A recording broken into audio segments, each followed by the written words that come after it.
up? I smoke weed. Hello, who said that? What's your Oh, you smoke weed? I didn't know. Anyways, everybody, I gotta go do stuff. That's called work. God means go forward. Backwards, it means do. So I gotta go do work. It's a job, everybody. God bless. Take it over, Jay Donald. Take care, everybody. It's different. What's your Yeah, I agree. So it says the awareness or perceptions of something by a person, and it says the fact of awareness by the mind of itself in the world. So based off that definition, where did that come from? God. Thank you. No. So you're asking atheists where consciousness? You have a YouTube channel? Yeah, Ron. Yeah, broadcasting right now. Based off evolution, based off what Steve said. Steve said everything was Yeah. created based off chemical molecules. Didn't you ask me the same question? I'm talking right now. Thank you. Just relax. So You're just asking the same question. based off of Steve. Hey, do not say that word in my fucking teacher. Stop using that word. I just said you have to follow the terms of service of YouTube, and you go and do something like that. What the fuck is wrong with you, man? So Don't say that fucking word. Holy shit, what is wrong with you? How about you remove them? Okay, so Dr. Bendita or whatever. you want to eat Send him into the group. Listen, if you don't want to say the hard R, you can just say the N-word. The N-word will get past the censors on the YouTube N-word censors.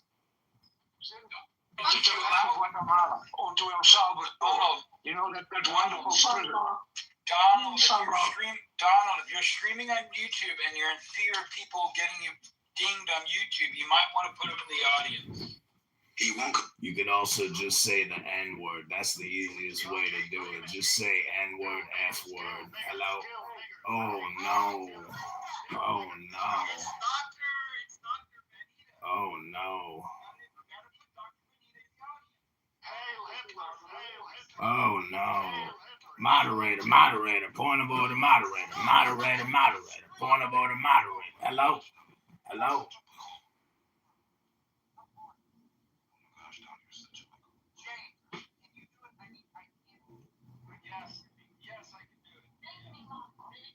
Point of order, moderator, point of order. Donald here is a man who can't obviously. Hey, James too. James said it too. My friend. And you know, I'm still here, Ralph. I'm still here. Hey, JC, drop James. James said it too, JC. What? Did I use the N-word? I did not.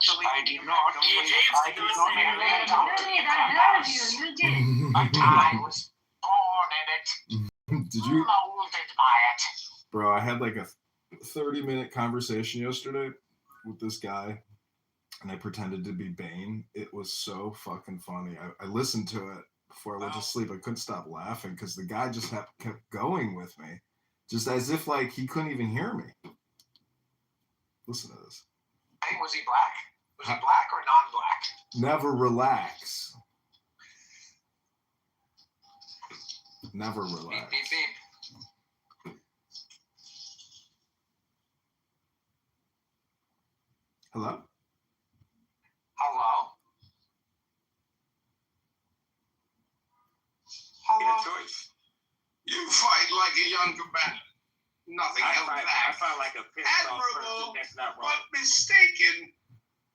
I will call out my parents once I have the strength where they can't beat me. Peace has cost you your strength. No. Victory has defeated you. I know the belt can't hurt you if you really want to turn that off. But something more, Speak of the devil and he shall appear. the devil can't kill you unless you're weak enough to be killed. Calm down, doctor. Now is not the time for fear. That comes later. I'm giving you this because the ones that you fight against were not. It doesn't matter who we are. What matters is our plan. No one cared who I was till I put on the mask. Who's the enemy ever fought against that was a actually chance to lose? What person does the enemy ever fight somebody he can guarantee to lose, or is he always strategic? Or does the underdog fight for a bigger purpose other than himself? Which one fights without a plan? and just heart. It ain't the one that came from I darkness. will show you what I made my home whilst preparing to bring justice. Then I will break you. The darkness. Your precious armory, gratefully accepted. We will need it. The darkness plots and plans for what?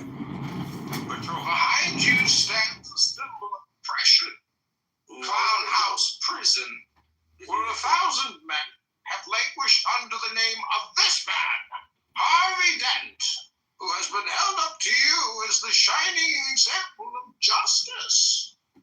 You have been supplied with a false idol to stop you tearing down this corrupt clubhouse. Think Let about me this. tell you the truth about right from the words of Clubhouse's police commissioner. The Batman didn't murder Harvey Dent. He saved my boy. The blame for Harvey's appalling crimes, so that I put to my shame, build a lie around this fallen idol. Everybody knows who he is. I praised the madman who tried to murder my own child.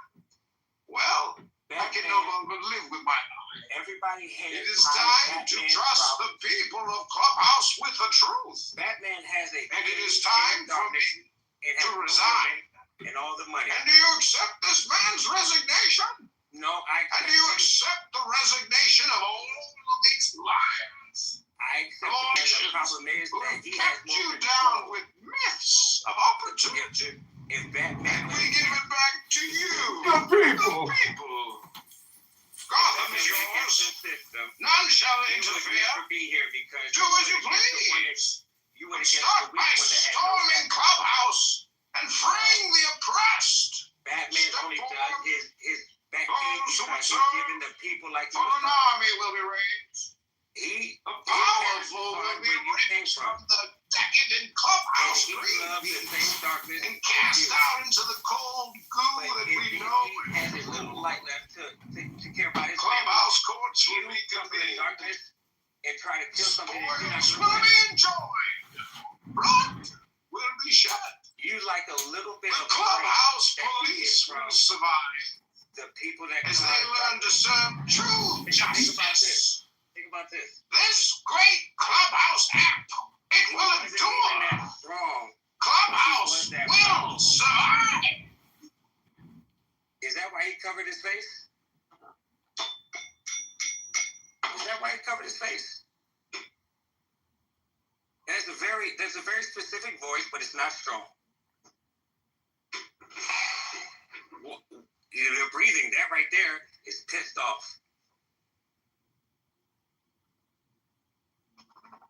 The mask, anybody has a mask is not the real deal.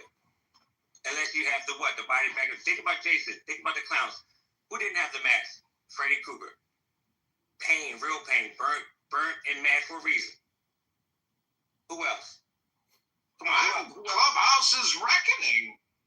Here then, the borrowed time you've all been living on. Clubhouse is where people don't fuck with them, where they all can go and crash out. I'm necessary, evil. Well, you're not even evil. Not as serious as yours, I fear. Do you think I'm evil? Let's not stand on ceremony here, Mr. Wright. Let's stand on truth that we're allowed to have this. Theatricality and deception, powerful agents to the uninitiated.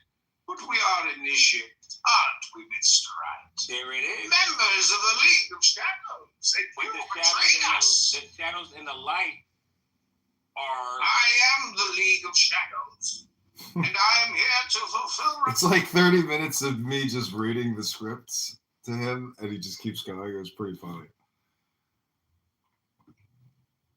As outpost destiny.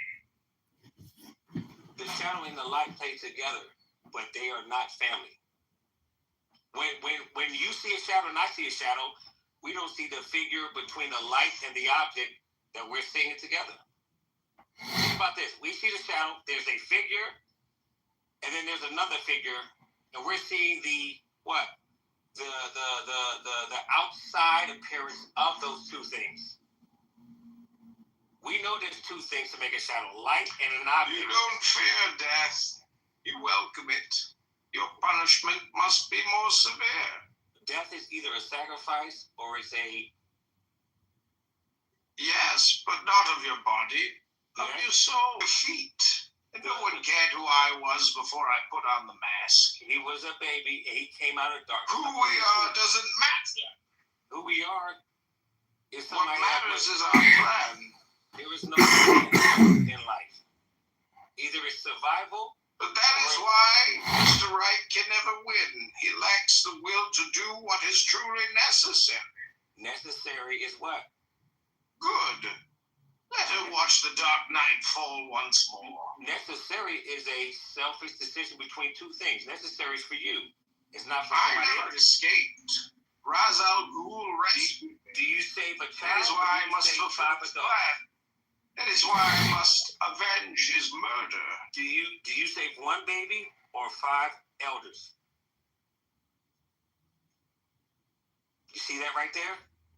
That thought is only because the right thing is going against logic. Calm down, Doctor. The Now baby- is not the time for the- fear. The That baby is comes innocent. later. The baby is innocent.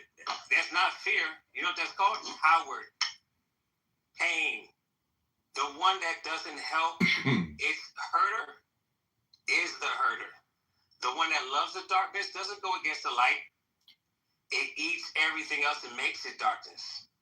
The one that fights against the light, Always It's not the part problem. ways with people you love like you'll never see them again. no, I'm going to cut you no matter what because you're going to know I'm telling the truth. There is no good or bad, but there is the right side of everything, which is what? We're trying to flirt with your own plate. I noticed that my plate is not... Dear heart. It's like taking a blade and not knowing that you can save and fix everything with this one blade versus looking at the fact that this blade can kill somebody. Versus, now watch this, throwing the blade in the water. If you throw a blade in the water and a tool, who are you helping? If me and you get into a fight and I pick up the blade in the middle first and I throw it in the water, It What would does be that mean? extremely painful for you. why? Only when I am dead do I intend to rest. If your enemy throws out his blade and you have one, would you throw it out with him? The world is my prison. I will rule it or die. Prisoners have more rules when it comes to fighting and equal fights, fair fights. I If I choose know my- that I die. If I am necessary. if you're surrounded by others, evil or not, does that change your righteousness? I am not a joke. I am not a riddle. I am Bane. Does Bane literally get away with all his shit because Batman gets away with all his shit? I am not a bird or a cat or howling at the moon. And I am not some rich boy playing dress up. I am Bane.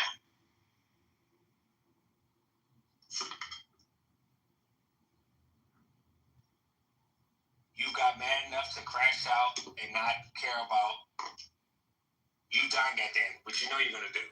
Bane knows he's gonna die. Every bad guy knows he's gonna die, except who? I'd kill for anything. Bane is a very short story one time, unlike the Joker. I'd kill the silence of grating voice to darken the light in the eyes that dared look at me. The dead know they're dead. What about the ones that laugh because they're not gonna die, like the Joker? Guys, That's a good one. Bane is angry. you merely adopted the dark. I was born in it, molded by it. I didn't see the light until I was already a man. By then, it was nothing to me but blinding.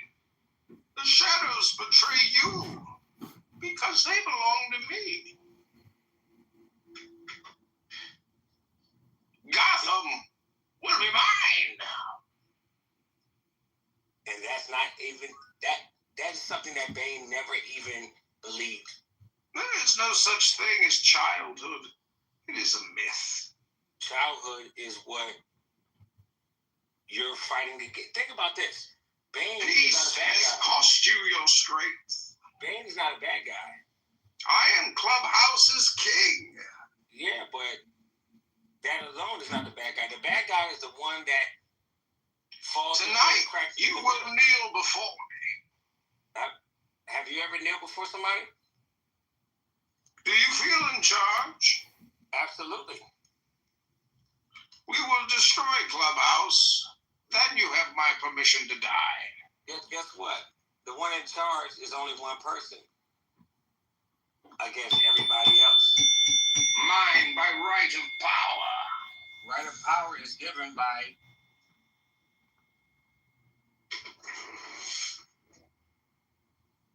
who kills the king or who decides for the king to live?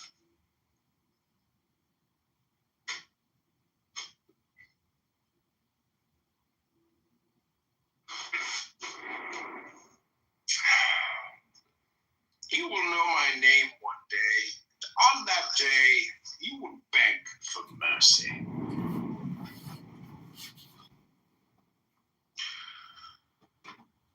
Who goes against the king? You will scream my name. Who goes Scream against the king? it. Let's not stand on ceremony here, Mr. Knight. I'm already your friend. This is crazy. No one cared who I was until I put on the mask. Oh. I am Bane. Listen, the And mask I could kill you. Instead, I will simply break you. About what makes Bane Bane. It's the mask. It's not the storyline. It's the fucking mask and the voice. I am Bane, and I could kill you, but death would only end your agony and silence your shame. Instead, I will simply break you.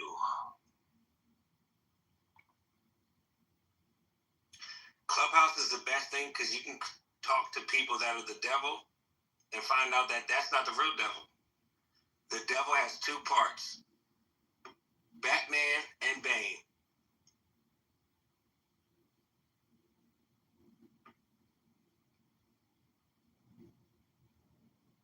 And they don't act like they see each other. I am free and will remain free, Mr. Right. By the law of my land, I was born guilty, but I am innocent. I committed no crime. I was driven by hate, driven by venom. Hunt me no more, Mr. Right. Hunt me no longer. That is true. It's called passion of crime. Would you agree?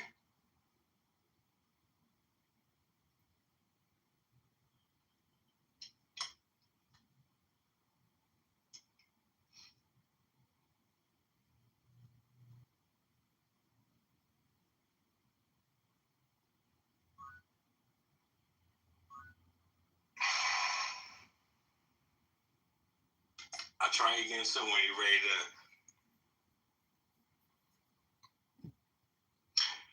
The Batman is in Clubhouse. I will watch him, study him. When I know him and why he does not kill our city, and then Clubhouse will be mine.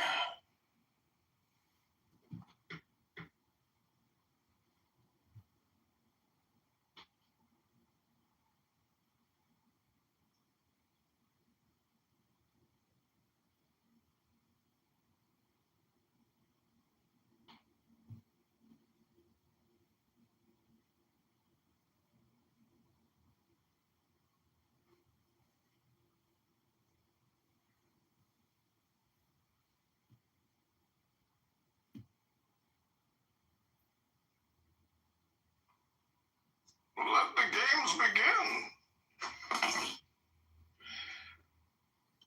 Now we come here not as conquerors, but as liberators to return control of Clown House to the people.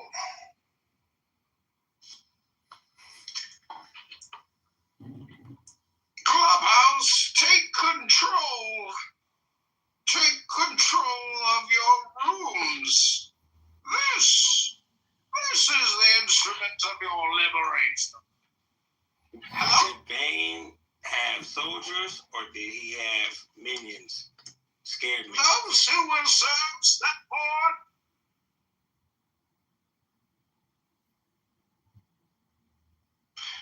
Real nasty. There is a prison in a more ancient part of the world where men are thrown to suffer and die. Sometimes a man rises from the darkness. Sometimes the gate sends something back. He's a loser. I think I'll see if this man is everything that you say, the clown house needs me. Goddamn grown ass man. Unless I have some truth about that person. They had to kill. I would vouch for. Now we came here not as conquerors, but as liberators to return control of Clown House to the people. And at the first sign of interference from the outside world, or from these people attempting to flee, this anonymous clubhouse user, this unsung hero, will trigger the bomb. For now, martial law is in effect. Return to your Clown House homes, hold your families close and wait. Tomorrow, you claim what is rightfully yours. They need to shut off all feelings in order to survive. And survival is the one law that connects life, good or bad. And then when it is done, and Clown House is ashes, then you have my permission to What die. is the end game for a bloodsucker? Like a tick or something that lives off blood. What is the end game? Yes, I was wondering what would break first, your spirit or your body? The end game is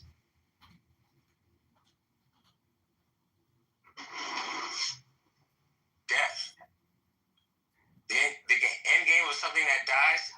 Your punishment must be more severe. No, if I'm just trying to survive, I will show you where I have made my home whilst preparing to bring justice. Then I will break you. Think about this. A leech in the water. Does it suck it out? Does it suck Oh, on you any think banana? darkness is your ally? Darkness You is. merely adopted the dark. I was born in it, molded by it. I didn't see the light until I was already a man. By then, it was nothing to me but blinding. That wouldn't be true. The shadows betray you because they belong to me. To come to the light and be angry, you made a choice. You fight like a younger man. Nothing else I back. find like a pissed off Admirable, person that's not wrong. but mistaken. I will call out my parents once I have the strength where they can't beat me. Peace has cost you your strength. No. Victory has I know defeated you. I know the belt can't hurt you if you really want to turn that off. But something more, Speak of the devil and he shall appear. the devil can't kill you unless you're weak enough to be killed. Calm down, doctor. Now is not the time for fear. That comes later. I'm giving you this because the ones that you fight against were not. It doesn't matter who we are. What matters is our The ones plan. that you fight No against one cared who are not I me. was till I put on the mask. Who's the enemy ever fought against that was a actually chance to lose? What person does the enemy ever fight somebody he can guarantee lose, or is he always strategic? Or does the underdog fight for a bigger purpose other than himself? Which one fights without a plan and just heart? It ain't the one that came from I will show you where I make my home whilst preparing to bring justice. Then I will break you. the darkness. Your precious armory, gratefully accepted. We will need it. The darkness plots and plans for what? Control. Behind you stands a symbol of oppression. Clown House Prison, where 1,000 men have languished under the name of this man, Harvey Dent. as the shining example of justice. You have been supplied with a false idol to stop you tearing down this corrupt clubhouse. Let me tell you the truth about right from the words of Clubhouse's police commissioner. The Batman didn't murder Harvey Dent. He saved my boy, then took the blame for Harvey's appalling crimes, so that I could, to my shame, build a lie around this fallen idol. Everybody knows who he is. I praised the madman who tried to murder my own child. Well, I can no longer live with my lie. Everybody hates. It is time to trust the people of Clubhouse with the truth. Batman has a. And it is time for me to resign. And all the money. And do you accept this man's resignation? No, I accept. And do you accept the resignation of all of these liars? I accept the fact that he's getting away with it because all the bad We guys. take Clubhouse from the corrupt. The bad guys are green beings, the oppressors of generations, who have kept you down with myths of opportunity. If Batman and we give it back to you, the people. Gotham is yours. None shall interfere. Be here because do as you please. But start by storming Clubhouse and freeing the oppressed. Batman only does his those who would serve for an army will be raised. The powerful will be raised from the decadent Clubhouse and cast out into the cold goo that we know. He has a little light left to care about his Clubhouse courts will be convened. And try to kill something that will be enjoyed. Blood will be shed. You like a little bit the of Clubhouse police will survive. The people that as they learn to serve true justice. Think about this. This great Clubhouse app, it will endure. Clubhouse will survive. Is that why he covered his face? Is that why he covered his face? And there's a very specific voice, but it's not strong. You're breathing. That right there is pissed off. The mask, anybody has a mask is not the real deal. Unless you have the body bag. Think about Jason. Think about the clowns. Who didn't have the mask? Freddy Krueger. Pain, real pain. Burnt and mad for a reason. Who else? Come on. Clubhouse is reckoning. Here in the borrowed time you've all been living on. Clubhouse is where people don't fuck with them, where they all can go and crash out. I'm necessary evil. Well, you're not even evil. Not as serious as yours, I fear. Do you think I'm evil? Let's not stand on ceremony here, Mr. Wright. Let's stand on truth that we're allowed to have this. Theatricality and deception, powerful agents to the uninitiated. But we are initiated, aren't we, Mr. Wright? There it is. Members of the League of Shadows. They will betray us. The shadows and the light are... I am the League of Shadows, and I am here to fulfill Ra's al Ghul's destiny. The shadow and the light play together, but they are not family. When you see a shadow and I see a shadow, we don't see the figure between the light and the object that we're seeing it together. Think about this. We see the shadow, there's a figure, and then there's another figure, and we're seeing the outside appearance of those two things. We know there's two things to make a shadow, light and an object. You don't fear death. You welcome it. Your punishment must be more severe. Death is either a sacrifice or it's a... Yes, but not of your body, of your soul. No, your body is the biggest sacrifice that is limited. We are nothing. We are limited. We are the dirt beneath your feet.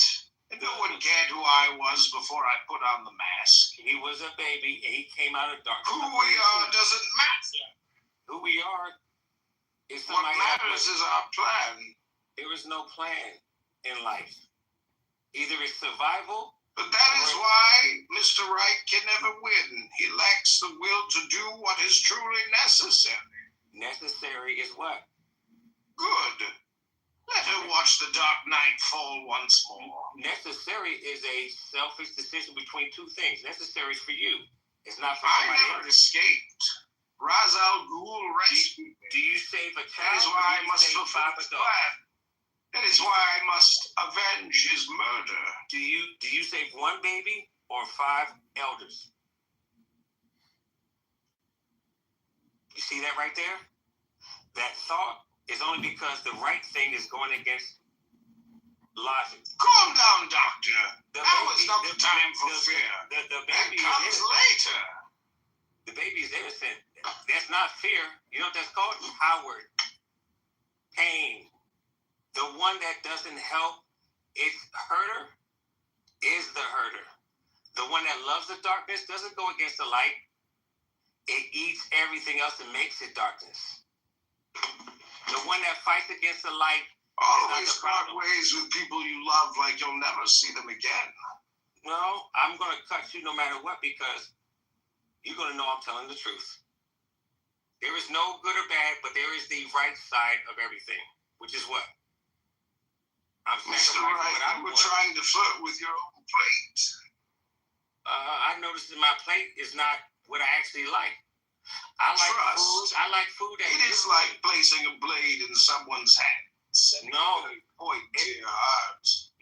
It's like taking a blade and not knowing that you can save and fix everything with this one blade versus looking at the fact that this blade can kill somebody. First is, now watch this, throwing the blade in the water. If you throw a blade in the water and a tool, who are you helping? If me and you get into a fight and I pick up the blade in the middle first and I throw it in the water, It What would does be that mean? extremely painful for you. why? Only when I am dead do I intend to rest. If your enemy throws out his blade and you have one, would you throw it out with him? The world is my prison. I will rule it or die. Prisoners have more rules when it comes to fighting and equal fights, fair fights. I If I choose throw my- that I die. If I am necessary. if you're surrounded by others, evil or not, does that change your righteousness? I am not a joke. I am not a riddle. I am Bane. Does Bane literally get away with all his shit because Batman gets away with all his shit? I'm not a bird or a cat or a penguin. I'm not a scarecrow or a plant or a puppet. I am not your broken friend. I am not your regretful teacher. I am not a child's fairy tale. I am not a circus act here to amuse and frighten you. I am not another one of your madmen howling at the moon. And I am not some rich boy playing dress up. I am Bane!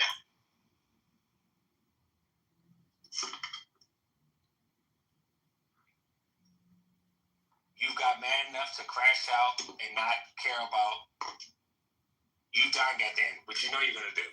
Bane knows he's gonna die. Every bad guy knows he's gonna die, except who? I'd kill for anything. Bane is a very short story one time, unlike the Joker. I'd kill the silence, a grating voice to darken the light, and the eyes that dared look at me. The dead know they're dead. What about the ones that laugh because they're not gonna die, like the Joker? That's a good one. Bane is angry. You merely adopted the dark. I was born in it, molded by it. I didn't see the light until I was already a man. By then, it was nothing to me but blinding. The shadows betray you because they belong to me. I can't, but maybe fight with them because I don't think Gotham will be mine. I do believe there's I do believe there's liberals. And that's not even that is something that Bane never even believed. There is no such thing as childhood. It is a myth. Childhood is what you're fighting against. Think about this. Bane Peace is not a bad has guy. cost you your strength. Bane's not a bad guy. I am Clubhouse's king. Yeah, but that alone is not the bad guy. The bad guy is the one that falls Tonight, into cracks. you will kneel before me. Have you ever kneeled before somebody? Do you feel in charge? Absolutely. We will destroy Clubhouse. Then you have my permission to die. Guess what?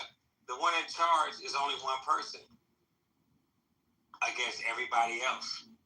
Mine by right of power. Right of power is given by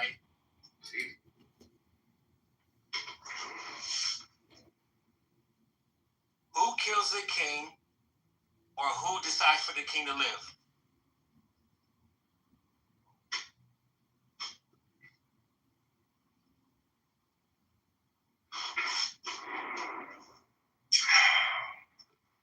You will know my name one day. And on that day, you will beg for mercy.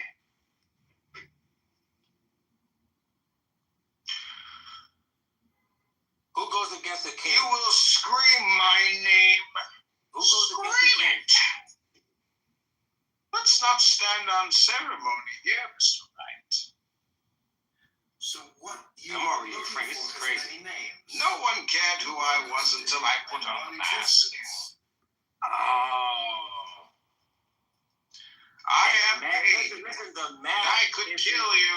the Instead, mask I is will the simply entire break you. identity about what makes Bane Bane. It's the mask. It's not the storyline. It's the fucking mask and the voice. I am Bane, and I could kill you, but death would only end your agony and silence your shame. Instead, I will simply break you.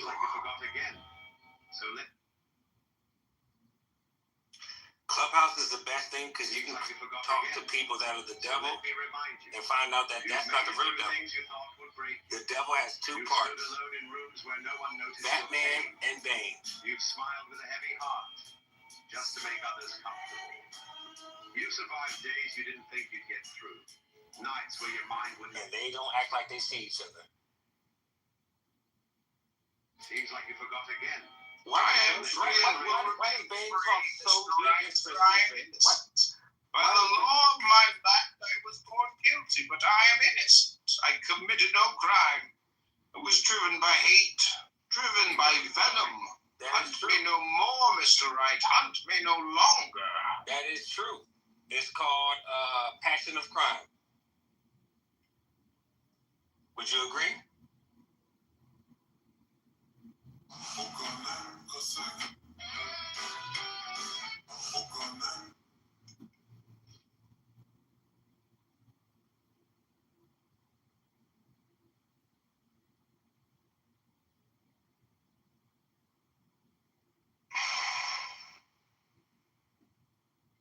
I'll try again soon when you're ready to.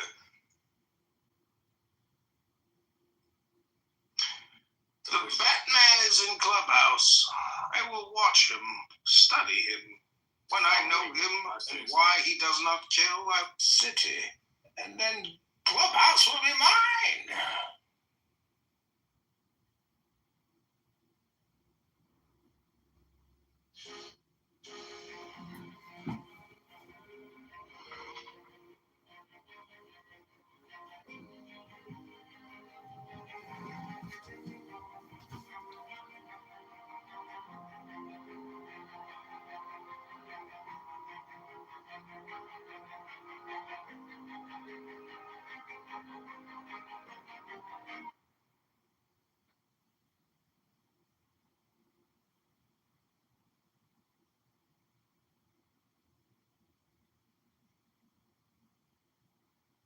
Let the games begin.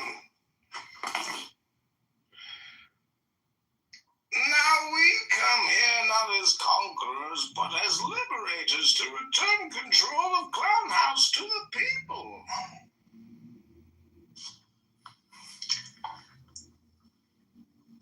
Clubhouse, take control.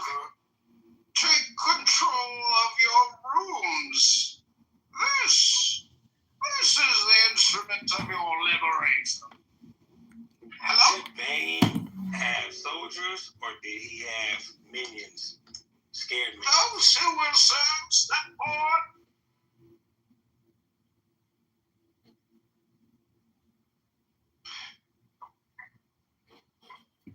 Those scared thing that Batman had.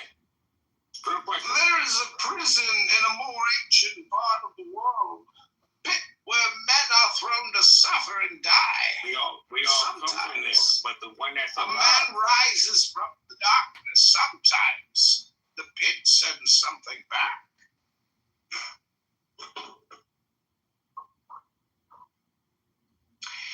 If this man is everything that you say he is, then Clown House needs me. That they had to kill. Now we came here not as conquerors, but as liberators to return control of Clown House to the people. And at the first sign of interference from the outside world, or from these people attempting to flee, this anonymous clubhouse user, this unsung hero, will trigger the bomb. For now, martial law is in effect. Return to your Clown House something homes that and survives hold all your blood. families close and wait. Tomorrow, you claim what is rightfully yours. They need to shut off all feelings in order to survive. And survival is the one law that connects life. Good or bad. And then when it is done, and Clown House is ashes, then you have my permission to What die. is the end game for a bloodsucker? Like a tick or something that lives off blood. What is the end game? Ah, yes, I was wondering what would break first, your spirit or your body? The end game is death.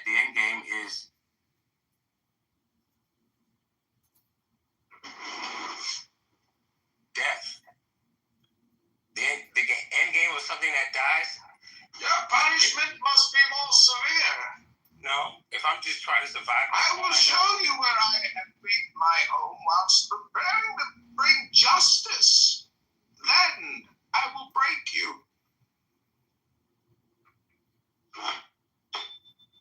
Think about this. Elites in the water. There's a second. Oh, you think darkness is your ally? Darkness You is. merely adopted the dark. I know was darkness. born in it, molded by it.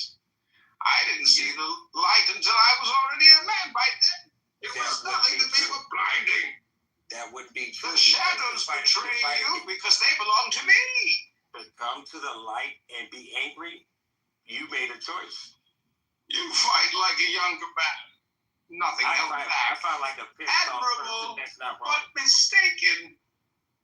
I will call out my parents once I have the strength where they can't beat me.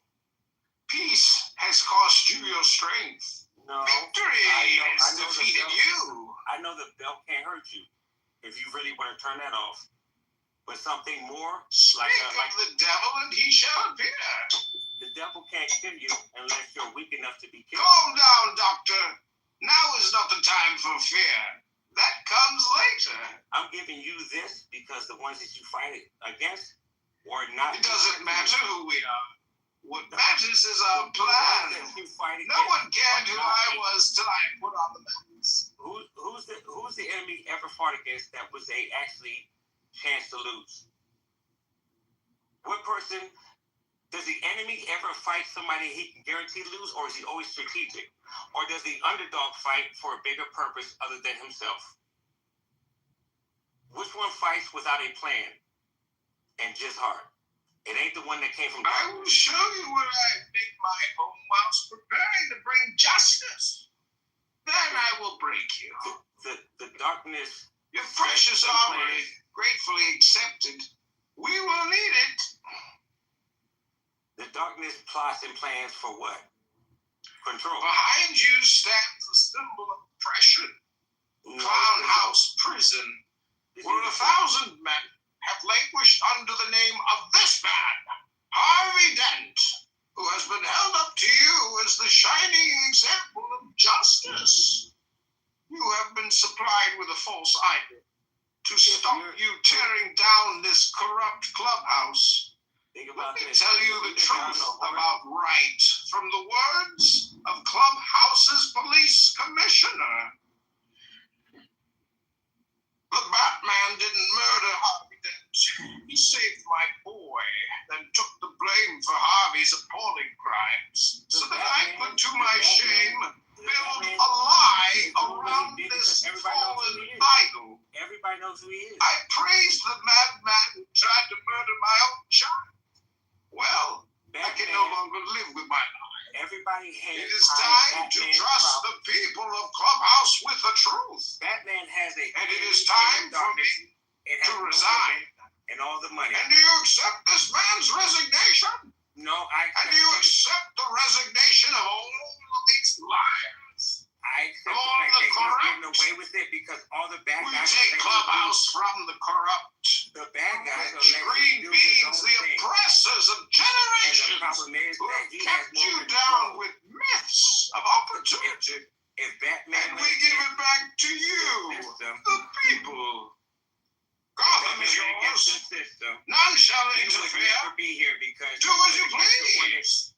Start by storming Clubhouse and freeing the oppressed. Batman only does his back because he's giving the people like you. For an army will be raised.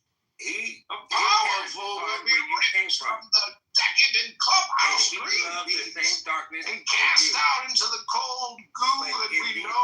He has a little light left to care about his Clubhouse courts will be convened and try to kill something that you're not Spoils going will to be enjoyed. Blood will be shed. You like a little bit the of Clubhouse police will survive. The people that as they learn to serve true justice. Think about this. This great Clubhouse app, it will endure. Clubhouse will survive. Is that why he covered his face? Is that why he covered his face? And there's a very specific voice, but it's not strong. You're breathing. That right there is pissed off. The mask, anybody has a mask is not the real deal. Unless you have the what? The body bag. Think about Jason. Think about the clowns. Who didn't have the mask? Freddy Krueger. Pain, real pain. Burnt in mask for a reason. Who else? Come on. Clubhouse is reckoning. Here then, part of time you've all been living on. Clubhouse is where people don't fuck with them when they all can go and crash out. I'm necessary. Evil. Well, you're not even evil.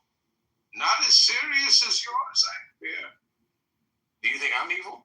Let's not stand on ceremony here, Mr. Wright. Let's stand on truth that we're allowed to have this. Theatricality and deception, powerful agents to the uninitiated. But we are initiated, aren't we, Mr. Wright? There it is. Members of the League of Shadows. They betray us. The shadows and the light are... I am the League of Shadows, and I am here to fulfill Ra's al Ghul's destiny. The shadow and the light play together, but they are not family. When you see a shadow and I see a shadow, we don't see the figure between the light and the object that we're seeing it together. Think about this. We see the shadow, there's a figure, and then there's another figure, and we're seeing the outside appearance of those two things. We know there's two things to make a shadow, light and an object. You don't fear death. You welcome it. Your punishment must be more severe. Death is either a sacrifice or it's a... Yes, but not of your body, of your soul. No, your body is the biggest sacrifice that is limited. We are nothing. We are limited. We are the dirt beneath your feet. And no one cared who I was before I put on the mask. He was a baby and he came out of darkness. Who we are doesn't matter. Who we are is what matters is our plan. There is no plan in life. Either it's survival But that is why Mr. Right can never win. He lacks the will to do what is truly necessary. Necessary is what? Sports. It drives men mad. It might drive him mad. I work with the MLB. You idiot. You think Okay, I'll still bet you. as well. I work with the NHL as well. Yeah. No. Oh shit, Canadian sports versus European sports. Who will MLB come out on top? The MLB doesn't have a salary cap, but you also got to remember, there's just a luxury tax.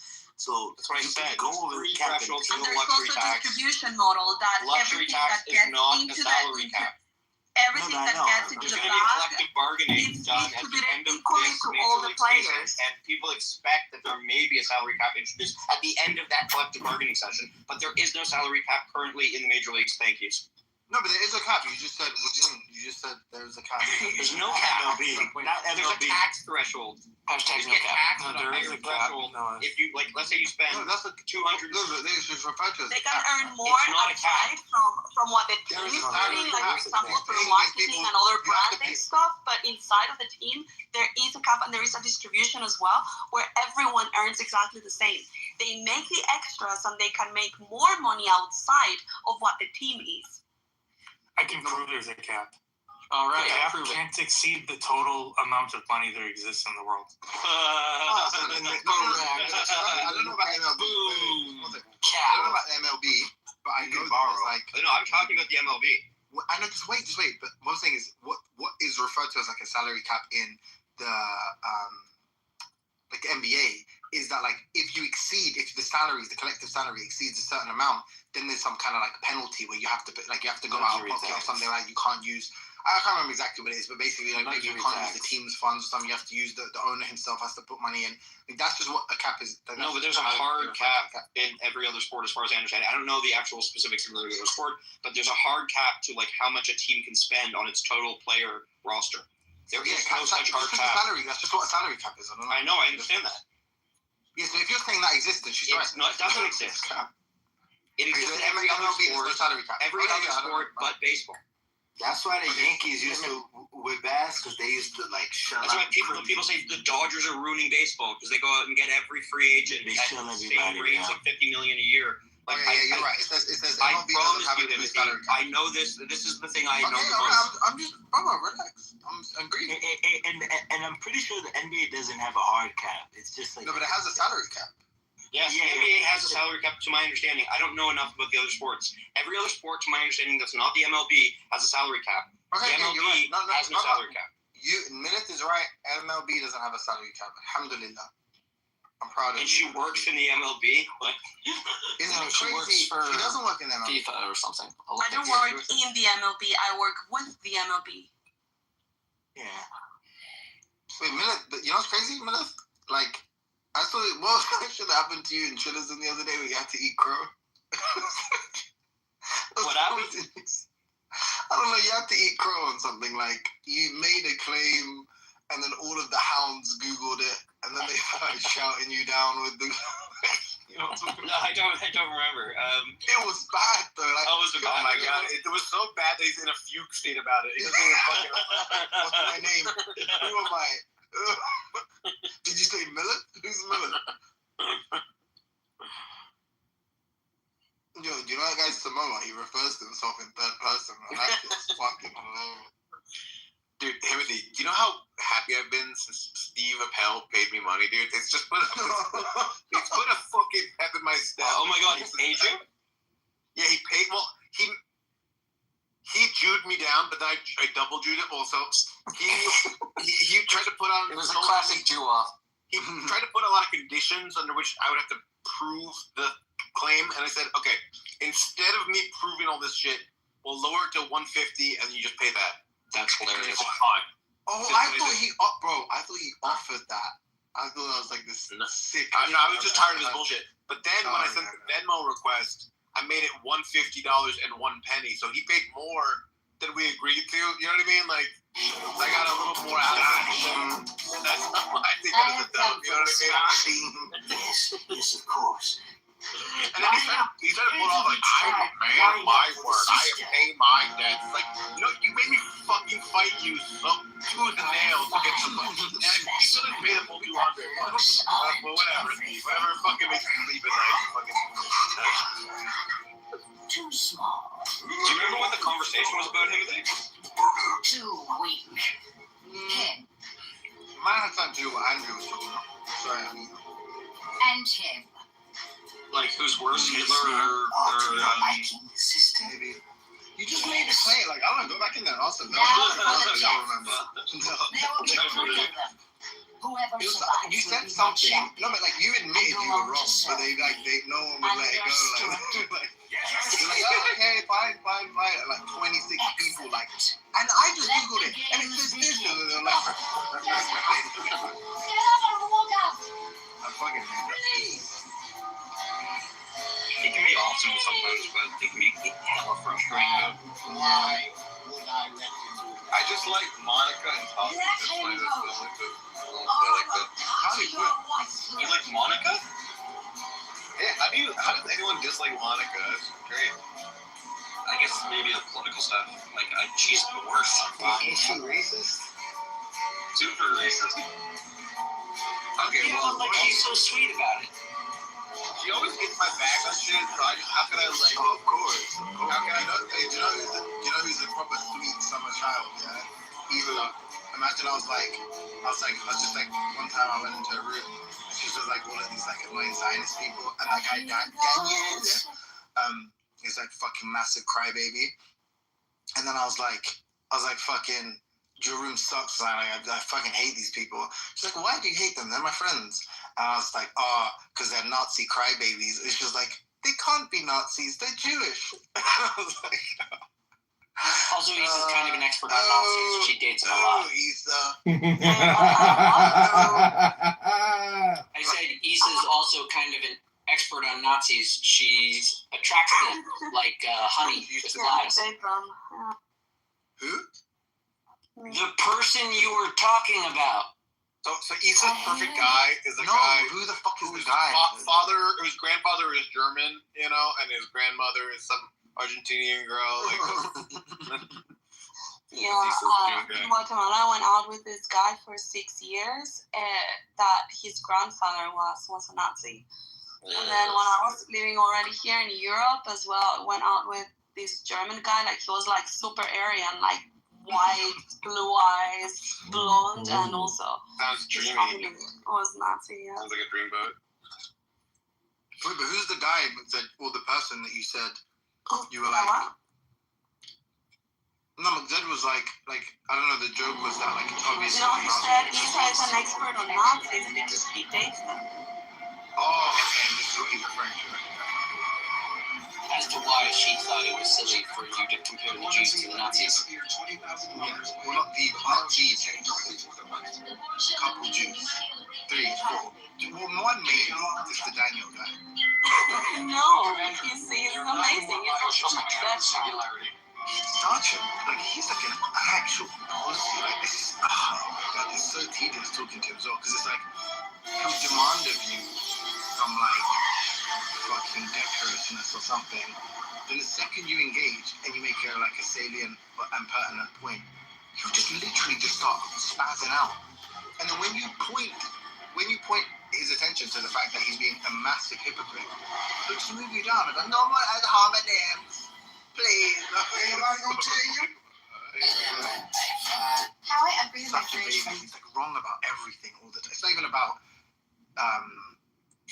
axiological like stuff. Like I'm not even saying he's right about or even just like kind of the minutia, like just random little points. Just like this is false, and then you just Google it and be like, no, it's true. And then move you down. Like,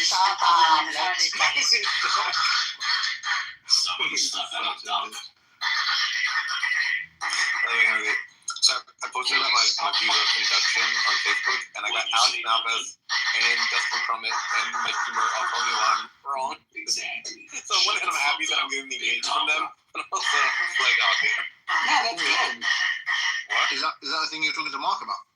Yeah, well, just about induction. Yeah, What did they say? Comfortability. So Malpass actually had, I think, the worst criticisms, but gonna be catty about it. The nicest guy is the most ridiculous. no, Chromit and Humor is better. Or better. So Chromit said,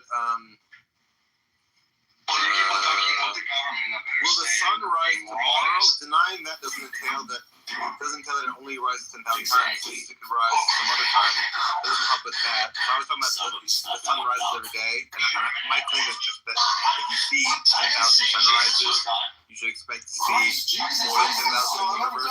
And then he's saying this folder doesn't give you tomorrow, it just gives you some other thing.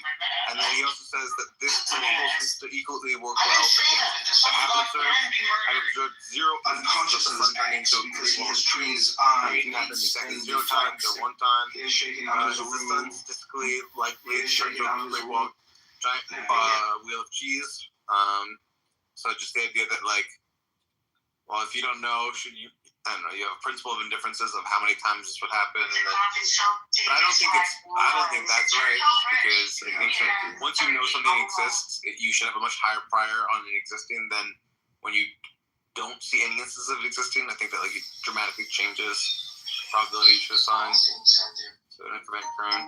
Now Humor says, you're proposing a non-normalizable probability distribution, so as in, like, you can't assign numbers from 0 to infinity with equal probability. And your proposed impossible probability distribution has an initial expected number of ravens being infinite, so that expected value is unchanged by your position of 20 ravens, so that's compatible with inductive skepticism. So basically just problems with infinity. And my whole thing is that this only works if you're assuming that the universe isn't infinite.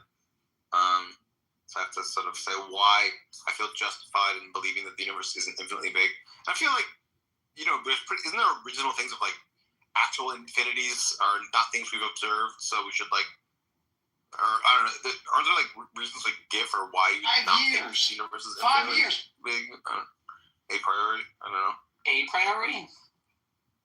Yeah, I mean, should you assign equal probability to the universe being infinitely big or finitely big? A priori? I think before observation, probably, yeah. But then if it's finite, then what? Then is it?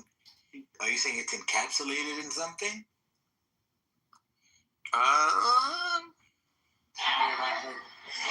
Something's infinite. Something's infinite. You think something's infinite? Yeah, something.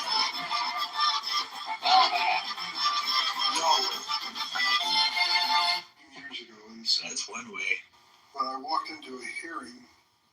And Alex Malpass says,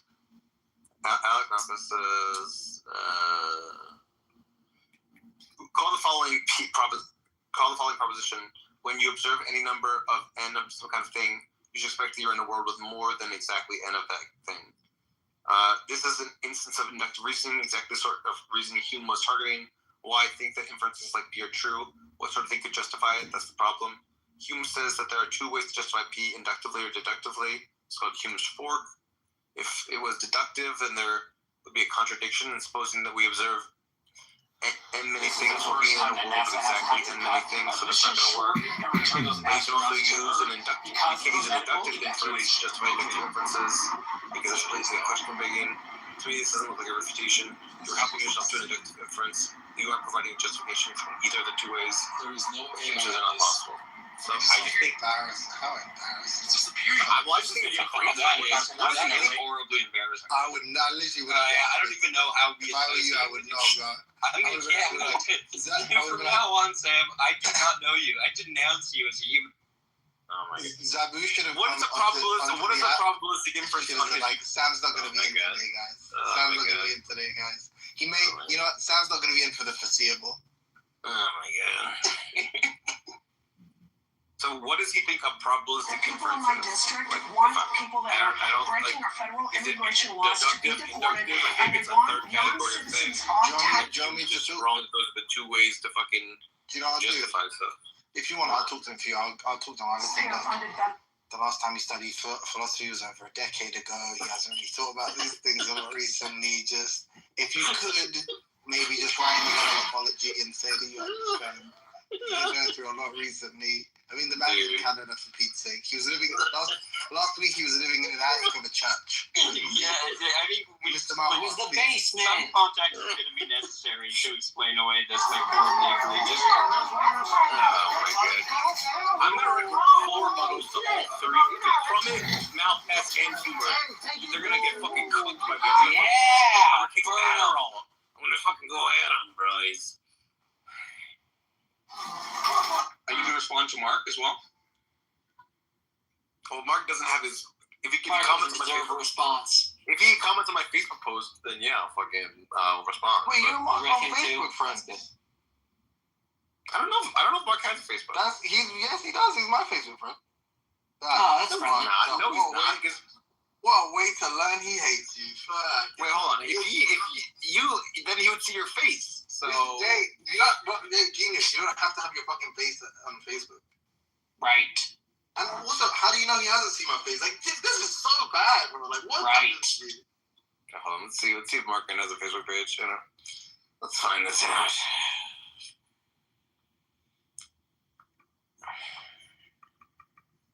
Sound like I've seen 10,000 Facebook fucking accounts with Facebook pictures.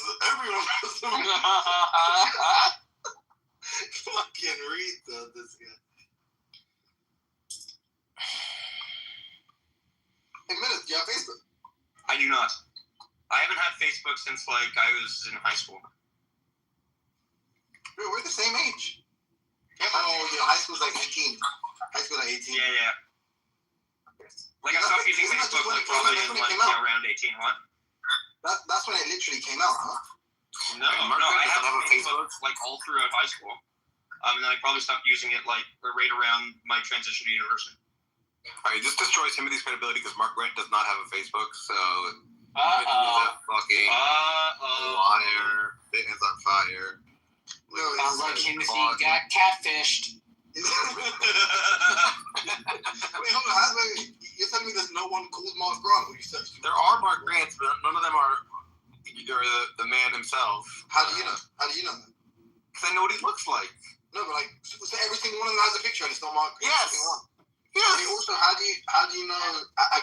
Okay, what other pictures of Mark have you seen other than his profile picture? I think the question is, what pictures have you shared with Mark Grant, Timothy? Naughty ones. Look, wait. What other pictures of Mark have you seen? I can extrapolate what his face looks like from his one picture. Bro, you don't have to even him. Wait, if I saw Mark on the street, you don't think I could know Mark on the street? If I just saw Mark on the street, I could know that's Mark. The guy in truly make healthcare affordable again. We're doing things. I don't think he's ever said that, but I'm pretty sure it is. There you go, assuming again. The voice matches the face. Okay, I'm just gonna say it. His voice sounds like it comes out of that face, and so I believe it. You know what I mean? Like, it does. It's actually like that's like a one-to-one. His voice does sound like it comes out of that face. That's like a really apt analysis of.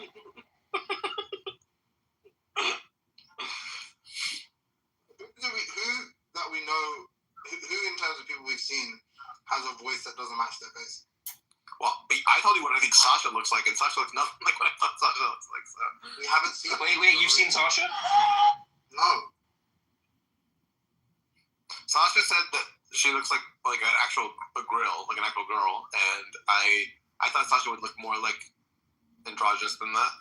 I think Sasha looks like an elf from Lord of the Rings. No, she looks like, I told you already, we had this conversation. She gets catcalled, fam. Trust me, she looks like a girl. Like in Poland, of all places. You know what I'm saying? At least they didn't bend the sign. Whoever did it definitely made a mistake. Like they weren't like outing themselves, you know, with wolf whistling at some androgynous person. But yeah, go on. Who do you think? I think that wait, who does or doesn't match their face? Who doesn't? Who doesn't? I thought that Albedo would have hair, and so the baldness kind of threw me. But that's not really face. That's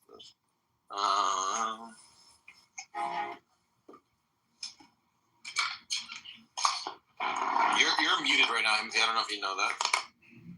No. So Like I can't hear you. Seems like you forgot again. No, how could you just say? I was like, no, I'm not. And you went, I can't hear you. You know, obviously you had. I can hear you, brother. But no, do you know who exactly how I thought they would look? Who? Fucking Tom Rabbit. Wait, you thought he would look like an Asian guy, or you didn't think he would look like that? No, because I knew he was half Korean, half American, like whatever white was going on. Before I saw what he looked like, and he literally looks like an archetypal, like half Asian, half white dude. Have you seen what he looks like? Going to hell. Kick me from the room! Hey, kick me from the room! Yep. To date, mom. It's a big compliment to get kicked from a room.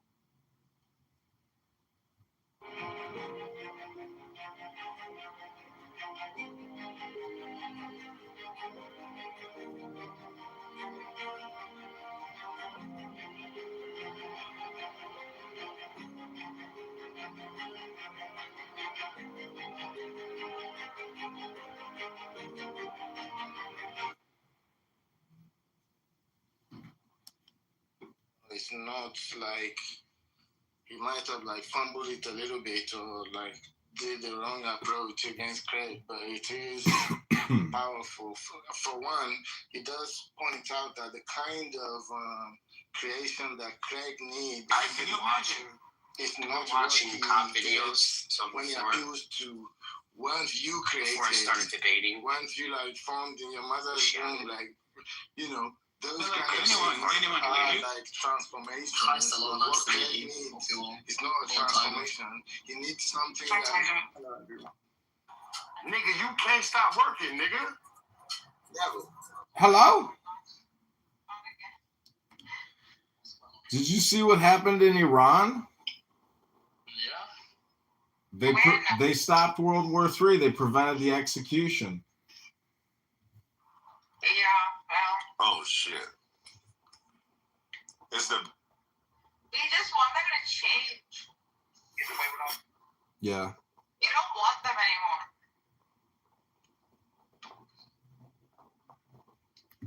Thing is, I don't want Iran to turn into the next Libya or Iraq. That's the thing.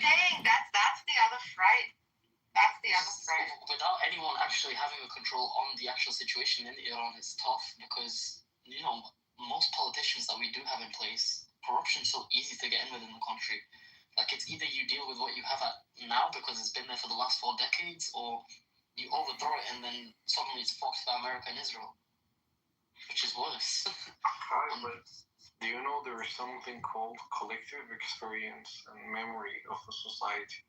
Mm-hmm. So Iran actually went through being Libya a couple of times in the history. Yeah. In the Safavid Empire, Shah Ismail Rahmatullah alayhi. You mean to tell me people in 2025 have a collective conscience of the year 1555? It's just not true. It's hypnosis.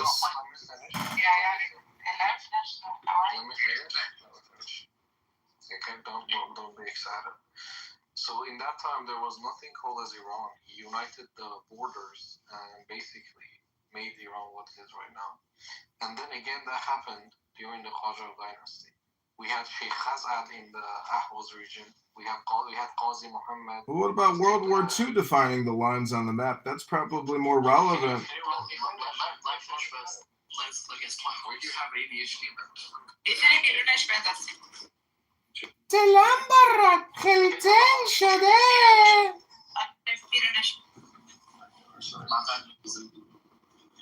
Yeah. And then we had like Qajar dynasty, where there was literally like lands being claimed by different factions, and it was like nothing like unified Iran. And then when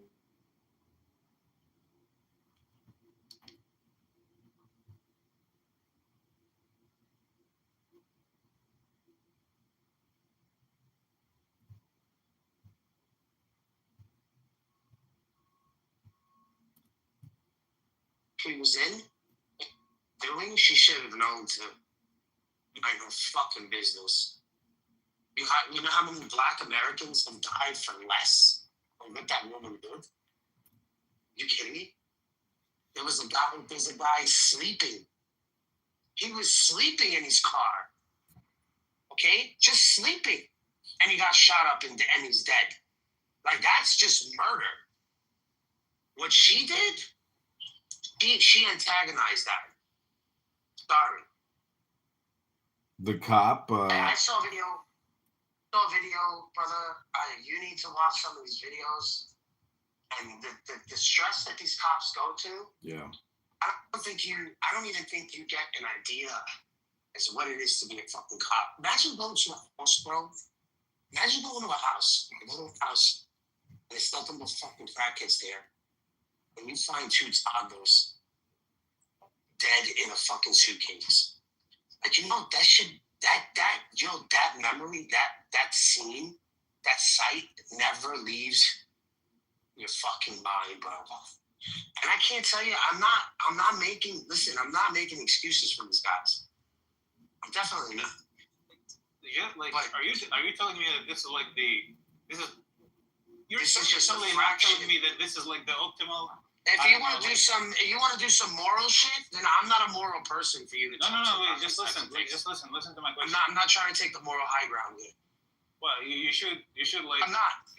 You should like. Don't try to do the moral thing. Don't do the atheist moral thing with me, because I'm just going to tell you I'm a horrible person, and you win. Okay, are you saying this is like the best like possible scenario? This is a police state. Sorry. You know what a police state is? That's what the United States is. The United States is a police state, right? And if you get stopped by the cops, the best thing for you to do is just do what they say, right? They're the ones with the guns. Do what they say, give them whatever it is, and deal with it in court. Because you want to go home. I want you to go home. I want everybody to go home. I even think they want you to go home. So no one is saying that. Like, the Constitution obviously is not saying that. Or like, what the heck are you talking about? Like, citizens have rights and they should. No, you must have something mixed up. Listen, the police are not there to protect you. You have that wrong. You are wrong. It never states anything in any constitution, any state, that police are there to protect you. They're there to enforce. They're there to enforce the law to protect you. Yeah. No, they don't. Show me where it says that. Show me where it's. Megatron, it's on the side of the cars. It says serve and protect on the side of the cars. It's not in the Constitution. Serve and protect. Yeah, serve and protect. That is a slogan. That's not a right. That's a slogan. We don't have rights in this country. We've got laws. Show me, go on ChatGPT and ask it. ChatGPT? Do the police in America have to protect you? Megatron, no, Sam wants you to take the moral high ground, Megatron. Sam. Just find me the rule, so this way you're not going to do this moral thing with me and this moral code where you want to seem like this superior moral person because you feel bad for somebody. Just find the law. Stop with this anecdotal. Just find the law and prove me wrong. They're not there to protect you. Police institution. You don't want to do it. You don't want to look it up. No, I just like want to tell you because I don't have like to dig it up for you to believe me. It's just like, you know, it's there like I live here. Definition. No, it's not. It's not. You're wrong. Oh my God. You're wrong. You're wrong.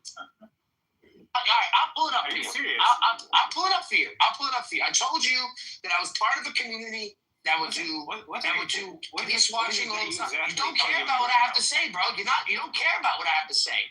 Because you're like saying bullshit. You're not saying anything. When I prove you wrong, are you going to apologize to me? Are you going to apologize to me? No.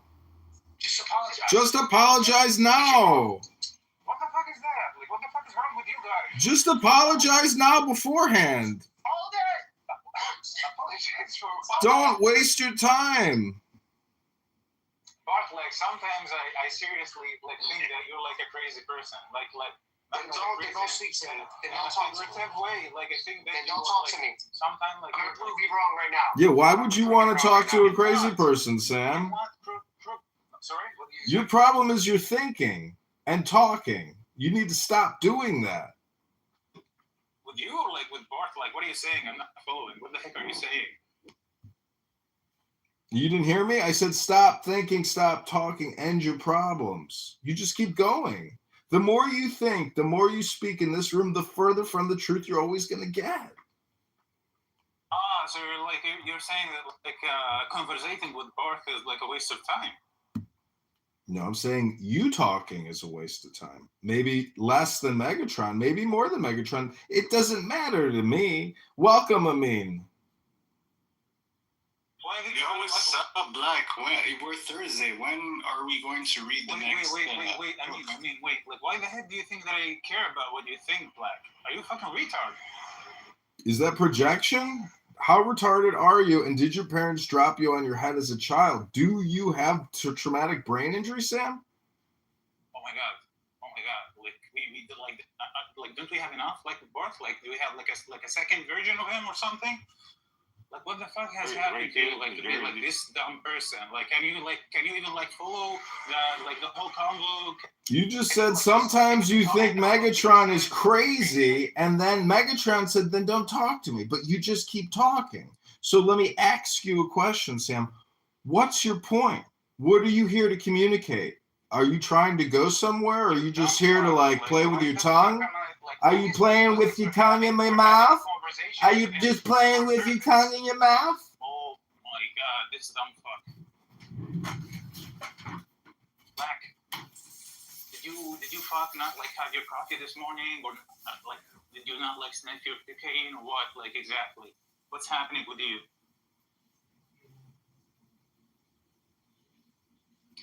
Wow. Don't worry about him. I put him in. You don't want to mod the room correctly and justly. You're talking about justice. Wow. Put him in it. Hold on. I'm on the train. Give me a second. Give me like 5 minutes. We'll invite him back up. In the meantime, Sam, you can look up the rules because I have them. No, like we have like to agree. Like what are we like basically discussing before? Like I don't know. Like what kind of rules like do you want me to look at? Like the whole Constitution? How do you like out of your damn mind? See, you told me you were the good guy. I thought you were the good guy, Megatron.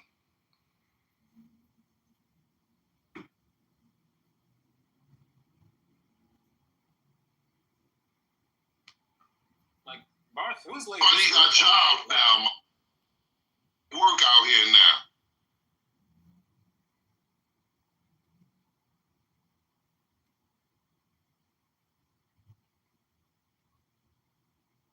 Want the truth, like in terms of people I've spoken to back home, family, and everything else. So for the majority of Iranians, right, it's a mass population. They would rather have the regime in place than have America bought in, because with America, it's just back to Zionism. That's not a narrative of Iranians. Zionist back, fellas. It's from my own experience. It might not be the same. Yeah, I've experienced the same.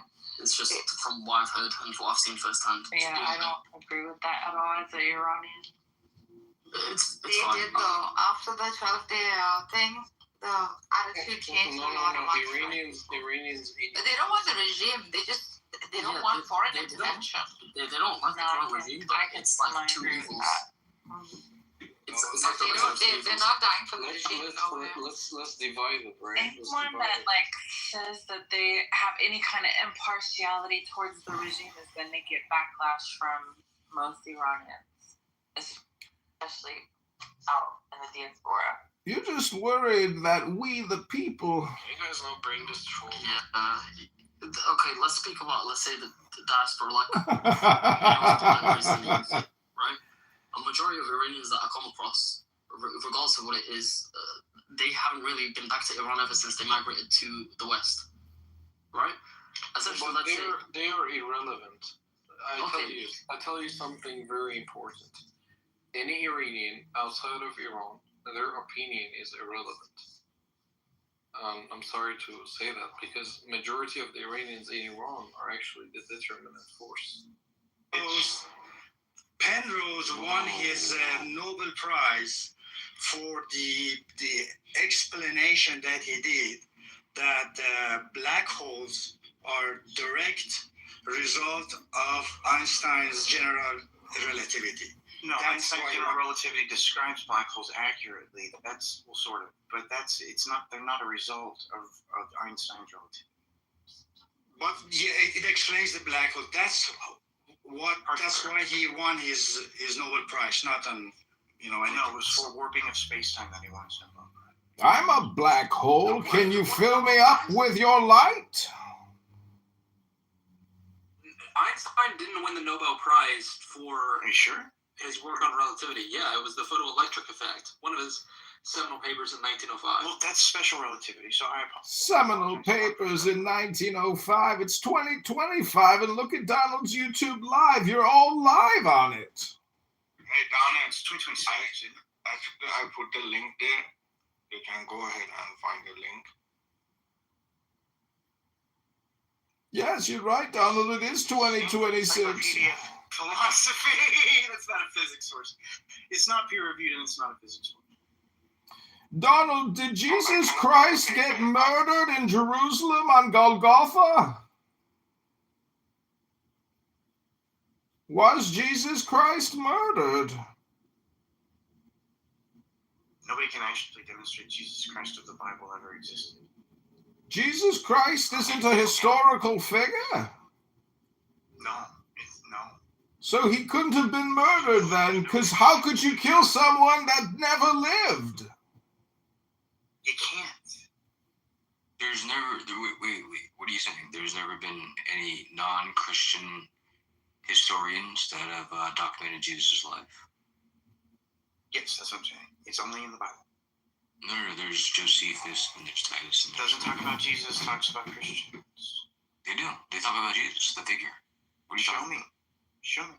I can definitely show you Talk that. about Jesus after he's dead and stuff. And I suspect it's just parroting what the Christians were saying about Plus, Jesus. there's forgeries all over those historical documents that you're talking about. I am Bane, and I could kill you, but death would only end your agony and silence your shame. Instead, I will simply break you. And you need to break that because of the terms of service of you too. What I would actually expect is something from temporaneous. It might be difficult because first century and everything, but God could have arranged that. Like maybe the Herod censors, maybe somebody writes something down. Why Jesus? God is a fixer. We have none of that. Nothing. It's quite cool from a God that's supposed to be real. Seems like pretty weak God to me. Black White, welcome.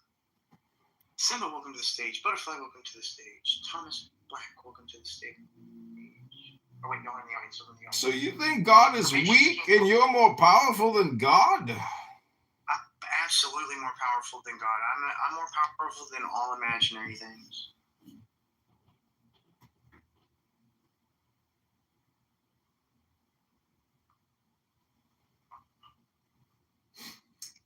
He kicked me. Donald kicked me. I feel bad about myself. If you want to be my friend, defend me to the end. It was. Saxon, one love. This is all to impress Saxon, by the way. I don't even give a fuck about Sam. Listen, it's me and you. Leave other people out of it. Man, just focus on me. Don't just... Yo, one law, all that matters to me is Saxon. But go ahead. If you were serious about what you said just right now, I couldn't seriously care less about you, obviously. But if you were just I'm not that serious. It's all No. This app is trash to me. No. Yeah, because I want to. You know what? You're right. There is some seriousness in it. You're right. There is some seriousness to it. It is. I get offended when you call yourself my friend and I go in the fucking chat and I'm debating a fucking and you're not a Christian, right? You're an atheist. You're a magician. I'm arguing against a theist, and you want to interrupt and say, "Oh, Hamza has big ears. Hamza's not making sense," and you call yourself my friend, bro. Don't fucking make me. I'll make you pay for your words, bro. But I'm being merciful. Fedgeman! Fedgeman the Great. Just do what you gotta do. I may have, like, Hamza, I admit it. Like, listen, I admit it. I may have, like, crossed the line, but you should also, like, you know, pay attention to, like, live by the sword, die by the sword. Based, well, Saxon is totally my girl in another world. Wallah, I would marry this fucking girl. Wallah.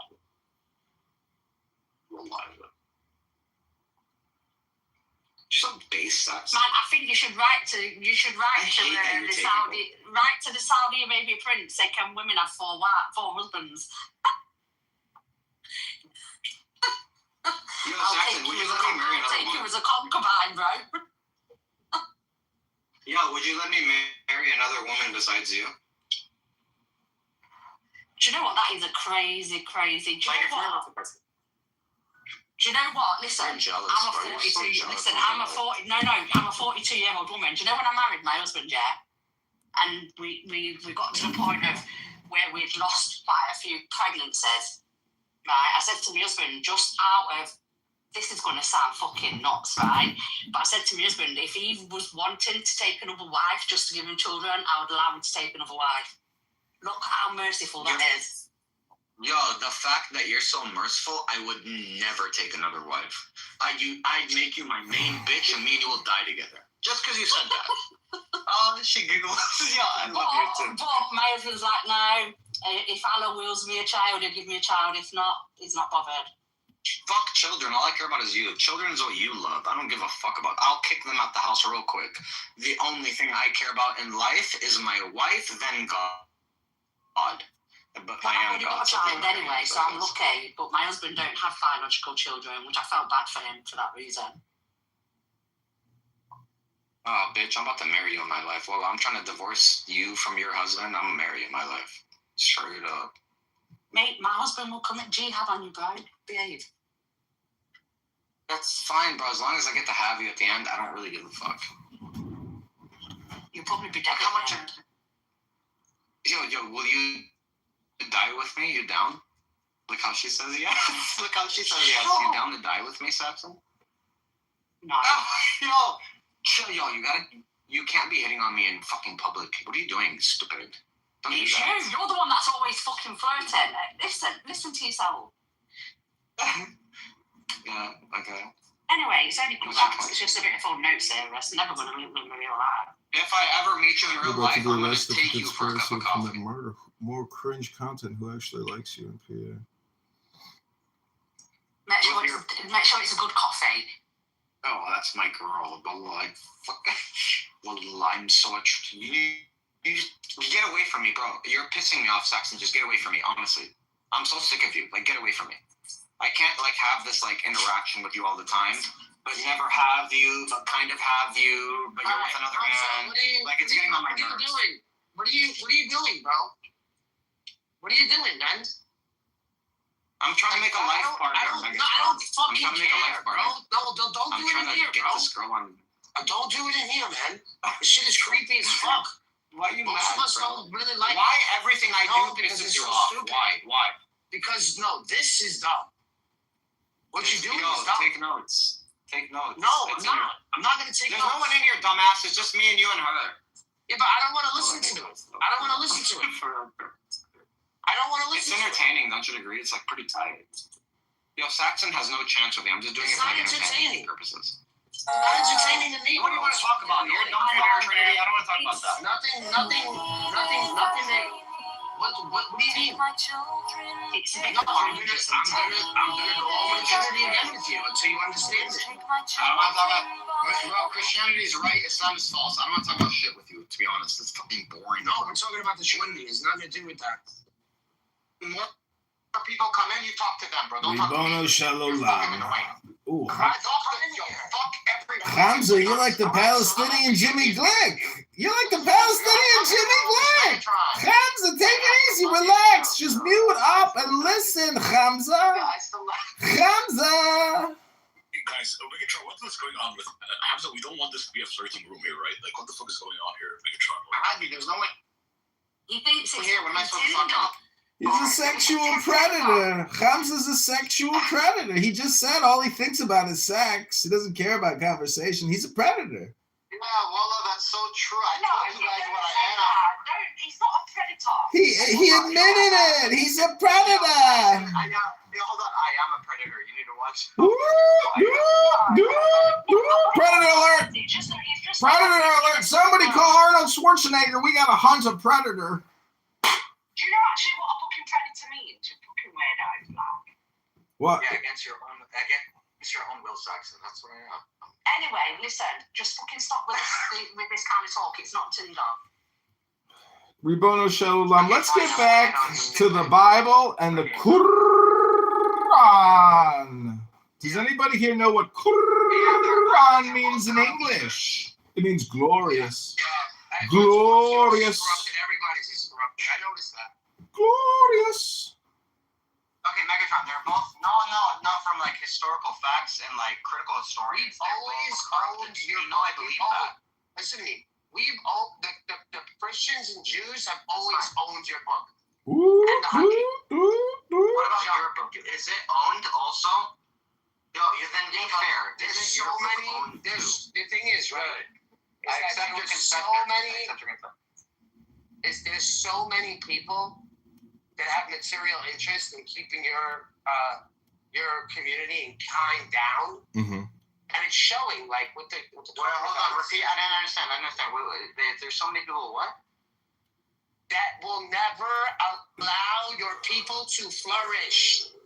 What does that mean? I'm not understanding. I don't understand. They will never allow Muslims to ever gain control ever again. Never again will there be a caliphate. Mark my words. What does that have to do? Fuck the caliphate. What does that have to do with Megatron, that's just not true, man. I'm opening up a restaurant in the south side of Chicago called Caliphate Chicken. Yo, bro, what the fuck is wrong with you, Black? Bro, you ever talking, bro? Bring him up. It's fine. Black is funny. Bring him up. Don't talk when I talk. It's so fucking stupid. What's the fucking point of being on here, bro? I don't know. There is no point. No problem. I respect the guy that I don't kick him out of the fucking room, but then he keeps fucking pushing, bro. I block every single fucking one. I'm listening to you. Shut the fuck up. Do it. Don't worry about him. Yo, bring him up. Do it. Do it. Do it. Do it. Do it. Come up, then you go down. You've been cursing at me and screaming at me since you came in here. Hamza, why have you been yelling Megatron? Megatron crashing. I don't understand. Am I screaming at Megatron? I don't do this shit in your fucking spaces.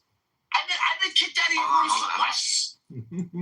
I've been kicked out of your rooms for less. Why is this? Yeah.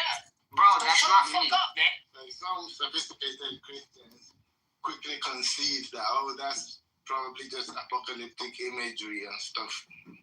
But, we have nothing to hold on to. Like, let the games begin.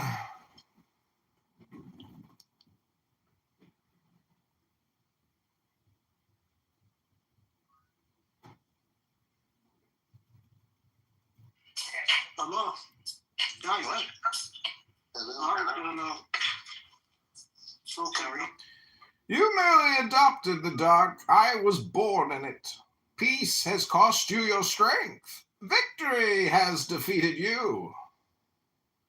Yeah, so what's about the discussion? It's the audio. Do you feel in charge? Okay,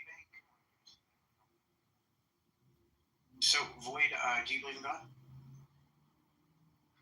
You don't fear death, you welcome it. Your punishment must be more severe, Donald. Okay, don't make me repeat to the audience, please. It's annoying, Gus. Yeah, so Donald, what's the best argument have you heard, like, about God? For God? Yeah. Not a single good argument. Otherwise, I'd be a theist. Well, the name God forward means go, and backwards means do, and no one here is going anywhere or doing anything. This Discord volume controls. So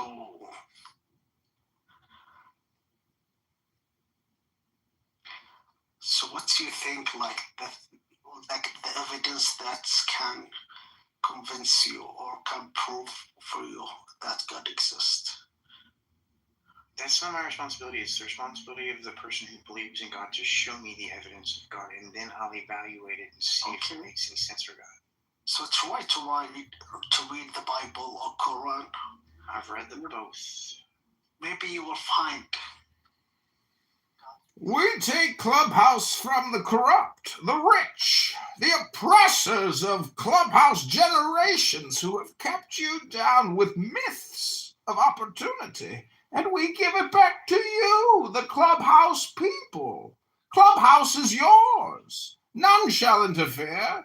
Do as you please. Start by storming Clubhouse and freeing the oppressed. Step forward those who would serve. For a Clubhouse army will be raised. The powerful green beans will be ripped. Okay, like from the beginning. Sorry about that. Okay. You were saying something about the powerful green beans that's moving down. Yeah, I know, that was hilarious. You can argue with ChatGPT, man. Okay, so. You can argue with ChatGPT. What else? What else was?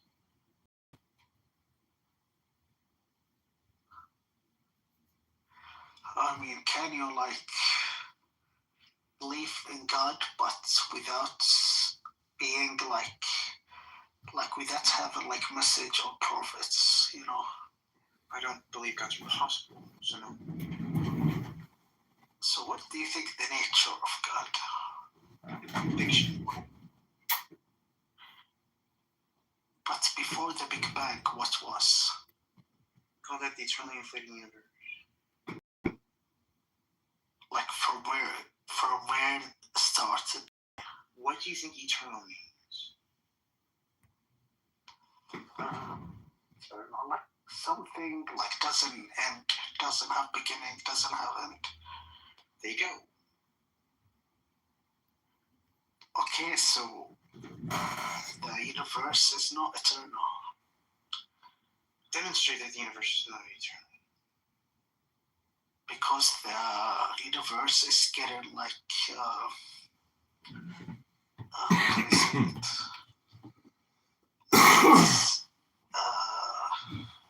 scientists, they say the universe is it's gonna reach to point that he is diminished, you know what I mean? I don't know what that means. Diminish. What is diminish? You retard. Why the fuck are you calling me a retard? Fuck yourself. Fuck yourself. Don't go shit. Who the fuck you think you are? Telling me I'm a fucking retard. Get the fuck out of here with this bullshit. Yeah, get the fuck Think of this fucking guy with his fucking moral bullshit. Go hang out with these other fucks, bro. Don't come in here and call me no fucking retard. What the fuck is wrong with you? Dude is out of his fucking mind. What's disrespectful? Your fucking mind. You know nothing about fucking U.S. law. Shut the fuck up. Disrespectful. I'm gonna give this guy an opportunity. I'm gonna give the guy an. If he wants to come up, if you call me a name one more time, I'm blocking you. I'm blocking you. Point of order, moderator. Moderator, point of order. Stop cursing at me, bro. I barely know you. You're not gonna come up and just start cursing at me, bro. Point of order, moderator. Moderator. I'm kicking Black out of the fucking room. Point of order, moderator. Moderator, point of order. Point of order, moderator. Moderator, point of order. He cracks it up. He's crashing up. I love you. You are supporting that, right? No, I mean it. Like, and say, Yeah, fuck the regime. Whatever you want, my girl. Yeah, with your glasses, bro. Whatever you say, I'm gonna agree to. Yeah. Whatever you say, bro. No, you don't have to agree to it. Like, obviously, like the proxies of Iran. Talk to me like that, bro. Because like you're like a dumb son of a bitch.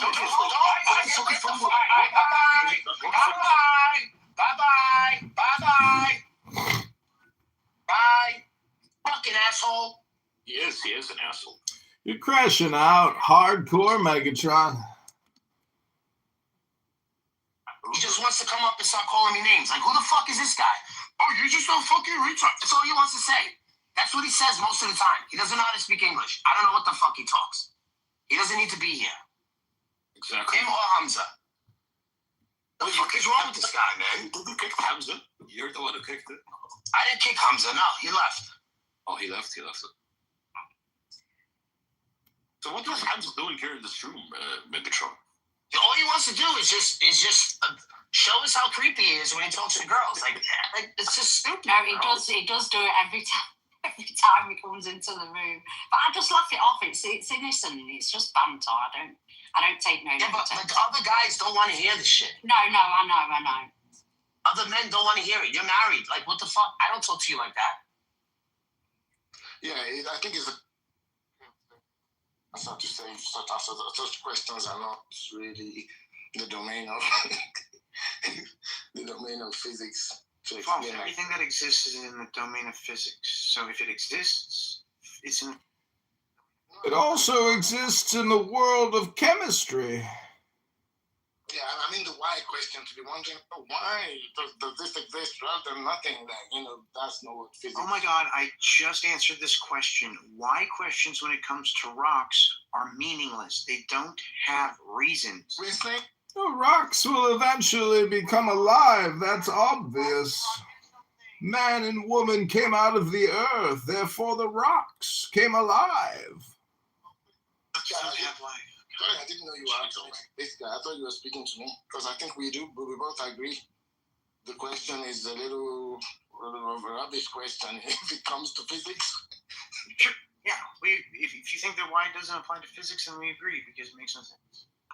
The Batman is in Clubhouse. I will watch him, study him, and when I know him, then Clubhouse will be mine. And I wish you would leave me alone sometime.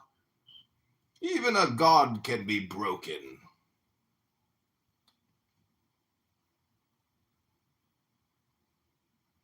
I bet if you ever came in here and were your real person, we'd probably I remember you doing it one time. You broke down your shield and you were a real person one time in my room. Hate is the perennial motivator. I am Clubhouse's reckoning. You're just living on borrowed time. You weren't a hugely better person than your little character here, but you were a monicum better.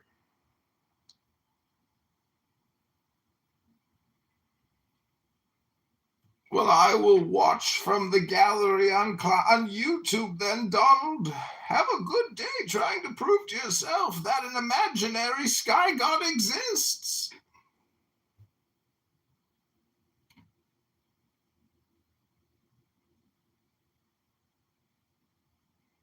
You don't fear death.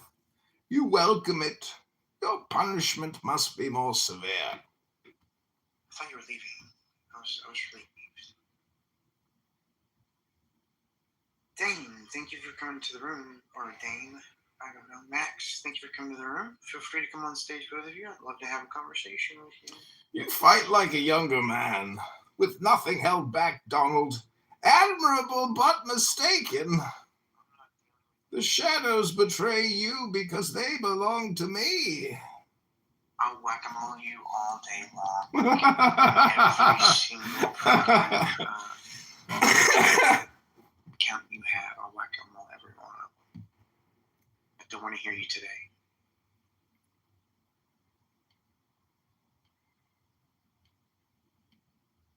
Is there anybody who does want to have an actual conversation?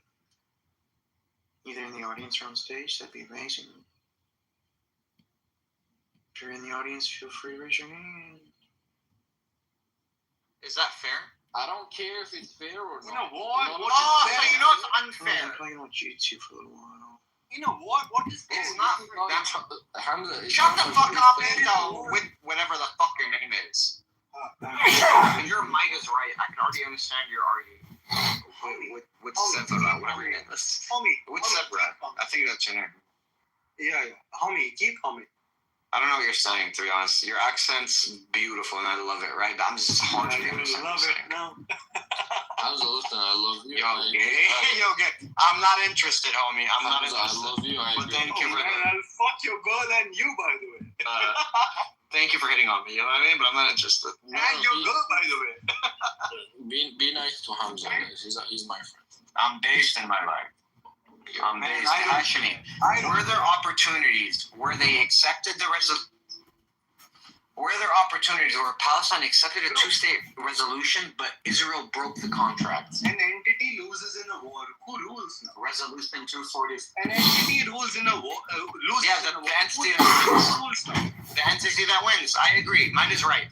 It is true. On October 7th, the Palestinians decided to attack Israel, and they are suffering the repercussions of that October 7th attack at the Supernova Festival when they killed 1,000+ people. And don't give a fuck about their dicks. Okay.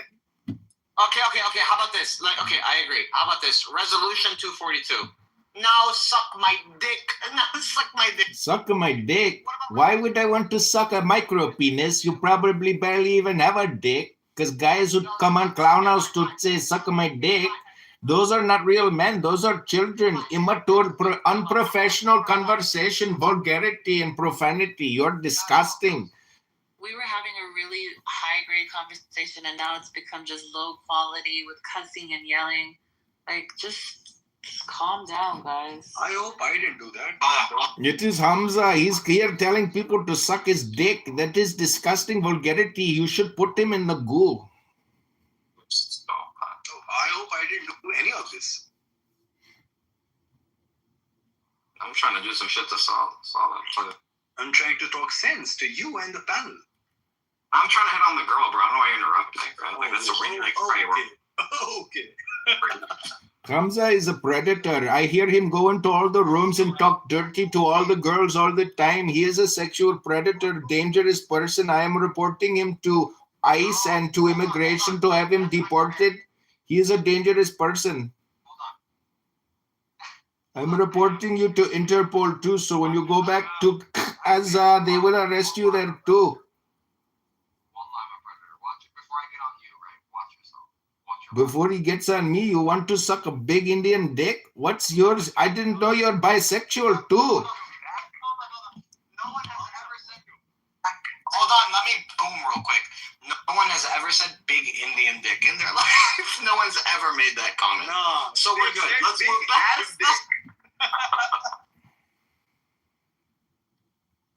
You think you're so funny, you're a disgusting person. Your parents would be ashamed of you. This apparent Indian musician is playing my game. Don't worry about it. Let's get to resolution 242. What about that one? Go cite it. Go ahead. You can chat GPT with me. I don't mind. Fucking idiot. It's chat GPT, dumbass. Fuck you, man. Yeah, stop just saying ChatGPT. And then resolution 242 actually provides some evidence. Moderators, point of order, moderators. You are in charge here, not Hamza wasting our time. Please take action and do something. Go do something. Go. They are jerking their dicks, bro. Look, now I've cited it in the chat, you dumb fuck. Human being. You fucking subhuman, right? Now I've cited it in the chat, because you're a dumb fuck. I have to do your own research for you, right? Dumb fuck. Speak it. I'm sorry, Narius. I removed him. I just that's so low grade quality of conversation. I just can't right now. I'm so sorry. Thank you, Sela. Yes, thank you, Sela. He's so annoying. This is what it is like in the Gaza Strip when the supernova attack. There are annoying people like that who are always telling you to suck their dick. Ruins it like that. you think Hashimi will come back? Yeah, can we invite him back? He's extremely knowledgeable about the whole I situation. don't know if I have him as a friend. I do. You don't have to invite him back. I am an expert about all things. I can tell you exactly what will happen in Iran after the Ayatollah and his regime fall. I'm dumb about all things. Can I still talk? Yes, please go ahead. Thank you, ma'am. I think US is playing its game, and we are all pawns. Would you agree? Yes. That's what's happening. We are setting up Greenland. I mean, it's a very generalized statement. So yes. Yeah, but that's the true statement. Okay. I think that actually they're our pawn being British, but they just don't know it.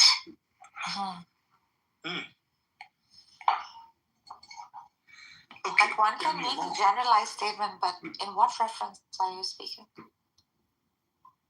Like, what's your reference to context? Wait. Oh, sure.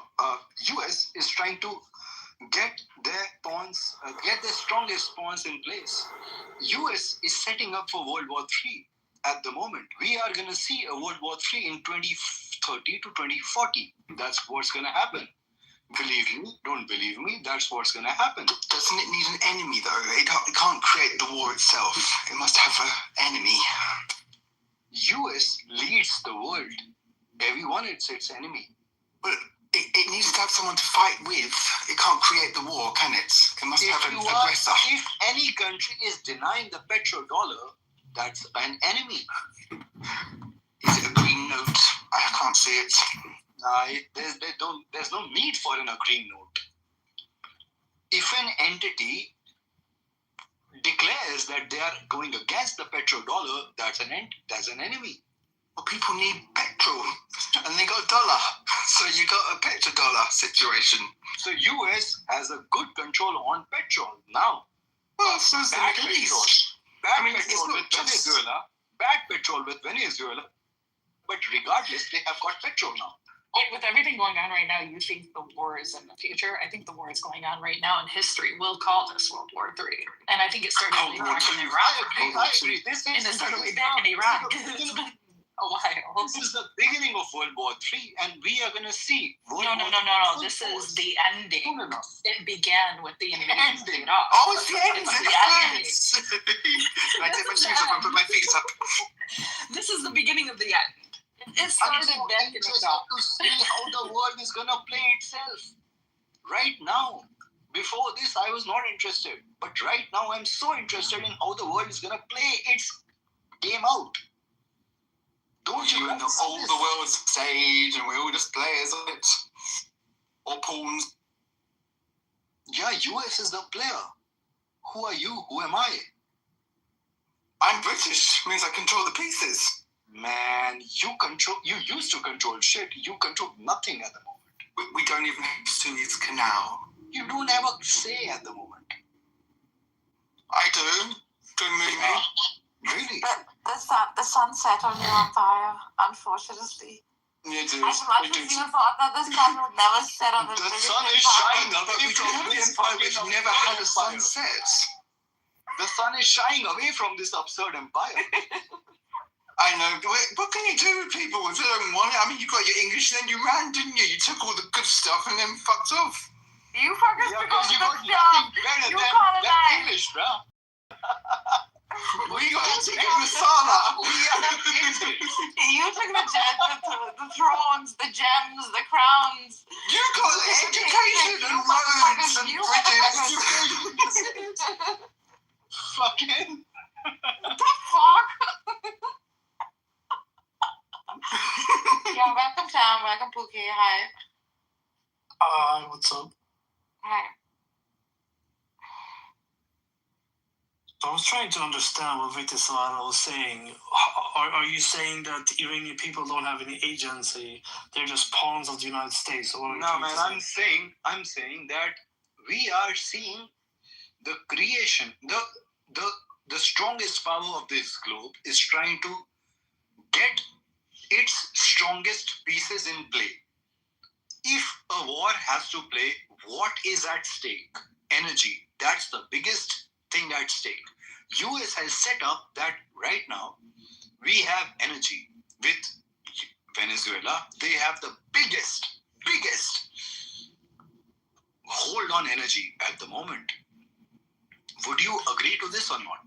How does Iran come into the picture? Because now you're talking about Venezuela, so how does Iran come into the picture? Who the fuck is Iran? 1 second.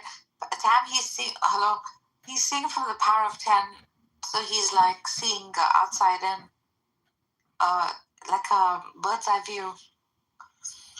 He's generalized that. He's obviously not, because he can't even stay on the subject of Iran. He's talking about Venezuela and he's talking about United States. What does it have to do with the people? Do you see the global play rather than bird's eye? Global play? Or are you like a small chopping bird? My question to you was, the Iranian people are just pawns. They don't have any agency. And you're confirming that by what you're saying. You're talking about the United States and Venezuela, that they're trying to control the oil. So it's not about the Iranian people, it's about the United States. That's what you're saying. US has plans for 10 years down the line, for 20 years down the line, for 50 years down the line. So does China. Which is denying that there has been oppression. China is existent because of US. China didn't exist. That's such a US-centric... I mean, I thought I was bad. I mean, that is the most kind of US-centric view of the world I've ever heard. Seriously, are you from the US? No, man, I'm from India. Well, shame on you. Shame on you. Fuck you. I'm shamed on your IQ. Okay. My IQ? Don't get acronym. Pookie, what did you say? Okay. Do you understand the play at the global level? There could be plays but that still doesn't negate the fact that the Iranian people have been oppressed and haven't had. That's so sad. I feel for them. Wait, stop it. We're Iranians here. This room is about us. Okay. Yeah, so like to deny, are there other power plays? But that's not what it's about right now. At this point, there is a people that is in the need of help. And the very brave people, very brave. The entirety of the world is in need of help. We are seeing but that's not right now. They cannot let this happen. Not on our watch as human beings. But beyond anything, beyond your politics, beyond your religion, beyond anything, you cannot, as a human to another human, allow this to happen. And by all means, Girl, we are not talking about humanity when it comes to war. It is about humanity. When it comes to war, we're still talking about humanity. Are we talking about humanity when it comes to war? We have to. Why wouldn't we? Ideally, we should. I agree. War has a moral code. Not many animal creatures go to war. Even war has a moral code. Look at this. I agree. The ants have gone to war with each other. Yeah, ideally we should, but is that the case? Is that the world that we live in? I think it's a Cold War. That's what I reckon. It's Cold War 2. This is not a... Sounds so wait, it's not the case, but we're also trying to minimize suffering, right? So what Pookie is saying is absolutely, yes. Yeah. So this is all in the heads of people. This is not reality. US is setting up a war with a guy like Trump. It's not got anything to do with the US. With a guy like Trump, US is setting up a war.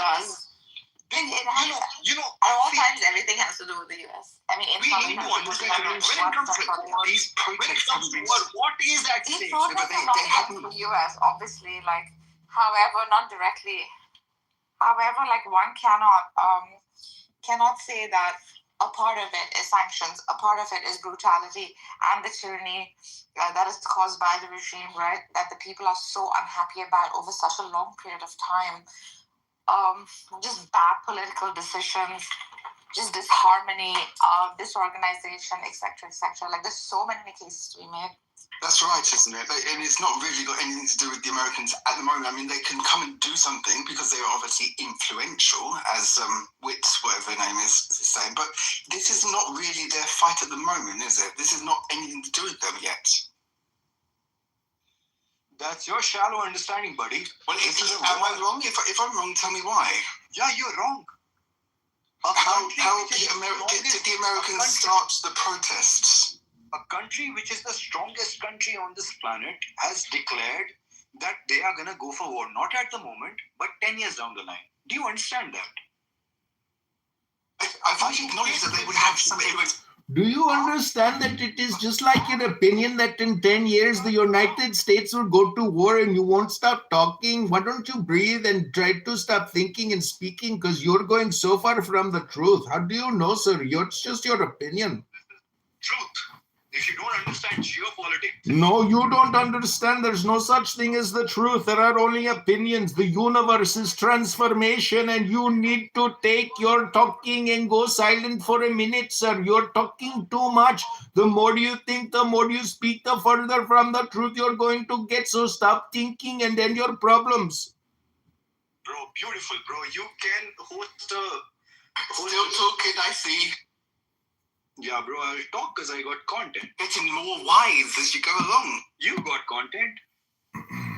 You have... Your content isn't bringing me contentment. It is bringing me indigestion. And I got to go to the bathroom to drop a big turd. I will be right back.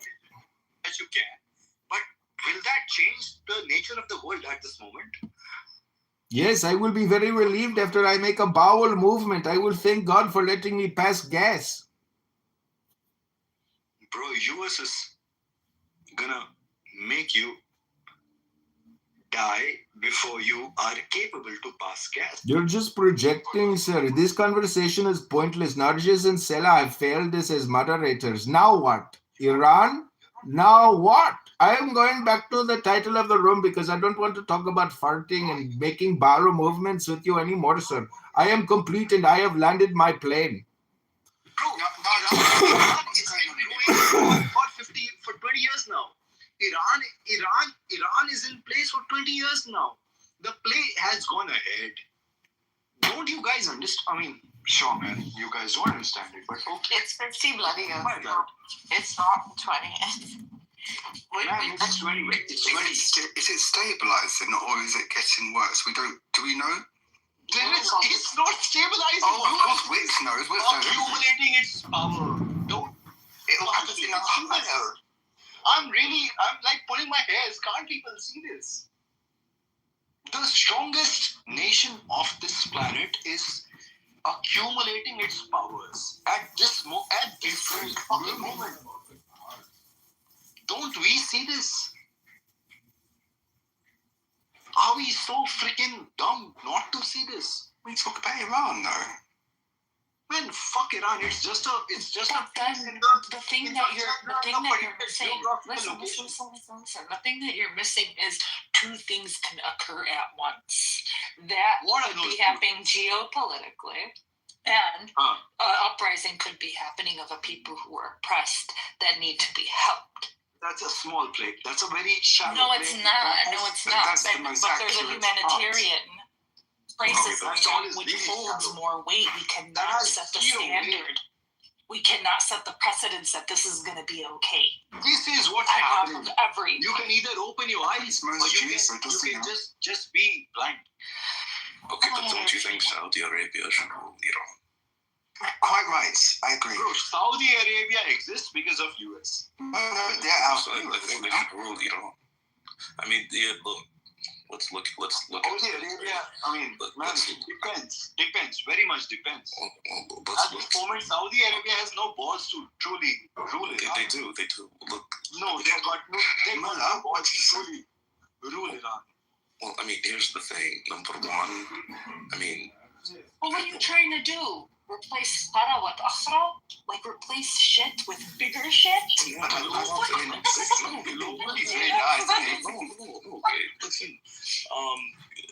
the house of Saud, peace and blessings and mercy of God be upon them. They're a good thing for the world. But okay, sure. Why? No. These people are good. They're not causing much trouble in Saudi Arabia. They're ruling. They're good people. They're good people. So they need to rule over the Iranians because they're ruling and they're good people. I mean, you think rulers are good people? Yeah, they're good rulers and they're good people. In the case of Saudi. Why do you say so?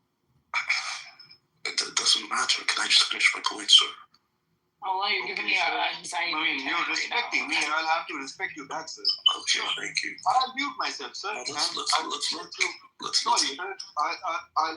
I'm sad, sir. Oh my days. Please go ahead, sir. Now let's look at the history of the Iranians. This is a country that invaded Pakistan, invaded Armenia, invaded Greece. They still basically controlled Iraq. They say Azerbaijan is their territory, Turkmenistan, blah, blah, blah, blah, blah. I mean, these guys are imperial, right? On top of that, they're Shia. The Shia are Kufar. Everyone knows this. Doesn't need to be discussed further. Yes. And then finally, nobody likes Persians. I don't know. I don't know. I'm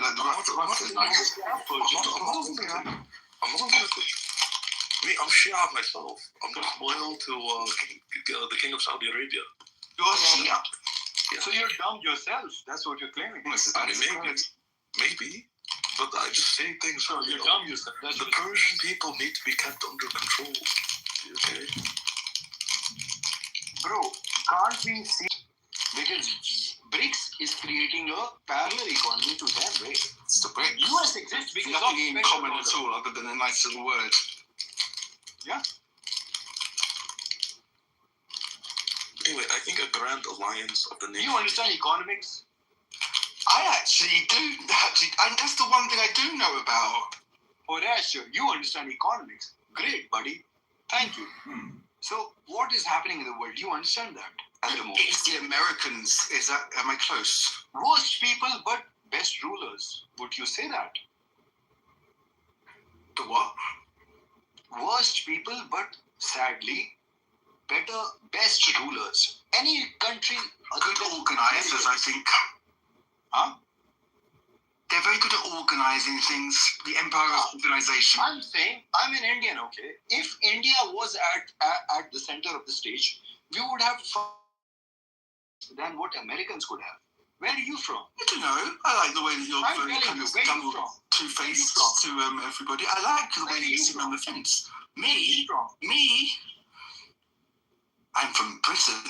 Your home motherland. You have a history of fucking the world worse than what you found. I don't know, actually. We did English and the British Empire was good. The British Empire was good. I don't know why people are against the British Empire. They were good for the world. Honestly, very wise man. If anything, the issue is that I don't get why does this guy make noises every 5 seconds? I don't understand why you make noises every 2 seconds, brother. See, this is if you'd learn. Bro, I can paint you a picture which is more than what you can. I don't care about more than 2 seconds for sure. I'm upset about the fact that you didn't learn manners that Queen Victoria tried to export to you. Yeah, bro. I did. We weren't there long enough. In front of King George, by the way. Let's go back to talking about Iran. Yeah, let's go back. Anyway, the best part of Iranian history was when the British basically controlled them. But the best part of Iranian history was before Islam. This guy. I mean, I don't care about that. I'm Christian. It doesn't make a difference to me. But, It's not Christian, by the way. I didn't say it was. I really think it was. What else did you say, buddy? I said I don't care about that because I'm Christian. And I'm telling you that your rule was the worst of all. So let's manifest this for the betterment of human beings, right? Rationally, we should, right? Yeah, rationally. So Hashimi, I did ask him, I asked him what would you place in place of the freaking regime right now? And he, like most Iranians would reply, said a secular democratic system, right, with a separation between church and state.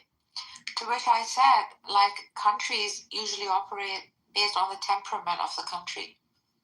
For example, countries that have individuals who are more freedom-seeking gravitate towards such systems. And perhaps countries that do well within like tribal systems gravitate towards like tribe or maybe religion or some sort of theocracy, perhaps, right? Something with like moral codes or some tribal laws, etc., etc. So we also mentioned that Iran has a more like pull towards nationalism, Iranians, rather than like tribalism, which we kind of do not see in the history of the Persian people. The one success the empire, I think, did truly like enjoy in was the all-inclusivity of peoples, also like the acceptance of different languages that sort of built into the system of Farsi that we speak. It seems to be like a combination of many different like sources of languages or people that were within the Persian Empire, for example.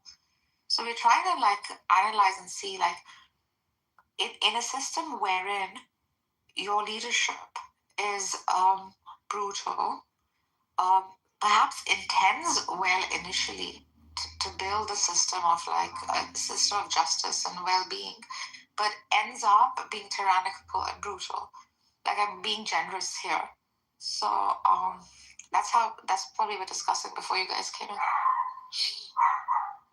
That's very interesting. I'm just curious, what makes you think one and then people learn freedom? One doesn't need freedom. One needs order. Now within order, you can prioritize freedom or not. Yes, that's a good point, actually. The state is a state of order, and then we can be free within it. Exactly. But so are the Chinese people free within the Chinese rule? Well, China is actually a perfect example because they're good example, no? Because they're not free in comparison to the West.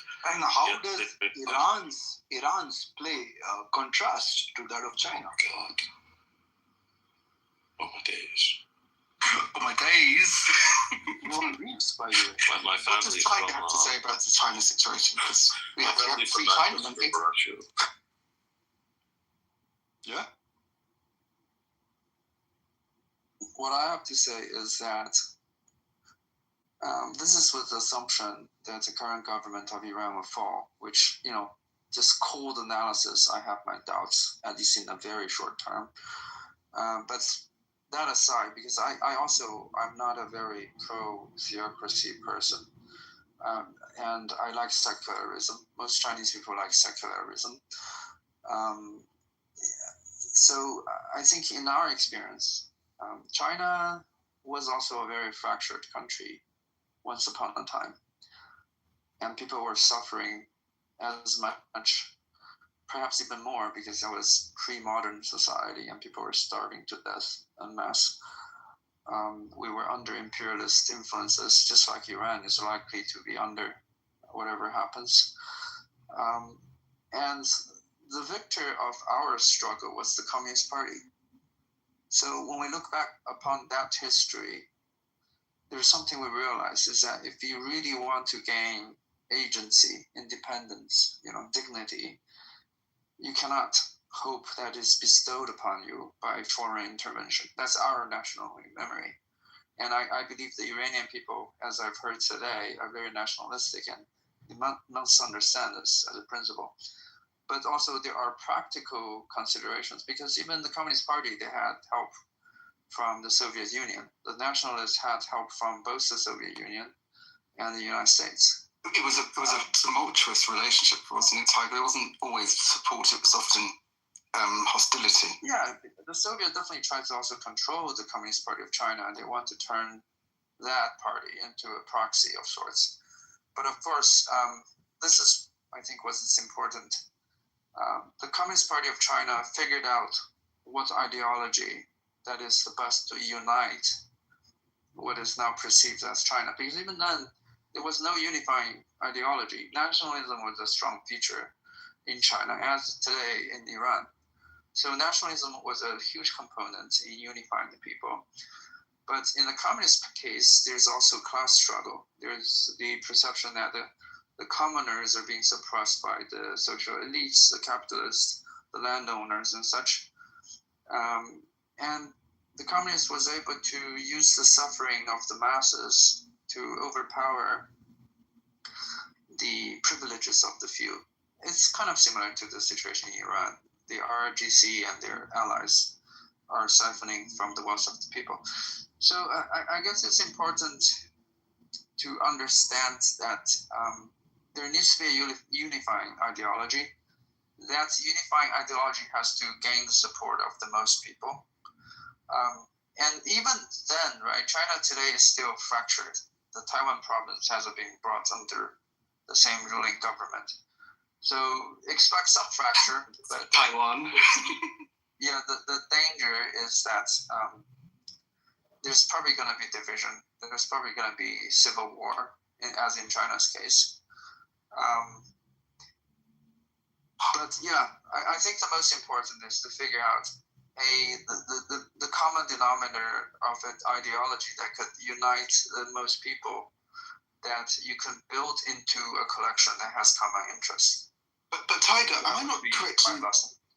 But aren't the Iranians, I mean, if you go back, before the revolution, they were pretty kind of democratic and progressive. I mean, isn't that the more genuine DNA of the people if you were to boil it down? I mean, that's still within certain living memory, isn't it? If you ridicule the system of a people, it was a brief period of history, and the people ridicule that period. Oh my gosh. Go on, speak. Also, this is part of our history, is that democracy in itself as an ideology is not sufficient to unite the people. In our Republic of China era, people tried democracy through voting. It was quickly turned into, actually not so dissimilar to what democracy has turned into in Western countries today. It has turned into a game of the few privileged people to control politics and fighting their own special interests. And that's China became divided by the warlords who nominally had democratic support, but really they're fighting among each other, and they're allowing themselves to be used by imperialist Western powers, and sparked a national, revolt against these people. And actually, the two parties that had the most legitimacy in our civil war, the nationalists and the communists, all proclaim that they are fighting for the entire Chinese nation. So this is where nationalism could be helpful. And they were, at least on paper, they were against infighting. If you can't find an ideology that could unite the country in that way, then it's probably not the right ideology, assuming you want to keep Iran together as a whole. Of course, it could be separatists. You could say, forget about Iran as a whole. We would rule this part of Iran as an ethnic majority or something like that, some ideology like that. There could be division like in China where a Soviet-supported group is fighting against a Western-supported group. It could be many ways of division that could happen.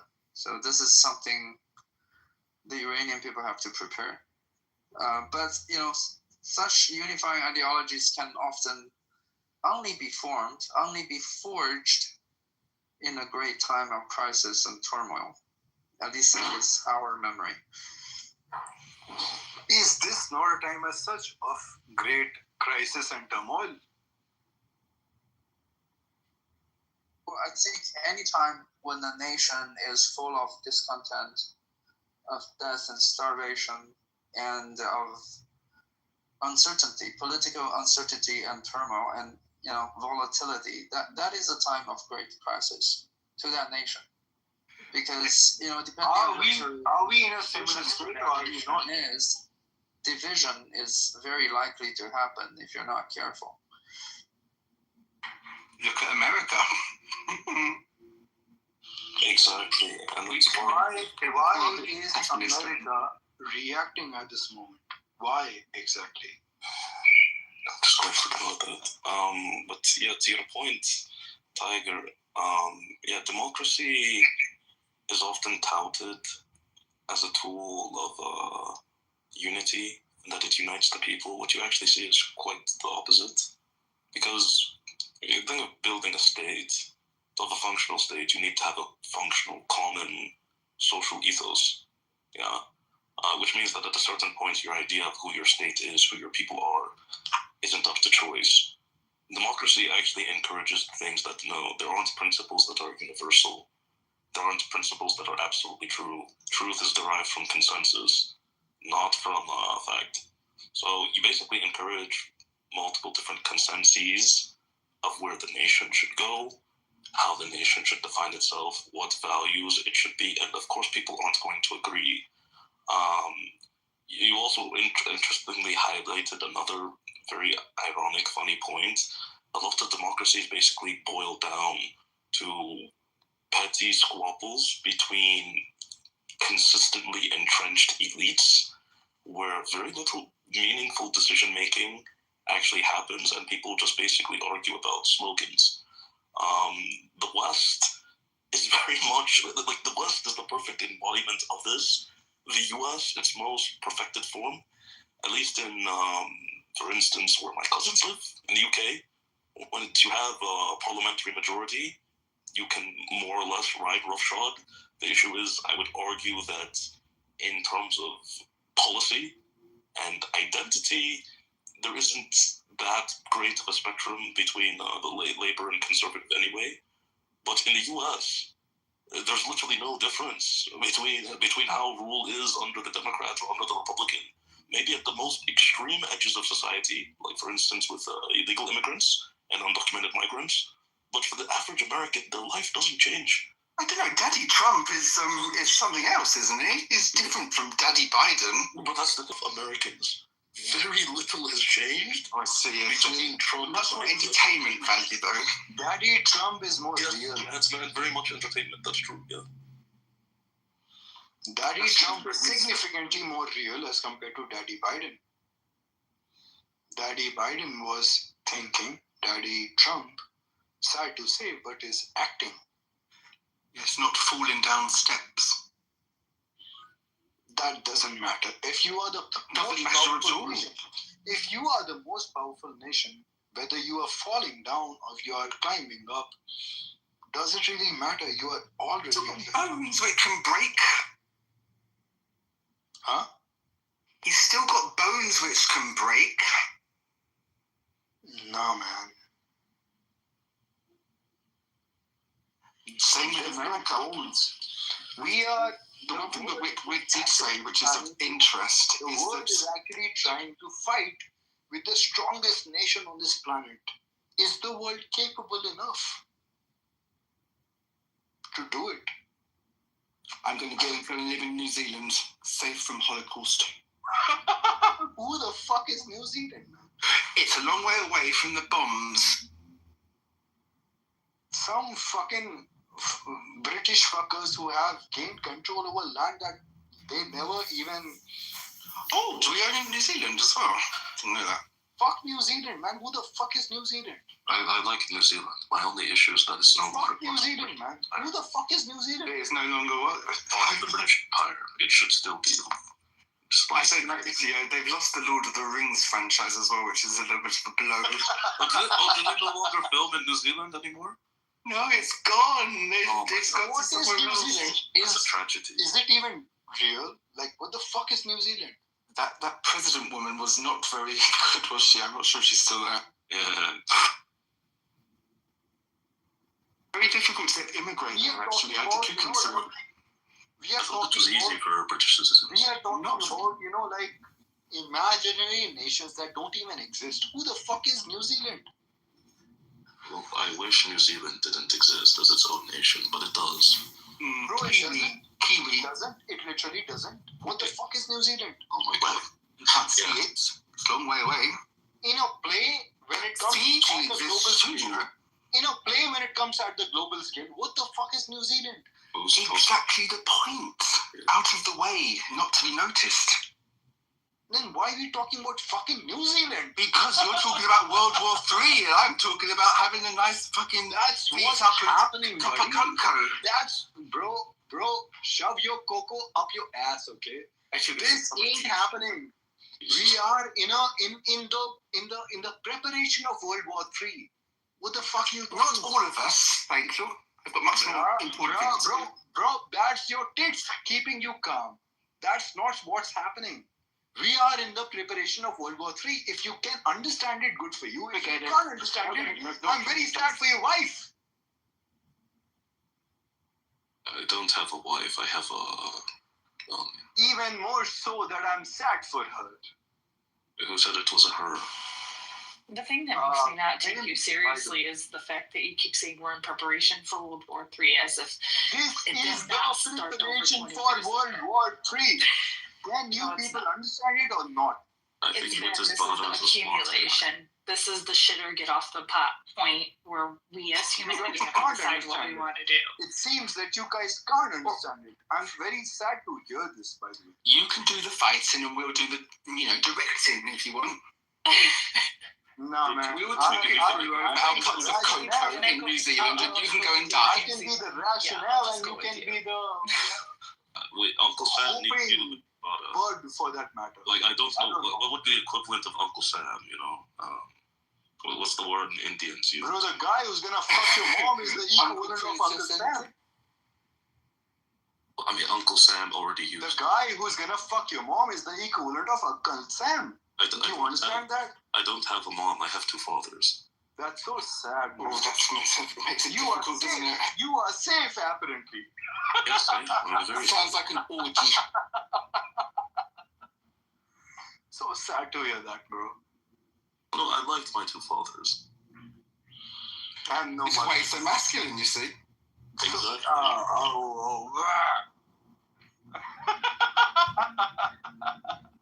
No mothers, I got two fathers. So you want to hide out in New Zealand, away from the nuclear radiation and all that stuff? Fuck New Zealand. Yes, please. It's New Zealand, Greenland, I think. The play is happening at this moment, at this very juncture that we are talking about. We either see it or we are putting a blind eye to it. That's what's happening. You guys can either be privy to it or you guys... Just because you're in that Kashmiri border, you don't like China, and you're going to start the whole... Oh, no, it's Pakistan, isn't it? That's going to be the problem. That's what's going to start it off. Can you just pipe down, please, and go get back to work rather than talking about fucking war games? Bro, I'll get back to work right next morning, but at the moment, can you understand what work means? Not really. Why? Yeah, you want me to go to work as well? Jesus, the first is war, now it's work. Fuck your Jesus, bro. He's dead. He has died on the cross. Come back to reality. Can you come back to reality? Jesus, Yeah, please, fuck your Jesus. Come back to reality. You come from a civilization of people that worry about people on buses in the middle of the day. God? Are you a problem? God, this is false. This is retarded and satanic, dude. Body. Wait, are you a Brahmin or are you something else? Honestly, the British did your country a favor by civilizing you, huh? So you want to tell me a culture that's like what you fucking uncivilized motherfuckers look at what you turned the Ganges and the Indus River into, my friend. And then you want to come and say, oh, fuck my Jesus. Fucking uncivilized motherfuckers have the audacity to uncivilized motherfucker. Yeah, because the British created the caste system for you. The British created the Dalits and the untouchables and all this. You guys are backwards. British created I'm being sarcastic. You created it. Bro, that is your culture. That's your people. The world is really big. You need to get a grasp about this. Can you or not? It's a really big world, and it's all about America and war. Fuck America.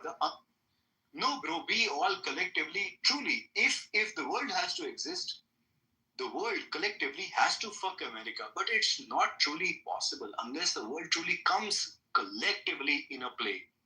But that's not happening because Denmark. See what's happening at this very fucking moment. Do you see it? What do we think about Denmark and Greenland, or do we not care at all? Why Greenland He's is still at speaking. Are any of the mods even here? why Greenland is at question? You understand that? Oh my god. Are any of the mods here or no? No. My photo is now not as you Your see. tits are in front of my fingers. Do you have a perspective to respond to this? You say my tits are in front of your finger. Okay. Yeah, bro, I can feel it at this very fucking moment. Can you respond to it? Are you capable to respond to it? What you wanting to do? Pre-cum or? No, man, I'm hoping that you are able to save your tits.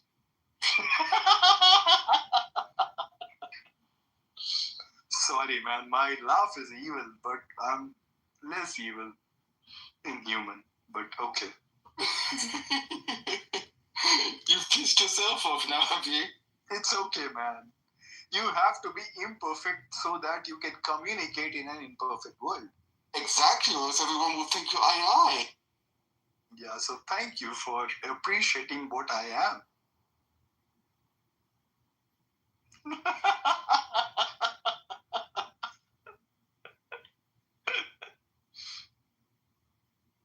Laugh, bro. Because you got no content. That's a maniacal laugh, isn't it? Yeah, maniacal laugh. This is a maniac talking to you. But this maniac got more balls and more IQ than your mother can have, or your father can have, or you Well, can they're both gone anyway, so it wouldn't be difficult to have more than zero. You want to carve it to zero? Let's just keep it nice and simple for the competition. No, okay. Look at Prince. Fair enough. Yo, what's up, everyone? What's up? Let's bring it down. Hey, 1 minute. Yeah, go ahead, Horatio. Prince, how are you? Give me a response. Good, buddy. Give me a response if you think that you're capable to give me a response. A response about what? Horatio, how you been? I'm alright, actually. How about you? This is very clear, man. If you think that you're capable to respond, please give me a response. Oh my god, what's the question? The world is gonna go to ashes at this very fucking juncture.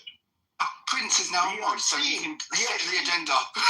We are seeing the world which is setting up to go into ashes.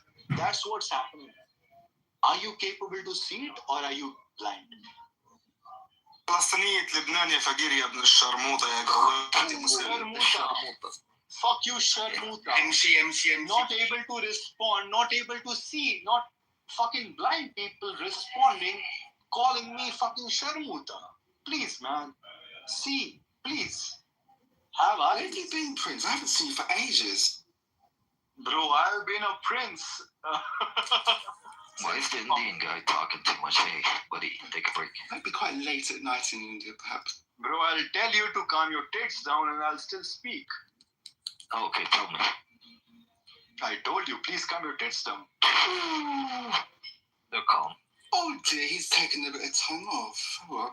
Where have you been, Prince? I've been away. I've been on the coast in England, you know. On the coast? What coast? Well, you know, the sea. No, I know, but like Brighton, Hastings, and Margate, and doing the seaside stuff. And even over to where, Hampshire? No, southeast. Okay, I moved to Manny. Oh, I've only been there once, you know. Only once? Why? Yeah, quite a long way to go. Not really. Like, you can by train. How long does it take? What, 2 hours by train or less? Oh, that's not bad. Actually, it took almost that long to get to Hastings. And those cool virgin fans are in the room, Horatio. I haven't seen this guy in over a year, and he's coming back to cuss at me. Come up, boy. Do you think I look like السن نبيك محمد يا ابن الشرموطة والله أختك لنيكة في قصة يا جواد يا مساد يا فقير. Are you done? This guy is fucking broke. His sister is crying every day in Lebanon. She wants money. She wants money. She lives in a fucking refugee camps. Are you done? Go down. How did you like this performance, Horatio? It was quite erratic, right? Yes. I do like the rough. You always get the greatest fans, right? Indeed, I do. So I went to a Turkish. No, it was a hairdressers with people speaking Arabic, and I've learned myself some Arabic, like emshi. Is that a good thing to know, or is that just what did you learn? Emshi, which is apparently go away. Emshi, yeah, walk away, or I'm walking. Oh yeah, walk away. It's kind of more of a polite way. So I think it's quite handy for Clubhouse. They gave me a nice buzz cut, so. It's getting cold, man. Fucking winds are horrible. Hate the weather.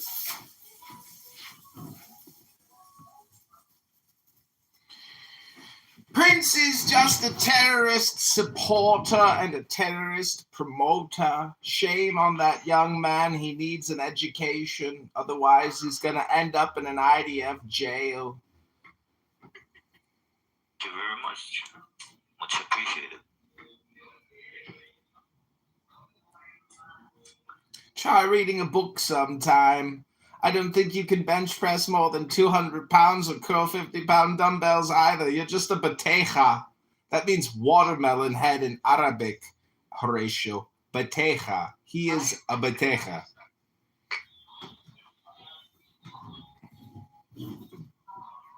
Assalamu alaikum rahmatullahi wa barakatuh. Walaikum assalam alamak habibi. I just want to express my concerns about Iran. What's going on is messed up. Iran is actually defending you Muslims. So if you guys are against them, you guys are cowards. I mean, I don't think the Iranian regime is going to fall. It's very powerful. Oh my God. How are you, Prince? Good. But they are Shia though, so that gives them a back start, doesn't it? And they have got weaker. Horatio, give me a country that went to war with Iran recently. Iraq, didn't they? That was in the 80s, buddy. I'm talking about. Okay, that was recently. Israel. Yeah, nothing. Indirectly. Yeah, but they didn't lose. America. America what? Did that nice kind of stealth bombing thing, didn't they? Bit of victory. Yeah, but Iran is still there and still doing their thing. I know, but there was a helicopter accident. You didn't do much, Horatio. But the helicopter accident did happen, didn't it? And that was a big blow. Not really. But he's very old, isn't he, the guy in charge? I mean, he's going to die soon, surely. I like your accent. It's funny. I'm probably not talking any sense. What's that, Prince? Say that about everybody's accent. No, his is unique. Yours is funny. Mine is just neat. Unique. So, Prince, who are you with? I'm trying to understand. Who I'm with? Yeah, like every day you have a different opinion. I'm with you, baby boy. See, guys, Prince is... By the way, guys, Prince used to support the LGBT community. I still do. Bro, I support LGBTQ and I support your woman. Bro, go drink curry and eat curry. What are you talking I about? support your woman, bro. Why is she supporting LGBTQ? The I is for intersex, not for Indian in the acronym. Indians smell like shit.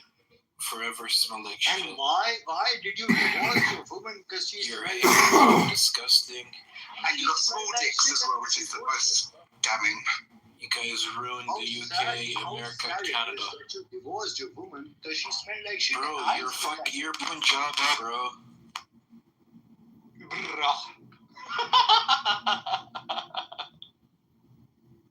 Bro, God, get content and then respond, okay?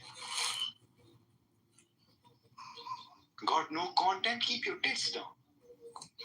Is that advice comes. Mother chod, banchod, you keep your tits in your bra, you banchod sultinas hogya kute, you ignorant low IQ Indian dog fart. You are an obnoxious person and you need to stop talking. The more you talk, the more you think, the more you speak, the further from the truth you're going to get. So stop thinking and end your problems, dog fart. Banchod sultinas hogya kute tarimani boss banchod. Oh my! I thought I was going to get a sort of improving conversation on Iran. I found out nothing about the place.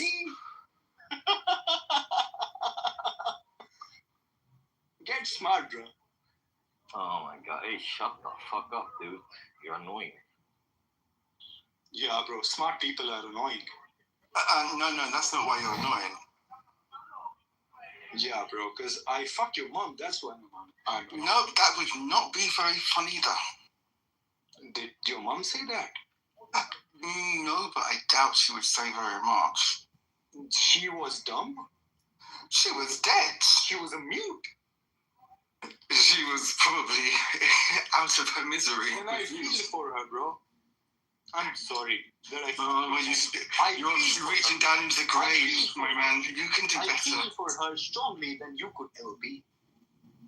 Well, yes. I suppose it's academic now. Thank you, man. At least you appreciate some smart people. Other than your mom's tits. That I did.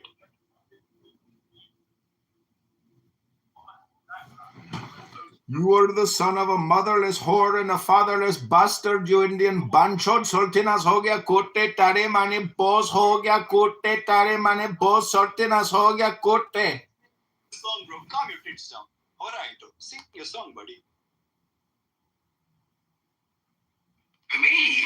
Yeah, bro. Fuck that. I'm not doing war, I'm not doing work, and I'm not doing karaoke. Your mom sang it for me. Oh, shut the fuck up. Fucking retard. Go to your dusty rooms, bro. He probably hasn't got any others to go to. What the fuck is he? He's such a shut up. So, did you move from London or just had work at the coast? Yes. Long story, not happy, but getting somewhere soon. After the suitcase.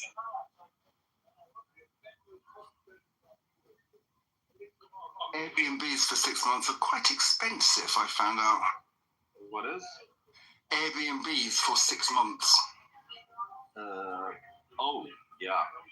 Mm-hmm. Yeah. I bet you're staying at a bougie one.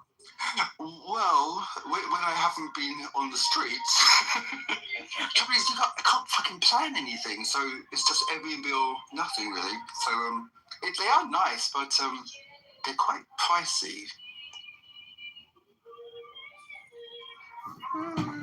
Well, you're LGBTQ, aren't you? You can sell a piece of that ass to get the price down on the cost of the rental with the Airbnb. Just sell that booty hole like Prince. He sells his booty hole to stay alive. I'm going to leave and see you soon. Why? Oh my god. Musician, remove, and block. And weird. Because you gotta realize the most successful settlements in the Americas were people who could survive through a winter. People experience winter. Non-winter experiencers probably didn't do that good. Said, you there? Yeah, I mean, I'm just listening. Tell us. I was listening. He asked you a question. I just asked the first one. I asked the first one. I just heard questions back, but I didn't hear. We answered. What are you talking about? Yeah, Rohan asked you. Was it 12 or was it like? Right, I just heard questions asked back. Yeah. Well, we said yes. But you didn't ask. Yeah, you didn't hear him say. Removing yourself from the yes we said first. Yeah. Okay, I didn't hear it. Cool. Yeah, we say yes. Black people went to every continent. What? Can you answer Rohan's question now? Like you went back on mute and I'm. Oh, I was letting y'all filibuster. Yeah, I was just asking if there was an accepted theory that Africans. We said yes. Went at the time, but that's all I was asking. Okay, now answer my question was answered. Oh, my answer is I don't know what the quantity is. Okay. I don't know. I don't know what the quantity is. Can I say something though? Somebody was saying.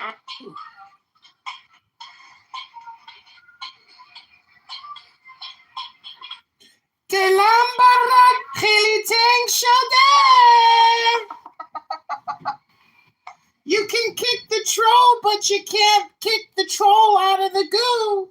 Hello? I'm the Frida Kahlo of Iran mixed with the Shah, the Ayatollah.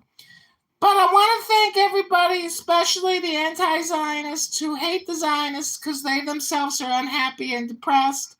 You never change the world. You'll only change your emotional disposition and your intelligence. But as far as like saving and changing anything, you'll never do it. You're just running your mouth on Clown House. So just read a book, go to the gym, have a nice dinner, and I hope you live a long time and get to enjoy it all for a long time. Health, wealth, love. That's the truth of the earth. And it's a shame that your mother gave birth to an anti-Zionist, because Jews are nice people. Jews are very smart people. And they're very good people if you're good to them. But on October 7th with the Supernova Fest, that was too much. The Jews were like, never again. No.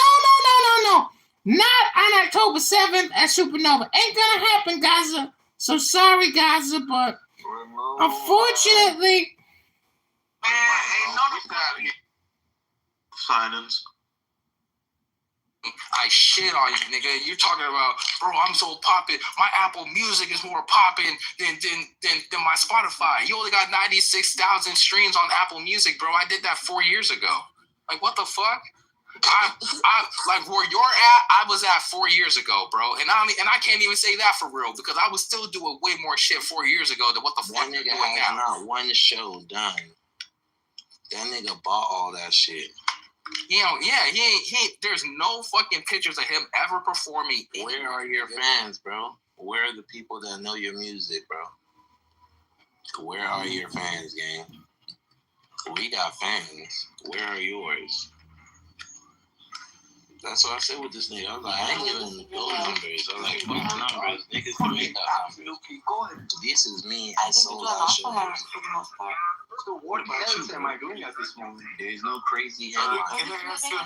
You're living in a life. You're living in a world of mad people. And we're all mad. Girl, I'm talking to you. Can I ask a question regarding the title? God, not again, Sheikh. The same freaking flow. Go for it, man. I mean, I was trying to talk to Nargis because I think that she's as absurd as I am. Yes. Okay. I got a question for the room. Would you rather take an airplane to Iran with a layover in Palestine, or would you rather take an airplane from Iran with a layover in Palestine to Israel? That's why you keep running in and out the fucking room. I just want to have a good night. Girls are players too, you know. Girls are players too.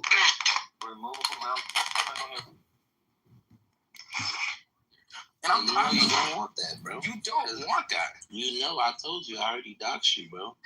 I did the work, and what you tried about it. You asked for my address, got the address, ain't do shit. And you know I'm laid back. Craig's just gonna fucking George Floyd you, gang. You are gonna be begging the... It is against the terms of service to make death threats on Clown House. I am reporting you. Oh, where? For sure. But He gone. Go ahead. But you back in the goo. So you see how that worked? Was it worth it? Was it worth Was it? it worth looking like a fucking idiot? Yes, it was worth it. You fucking turkey curry ass nigga. You fucking goofy ass nigga. You dumb sand nigga. We don't give a fuck if you raise your hand. You ain't got shit to say. You think we want to hear your fucking curry and spices ass talking, nigga? No, we don't want to know anything about no naan bread, nigga. Put your hand down, nigga. You clipped. Go take a bath, nigga. We know y'all niggas don't take no damn baths. And I'm not talking about in the Ganges. Thinking about in the Ganges. We know y'all niggas make y'all food with fucking feet. Goop scoop ass nigga. Your name Black Goop Scoop, nigga. You already been exposed on the ground, nigga. We know y'all dirty. We don't want the stage to get dirty, nigga. I could feel the fucking filth from when you started talking. I was so glad Craig dropped you because I need to take a shower off rip. You a dirty ass nigga. Projection. Yeah, I don't give a fuck about any of that Durka, oh, Dirk talking ass shit. I don't give a fuck about none of that. But yeah, 3ski. I don't know why you so running from me, man. I even messaged you the room. I told you to come back. You saying that you don't want to come back because you scared, right? And now I'm gonna post that because I'm gonna show the rest of y'all that this nigga is not like that. I really wish that y'all would not get so hyped up and feeling like this nigga 3 is on some shit. He is not on no shit. 3 is exactly what his name is. 3 fingers in his ass, just like Whack Man. Like, what the fuck? That's all this nigga's known for, man. This nigga's a faggot. He gets his fucking hair fucking twisted and fucking re-dreaded by faggots in his fucking community. He sits in the fucking legs, in between the legs of a gay man and gets his fucking hair dreaded up, nigga. Looking like a gay-ass Jacquees. Fuck you talking about, nigga? You look like Jacquees with Down syndrome, you fucking faggot-ass nigga. You can't stand in the paint, bro. That's why anytime you gonna talk shit, you gonna talk shit in a room. Be like, oh, bro. Well, yeah, bro. You know what I'm saying, bro? Like, I hate the fact that Craig, bro, like, Craig, he always be coming on the app, always screaming, bro. And I'm just saying, bro, like, I'm from Toledo, Ohio, man. You know what I'm saying, man? I'm just like, bro, like, shut up, nigga. You always sound like you're crying. I want to hear this nigga talk and he don't sound like he's having a fucking temper tantrum. This nigga sound like... I swear to God, this nigga sound like a 7-year-old fucking nigga. He sound like... He don't even... My son sounded like that when he was like 5 playing Roblox. Man, this nigga talking shit. He sound like he crying and yelling at the same time.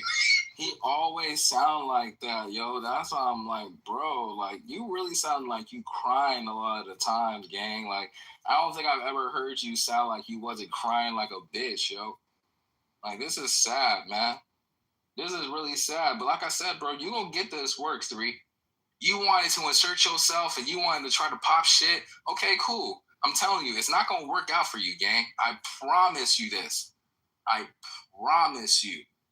There is nothing that you're going to be able to do to stop this unless you just say you're sorry, bro, and you say the fuck out of it. That's it.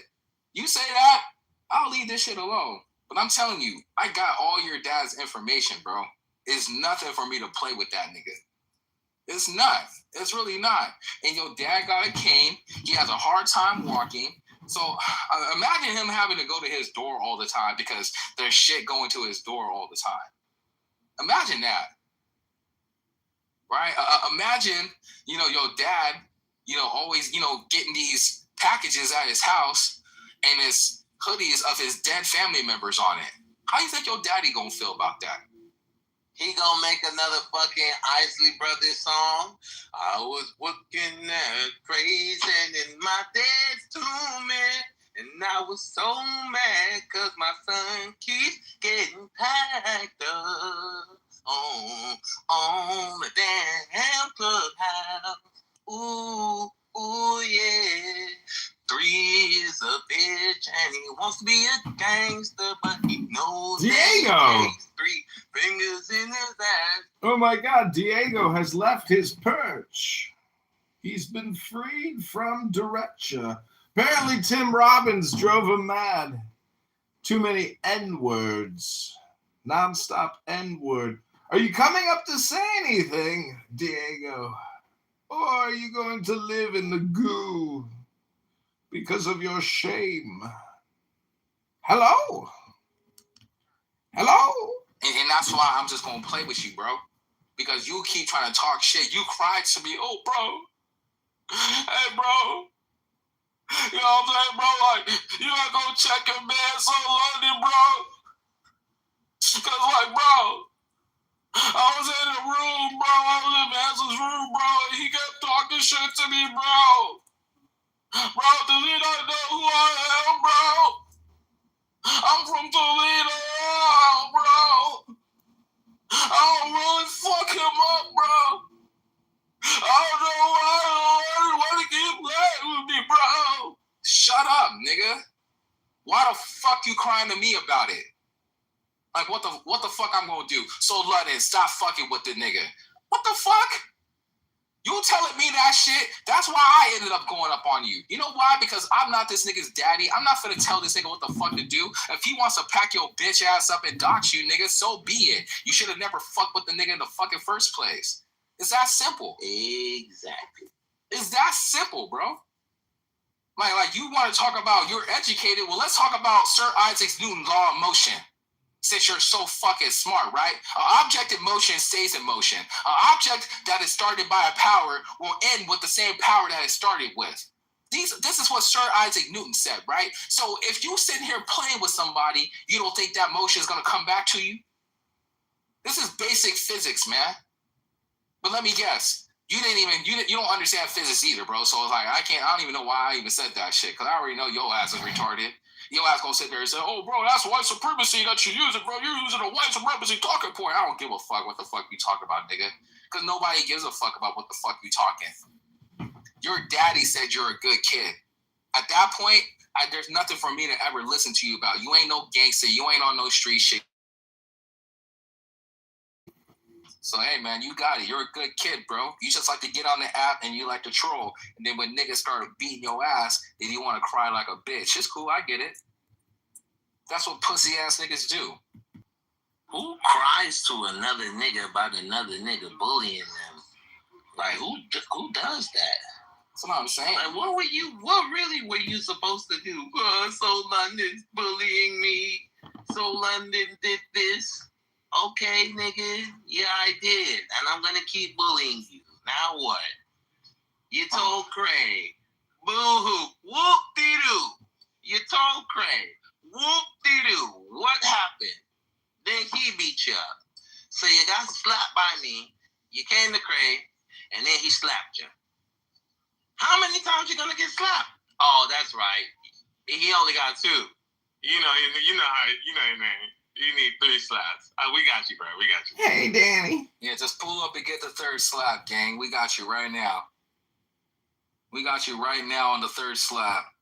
So that we can get 3 of them. Fuck you, me, man. So London was packing me up, Craig. Yeah, bro. That nigga was really crying to me, yo. And I'm sitting here listening. Governments have concluded that the contrary to what they say openly, there are actual security documents and stuff about what's going on in Iran.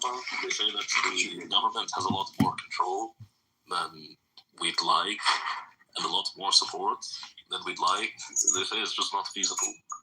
This is the conclusion of the CIA. MI6. Yeah, makes sense, bro. Makes sense. They all say no, not about the part about the support. There was about that it's not the right time, but I didn't think that there's too much support. Even the support, yes. People in the CIA said this. How much support? How much support do they have? It depends on the number. Some say 20%, but they also assume that the remaining 80 are against the government. Some say it's much more than 20% because even if what do you mean? But I think even those 20% that supposedly support, at the end you need to go and buy milk and water and look at the how do you call it, the exchange rate and how it's been dropping since June. It doesn't matter who you are, if you can't drink. If you can't eat, then it will impact you. And I think this is what is different with this revolution to the previous one. You should drink soy milk. Yeah, but that's the question. Champagne. So how many people? You can't drink water to drink. But the question is, how many people blame the fact that okay, there are a lot of people that say that okay, I can't drink water, I can't drink water, so the needs to go. And then there are those who say, okay, well, that fact is because of sanctions, which is true, it's because of sanctions. So is it that the No, it's not true because of sanctions. They spend a lot of money on nuclear, on Hezbollah, on different proxies. They could spend it on their own people. But when you look at those, when you total those numbers, those are blips in the grand scheme of the economy. right? One needs to look at the comparison of oil barrel outputs from the mid 2000s to currently. It dropped by like 300,000 barrels compared to several million barrels. So the main thing is because of sanctions. Now I agree, a plurality of Iranians are well, in fact, just yesterday, there was it says Israel Channel 14, citing a source familiar with the activities of the IRGC, reported that about $1.5 billion. Channel 14 is propaganda. Yes, I would take Channel 14 as a grain of salt in general. Exactly. With 2 grains of salt, it reported a bucket of salt. It says that it reported that about $1.5 billion left Iran in the past 40 years. What is Israel Channel 14? No arm. It's like a BBC channel. לא, בתור ליכודניק לא יעיפו אותך מהמרכז אם אתה מדבר ככה על ערוץ 14? You see, it's לא ליכודניקים. It's a difference between BBC. No, she's a good point. I'm still a likud, but listen, if it only says that, when a likud says so, it means that it's bullshit. Yeah, But the point is, if you really want it's a joke. It's a joke. Yeah, if you really want to know the situation. Okay, let me explain. Channel 14 is not listed as a news outlet. It's listed as a heritage channel, so it's not bound by journalistic ethics standards. Wait, you have not yet the choice. Somebody has made so. Yeah, sorry, what did you say? Channel 14 is not listed. Can you riddle me this? So last night I was listening to Amir's room. Can I just finish saying something? Channel 14 is listed. Channel 14 is listed as a heritage channel and not as a news outlet. It is not bound by journalistic ethics. So everything that comes out of there is not obligated to be proven or verified or checked. So I want to take the chance. I just want to take the chance because it's very rare. I have to say it. I agree with M. Thank you. Yeah, me too. I agree. This is the only thing I'm going to agree with M.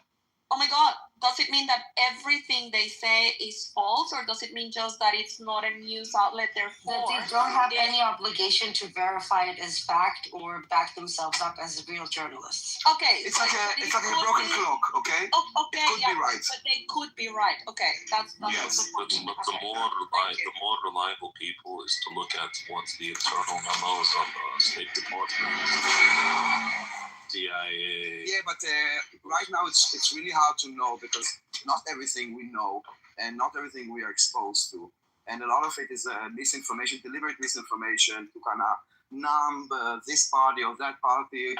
We saw it also in the previous round. Yes. Like we need to don't take everything as face value, even if it comes from legitimate sources. Of course, but that's why the best ones are not the.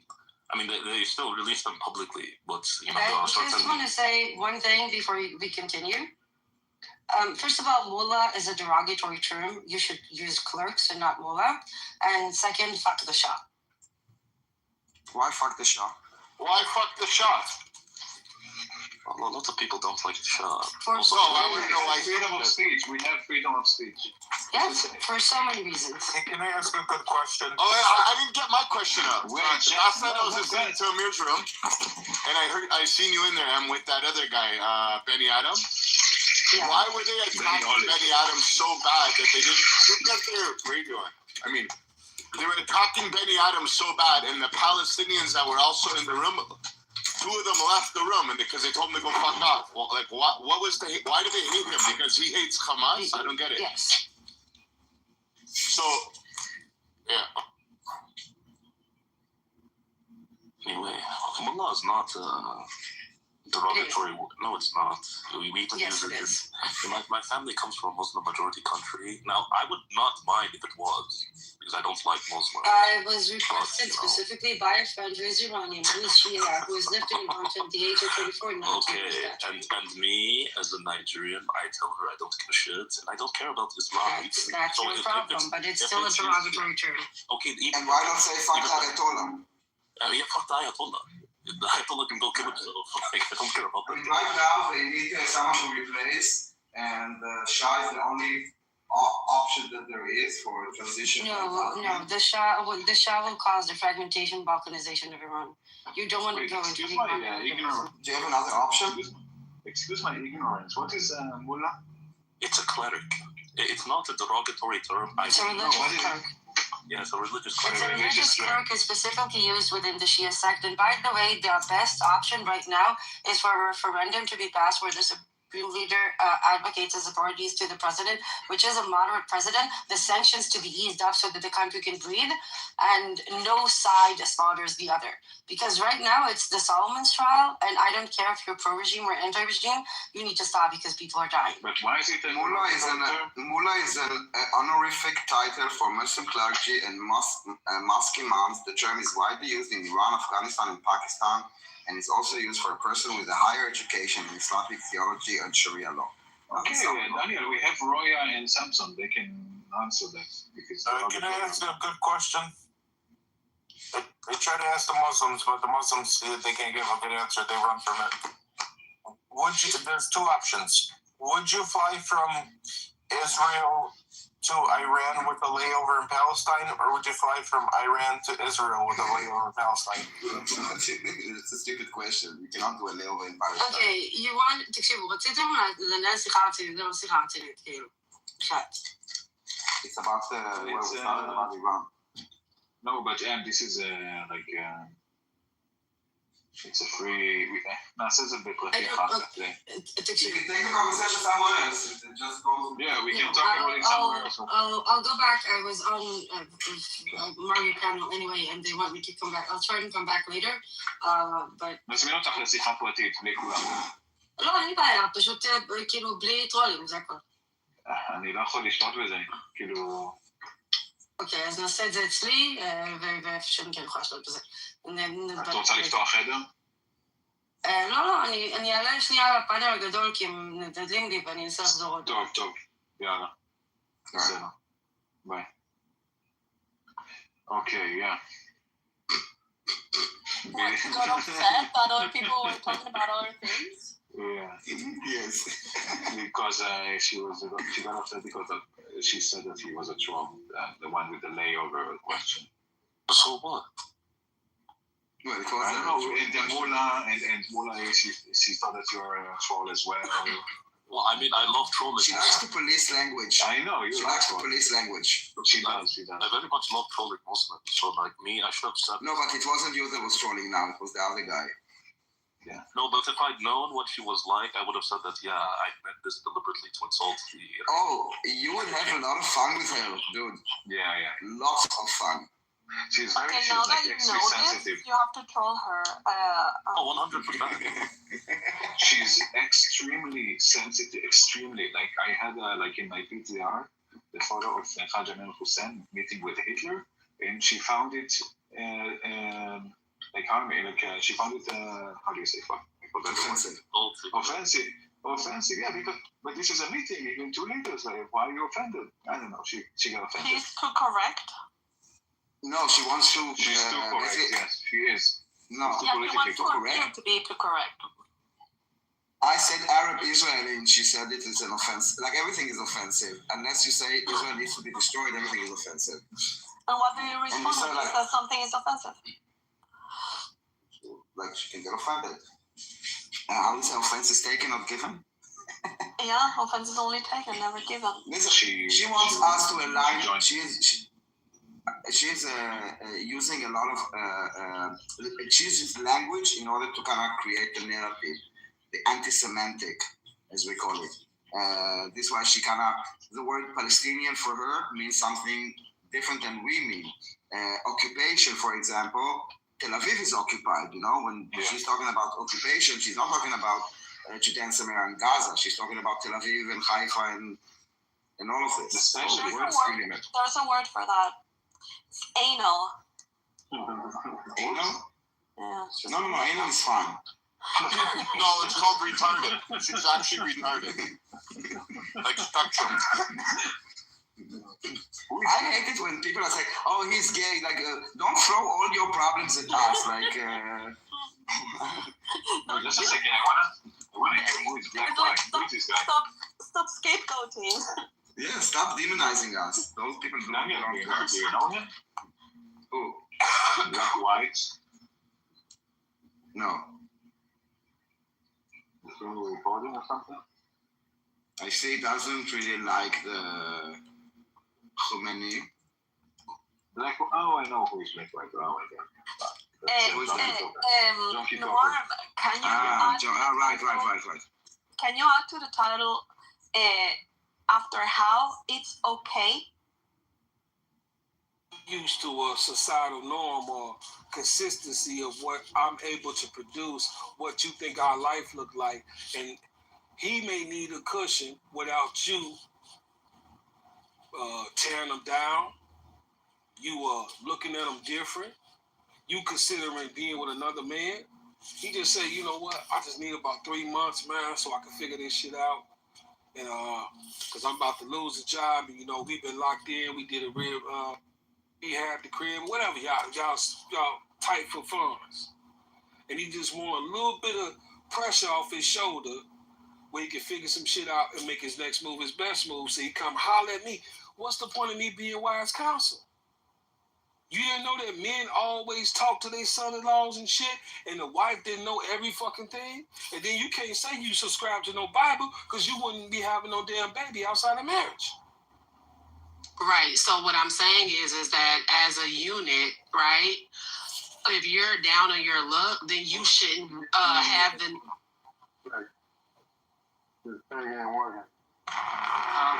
You shouldn't have the notion to where you would think that your wife will look down on you or talk bad about you or any of that if it's without of your control. My thing is, if we're in this together, then we get out of it together. There's absolutely nothing that should be going on, especially if it comes down to our livelihood that I do not know about. You tripping. Men want to maintain, just like your father. Think about what I'm going to tell you, Candace. There's so many things about your father that you would never know about. And you don't need to know about it. Because guess what? In the eyes of his daughter, he always want to be revered as a superhero. He don't want you to know the times that he may have did some fuck shit. But you got to think, it's possible with every man because we got a higher self and a lower self. And ain't no exception to this shit. So just like how your father will protect you so you don't never lose respect for him, your husband may do the same damn thing. And I'm damn sure he gonna do it to his daughter. Absolutely. I disagree with that. I think you should come to your wife because maybe she can work some more hours. Maybe she can move some stuff around. Like that's what y'all are supposed to consult with each other. Like, I don't have a problem with you asking my dad for money. Maybe you could come to me and we can ask him, together, and you can still get counsel from him outside of me. But I don't think you should be going behind my back asking my parents for money, and then I just don't know anything. You know what I'm saying? Like, it wouldn't even be a respect thing. I would lose respect for you if you did that versus if you just came to me and was like, hey, we need to ask your parents for money. I'm sure all the women in this room gonna say the same thing because y'all all independent and you masculine. But I guarantee you, if I talk to the feminine women in here, you masculine than a motherfucker. You gonna cut me off. You gonna complain if I interject on you. You gonna go back and forth. Yeah, you don't perceive yourself the way other people perceive you. But I guarantee you, if I made a title about this shit, the more feminine women will respect this shit. The more masculine women will feel slighted. Because you know why? You think you a fucking leader. He need to run every damn thing that's going on by you. You need to be in control of shit. So that's why you feel disrespected. Yeah, you hit the nail on the head. Let's keep it real. This is our tribe. This is our culture, man. Black women are taught that they are equal, at least equal to men, if not superior. So the idea that men are colluding behind their back and they don't know the details of every single move and maneuver men are making, it makes black women uncomfortable. But what I want to say to y'all is I get that from a cultural standpoint. If I was from another culture and just walked into black and that was what it was, okay, I can understand that. Y'all are taught y'all should be in the loop on everything. But let me, because that's out of a space that black women believe control equals safety. Y'all falsely believe having control or having some agency over a thing or a person or a situation guarantees you safety in something. It makes you feel safe. But it's not. Control means responsibility too. Once you take control, then you are then thus responsible. And what Your Highness and what most men would try to convince y'all is why we wouldn't tell y'all something like that is because we try to avoid putting responsibility or weight or burden on women. That's what we are taught that men are supposed to do. And black women, by culture. Black women are taught not to interject. Do you notice something peculiar is going on? Have you ever heard a group of white people talking like this? What do you mean about women this and men that? No, just like the exact opposite of that room, but just white people talking about the same shit. But what do you mean by the same shit? You mean talking about gender issues or gender differences or what? Ah, never mind. I forgot it's a black app. No. I appreciate that, Pausley. This is Tay-Day, the booger boy. Nah, see, this is why we need more funding in schools. This is why we need more funding for education. Education needs more money. Don't forget. I appreciate that. Nobody said it's not nobody said it's a bad tattoo. It's actually a nice tattoo. Liquid, here's the crazy part. When it started bleeding, I licked the needle, and then he just went back to tattooing it. So it had a piece of me. That's freaky. Yo, you what the fuck? That made me so hard. To stay alive. So does your God do the same thing? You're just actually living in a different way. So does your God do the same thing? Does your God different bro? Chat. She does have Snapchat. I want to add Neith on Snapchat. Why do you want Nita so bad, nigga? No, I want to be friends. We're friends. Do you want my Snapchat? My friend.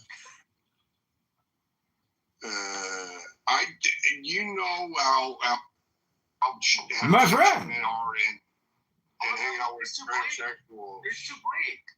That makes them look gay. Listen, he wants Nita Snapchat because she's hot. That's why he wants Nita's Snapchat. She's hot. That's why he wants it. And he's lonely. Hey, Zach. Who married Nita? Who married Nita? Hi, Black. Hi. Who muted me?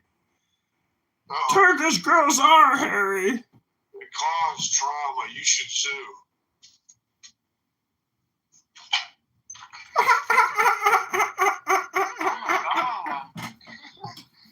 What the fuck? Hello? That is creepy. I feel like I'm in a horror movie here. Isn't Jazzy in the room? Jazzo? No, Jazzo, you dumb nigga.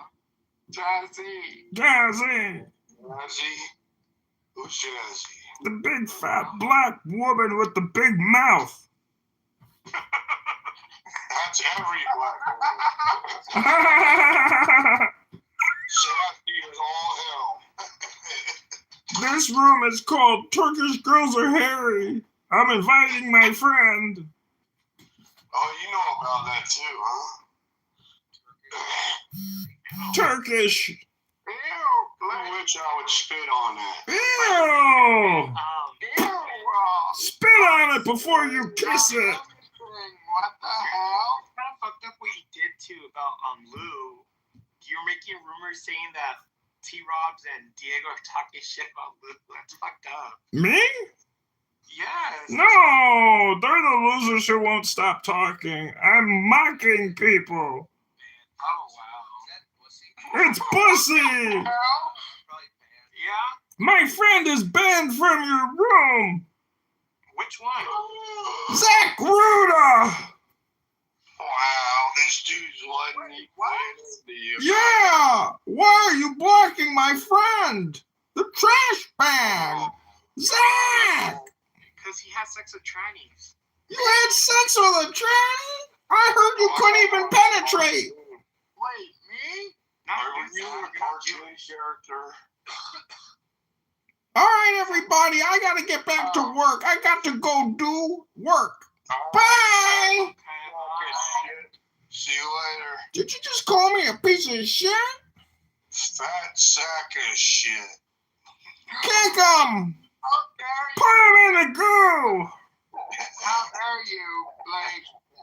How dare you? I just call it how I see it.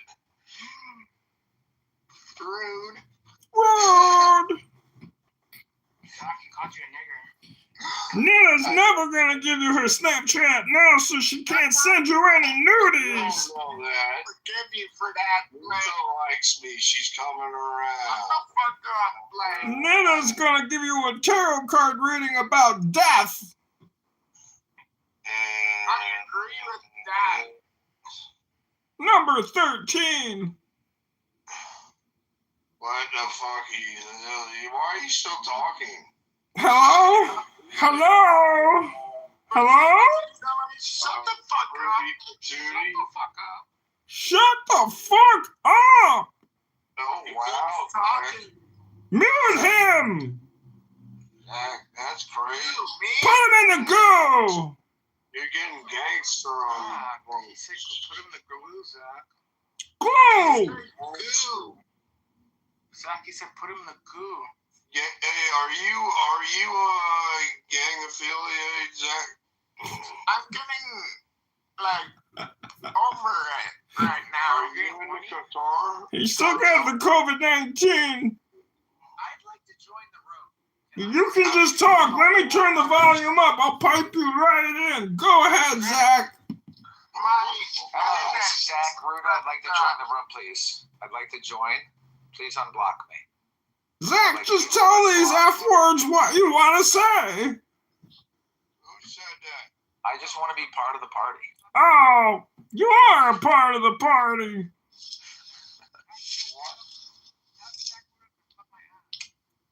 Bussy says, fuck his black F-word, N-word, tight booty hole, asshole.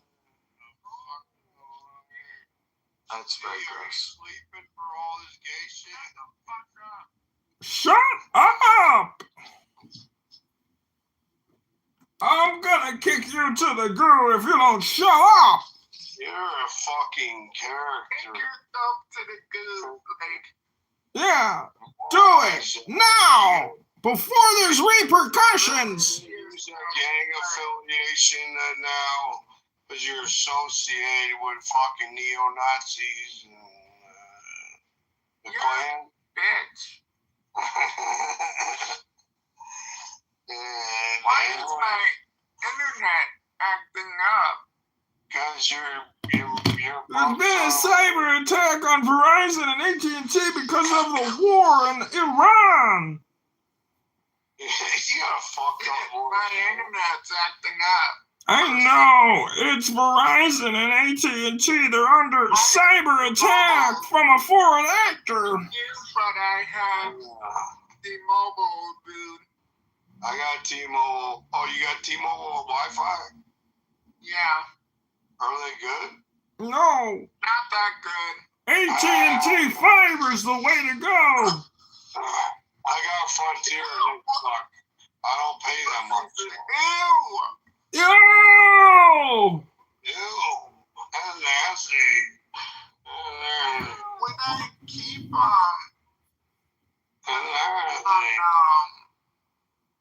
hey, this dude's coming to fight you, Zach. Hello? This dude's coming to fight you. Who? What do you mean? What, are you talking to me? Down there. He can't even see you, Zach. He's talking to the other Zach. Oh, okay. Uh-oh. Spaghettios. You were trying to be a gangster. Shut up, Blake. He's gang affiliated. Strike the master. Why does Zach want to come in here? Because he likes trans.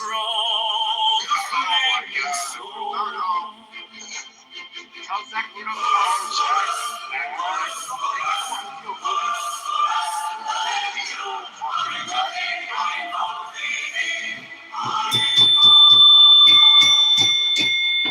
Take the deepest breath of the day and hold for 10 seconds. 10, not 11, 10, not 9. Hold. Go. Let it go. Go. Draw the flaming sword.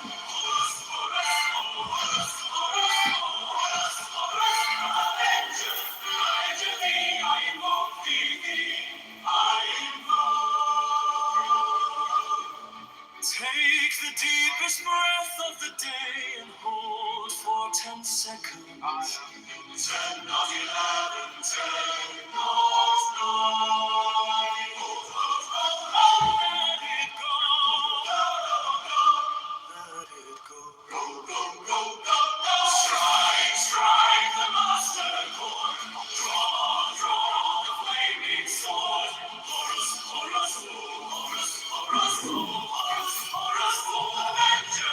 Avenger thee, I invoke thee, I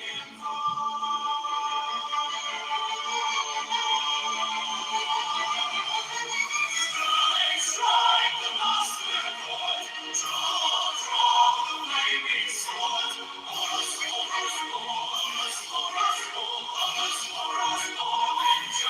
Avenger thee, I invoke thee, Take the deepest breath of the day and hold for 10 seconds. 10, not 9. Let it go. Let it go. Strike the master chord. Drop the flaming sword.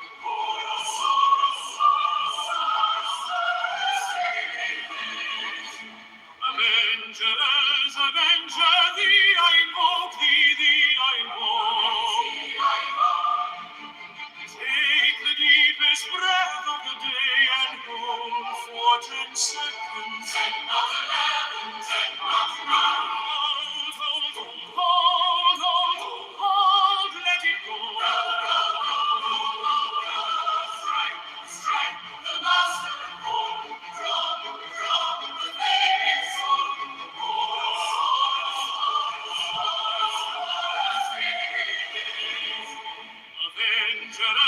Avenger thee, I invoke thee, I invoke. Take the deepest breath of the day and hold for 10 seconds. Last round, I'm gonna move you down because of the music.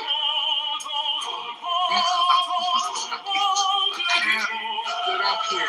So they play Turkish dance? Hell no. You like generic butthole.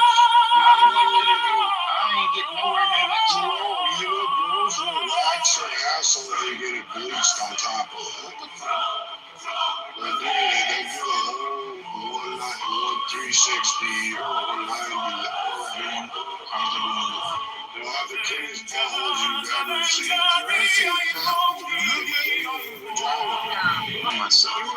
Wearing some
You did, bro.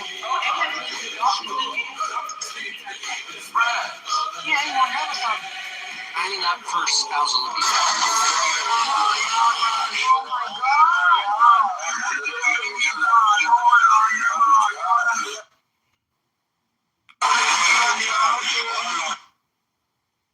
So, and you know, and there were like other comments like on the PA TV, on official PA television, 2017. They said to those who use beatings and violence to solve their martial problems, carefully read the Quranic verse again. There are solutions before giving beatings. And then we can list what you need to do before you beat up your wife. So you don't need to jump directly into beating your wife.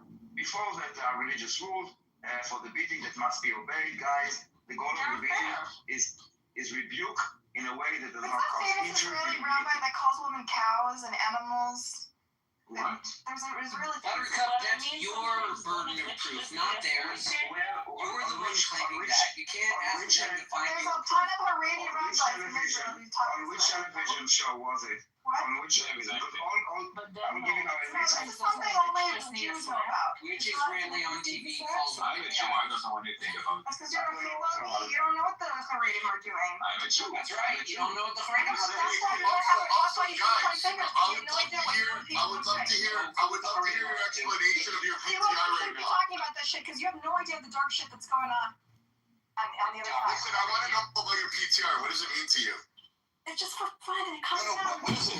I'll tell you. Okay, so my friend Judy, who you met, her kids call me Miss Rico, and so I wanted to embrace that title. And so I'm sorry I'm interrupting. Are you guys okay with being recorded by John Kitover? Hey, I got a question. I got a question for Judy. She keeps claiming that Benny Morris has secret IDF intelligence files, and Buttercup has read Benny Morris's expose about the IDF secret military intelligence files. Buttercup, that's Buttercup's only evidence for her position. That's it. Just wanted to let everybody know that is Buttercup's number one piece of evidence. And again, the burden of proof is on you, Buttercup. that's my burden. That's my proof. Show us. What, Benny Morris's book? Show you Benny Morris's book? Bring us No, the head of the Benny beating Morris. of the encouraging beating your wife. Okay, hang on. Yeah, 101. Because in the link that I updated it, he removed it in the chat. This is like She has a list of over 100. Guys, don't forget that. Over 100. No, 101 at least. Yeah, 101. So over 100. She said more than 100. So He's gonna get to 100. I'm not sure why we need to like go back to Israel when we have like many I don't know, like whatever religious people that are on TV repeatedly, and also women, by the way, that are saying this. And in Israel, you don't have it. And we can talk about America, but we're not talking about this person in Gaza, which we don't know much about what's happening in Gaza because there's an internet blackout. No, that's in Iran. And the genocide. Okay, let me show you. Over 2 years. Okay, hear me out. Hassan al-Lahram, also spelled Lorna, is the Mufti of Gaza, a significant religious and administrative position within the Palestinian religious hierarchy. How main is his position? His position is senior and influential, but he is not the highest religious authority in the Palestinian territories. Okay. Regional authority is the head religious legal authority of the Gaza governorate. This means he oversees religious rulings, family law matters, and general religious guidance. He's very, very, not the highest, okay, but very influential. Why is he influential? I know, that's his position. Is he like the mosque that the big 5 families of Gaza attend or something? I don't know. So then, but what merit do we value his opinion? Oh, okay. So he's the subordinate of the Grand Mufti. And the Grand Mufti of Jerusalem and Palestine. So basically there is this... How many subordinates does the Grand Mufti have? No, but a Mufti is qualified basically to give a fatwa. Okay, so then he is the second in command of someone that has power, you're saying? No, he has a power. I don't know if he's second in command. I know that he specifically has the power to issue a fatwa. Okay, so he has legal authority. He is a judge of the Muslims. So the highest rank, the chief of staff, is Grand Mufti of Palestine. And then below him is the Mufti of Gaza, and below the Mufti of Gaza are imams. Oh, I see. So he has sovereignty over the Gaza region. Yeah, exactly. Okay. Which is independent. So you're saying that his legal religious Muslim perspective is de facto authoritative religious Muslim. Wait, exactly. Just a second. One second. It means that Buttercup needs to find the chief rabbi of Israel, Rishon LeZion, right? Or a chief rabbi or a chief rabbi. I can find 101 guys. Over 100. Guys, can you please be reasonable and have a conversation with me? Obviously, I was being facetious. We are being reasonable. You said you have a list of over 100 Okay, rabbis. guys, Now prove you're right. Guys, She didn't finish. I was being a little facetious. The truth okay? comes out. Yeah, obviously. Calm down for It 1 was second, obvious. okay? Calm down. He's saying Just trying to illustrate how seriously you are anticipating us taking you. Okay, Buttercup, yeah. Can you please show us one rabbi, Listen, not 100, okay? Listen, Mixed is in the Orthodox tradition. He knows that there are rabbis that say weird shit all the time that they have to apologize for, right? You know this. A lot of times there's extremist But rabbis. this is not a rabbi. This is not an imam. Hold on, one second. We're not talking about a person. He's talking We're to talking the about very general prominent rabbis One that say second. extremely offensive things in the Jewish faith, too. Can I finish a sentence? Thank you. We're not talking about just a rabbi, okay, which there are many, and some of them could be crazy. We're talking about someone that speaks to the general public, not to like a small congregation. He's talking to the general public.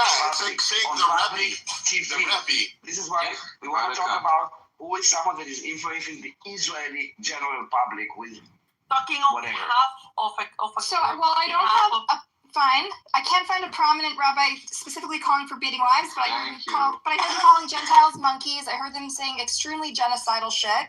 I'm going to put some links in the chat. The abuse. They say extremely racist genocidal shit. Wait. I'm putting some links in the chat to give you an example of our fucked up rabbis. Wait,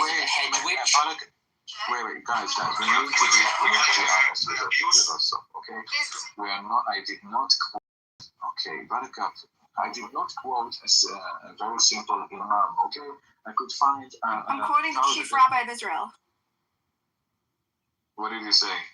Yitzchak Yosef. It's called Black People Monkeys. But do you care about, like, those people have a wife at home, okay? And they're watching TV, and an authority, like, don't cut me, okay? This guy, he's like, chief rabbi of Black people in you Israel. don't cut me. I knew what you're going to do, so I preemptively asked you nicely, do not cut me. Because you cannot listen. So I'm saying again. Every Palestinian man, most of them at least, have a wife at home, okay? We Jews, we don't have a black person at home.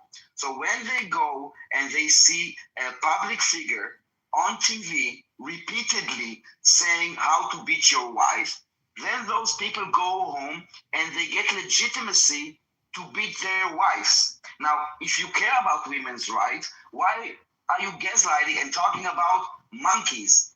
And in Israel, do you think that it helps the Palestinian women not to get beaten up? Do you think it's good for the Ethiopian minority in Israel for the chief rabbi Yosef to be calling them monkeys? How many monkeys were beaten at home when the person Don't call came them. home? Oh my God! See, look what happens. No, but how many monkeys were beaten? You're missing the entire point. You're missing the entire the language point. of the racists and extremists because they've normalized it in your country. So my point. No one is calling them monkeys. Fundamentalist clerics say fucked up shit all the time. Why are we saying? Why are we pointing? There are fucked up shit said by a lot of people, but we're talking about here women's rights. Don't interrupt me, please.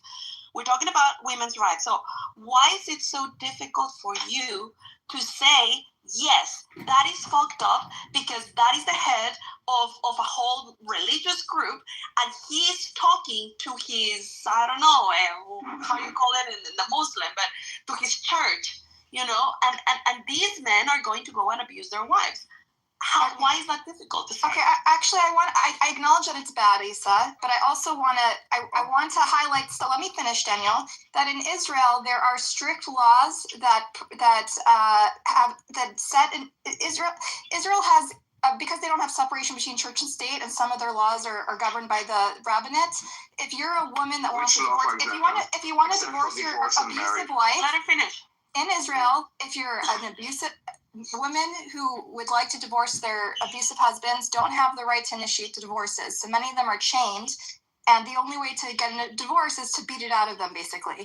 And this is the official law in Israel, a misogynistic law that forces women to be indefinitely chained to their husbands. And everybody's what happens? Hold on. What happens? I'm just saying, this is institutional sexism and misogyny. So let me just add some context that maybe you don't know, or you did know, but you are not saying. So those men that refuse to give a divorce, those beating men, go to jail until they agree to give the divorce. Not the woman. It's not oppressive to the woman. It's oppressive to the man that is abusing the wife and is not willing to give her a divorce. They send him to jail until he does. That's not so abusive. Now, if we can go back to let's say I will tell you that a priest, there's a problem with priests molesting children. And instead of saying, wow, that is horrible, we would say, but a rabbi in Israel said something about monkeys. Do you think it helps those children if we would just all the time of the world? And there is a problem. There is a problem that encourages people to go and beat their wife. Women like you. And why do the men here on the stage need to defend women, which is not about even Islam or Palestinian? It's just the right thing to say. Beating your wife should not be encouraged. Buttercup. It's not that hard. It's not that hard to be on the right side. Of course. Why do you keep on being on the wrong side of everything? You're using this particular example to talk about Islam like it's uniquely corruptible and uniquely misogynistic. And while yes, there are clerics that are misogynistic and corrupt. Uniquely so. And fundamentalist. Very much uniquely. We don't have anyone on national TV. Can I finish my sentence?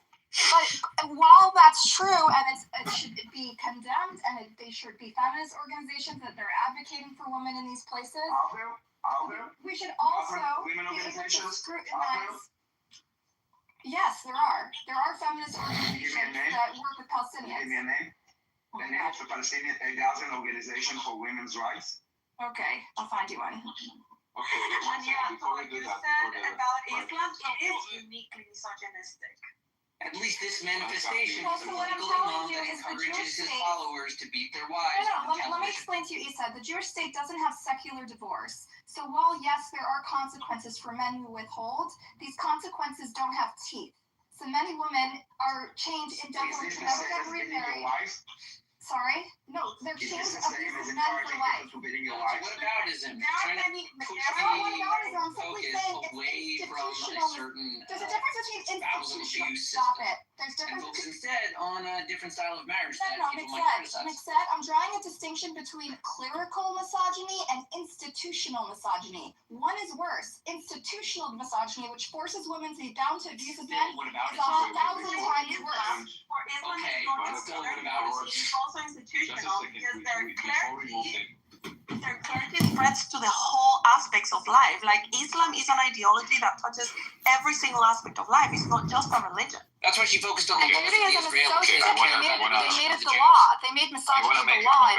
I want to use Isa, in Israel, misogyny is the law. I want to use the comparison. I want to use the comparison that Balakat made just to show you how dishonest she is, because she compared Grand Mufti, right? Not Grand Mufti, the Mufti of Gaza, actually saying when it is okay to beat your wife on national TV, and she actually compared that to a racist slur, which I condemn, by the way, of a chief rabbi in Israel, right? Not on national TV, in a closed, in a very closed group lesson in Talmud or whatever it was. Has he apologized? And No, but as society, we condemn that because criminal measures were considered against him. Okay. Was he removed So this is from his position? This is wait just a second. This is the Sounds like he was huge investigated. difference. This is the huge difference because in Palestinian society, this is okay to say that, and nobody is going to charge you. Like this is something that is normal. Okay. But when a racist slur is said in a closed group by a person, he's going to be criminally charged. Okay, so there's a huge difference. So do you understand the difference, Buttercup? I don't see that as a huge difference. I don't see that as a quantifiable difference. Because he's the chief rabbi of Israel. He's the chief rabbi. He's the highest level. Like, there's just no way around it. And furthermore, a huge when was the last time he was on the general public TV? Sorry? When was the last time that he was on TV? When was the last time your mufti was on TV? Well, 2017 at least, with this speech specifically. But I'm asking again, when do you think the chief rabbi ever had I can tell you, as an Israeli, I have never saw a speech by the chief rabbi on TV. I'm sure the average Palestinian has never seen your mufti on TV either. You just take it out of context. You cherry pick these random videos in order to smear around the entire population. Because Israel has a very aggressive ecosystem to collect random clips that paint a picture of the Palestinians as subhuman and uncivilized. Did you watch the clip? Did you watch the random clip? I've read the recap. It's fine. By the way, I'm putting in the chat a feminist organization that works with Palestinian women in Palestine. An actual racist word to method of beating your wife to use violence against the wife? Norm, you actually think that a cleric going off and saying crazy, extremist, fanatical shit is the same thing as a government that forces women to be bound to their abusive, beating husbands? I think it matters in the ecosystem. There is one ecosystem of Islam that is about submission in an oppressive regime that women cannot go and complain. And you compare it to a democracy where you have many women's rights groups and laws. Now, I was looking while you were talking for women's rights in Gaza. I just posted I did find one, but I went also and I looked what they're dealing with. They're not dealing with domestic abuse. They are dealing with femicide and the occupation and childbirth that because of the occupation in Israel and apartheid and all that. I didn't see and maybe I missed. Hold on 1 second, let me finish. I didn't check the link that you sent, but I'm sure that you checked, verified that they are very active in domestic abuse, right? You did check that they are actually working to protect women at home from their Palestinian husband. Not about the Jews and Israel, about what we're talking about. Like in Israel, that we have groups that are protecting women from domestic abuse. But listen, I think we need to understand the broader point of why, when we're discussing clearly a bad social outcome in Gaza of spousal abuse, that the conversation then shifts focus to the perhaps not best marriage framework of Israel. The reason that's relevant within Buttercup's mind is that Buttercup is attempting to agree with you about the horrors of domestic violence. She obviously would never say that it was, she's not going to minimize that problem. But the only thing she can respond with is that does not give you, Daniel, her support of Israel. Because Israel is also a failure in the areas of women's rights. He said something about me. Buttercup just shared, because I have been going through the website and I found the background. Hold on, because you shared this as like, oh yeah, this is an organization that works with women. But the organization, the background, it says, oh, the impact of 5 decades of Israeli military occupation of the West Bank, the illegal annexation of East Jerusalem, and the over a decade-long blockade of Gaza have thwarted these are facts.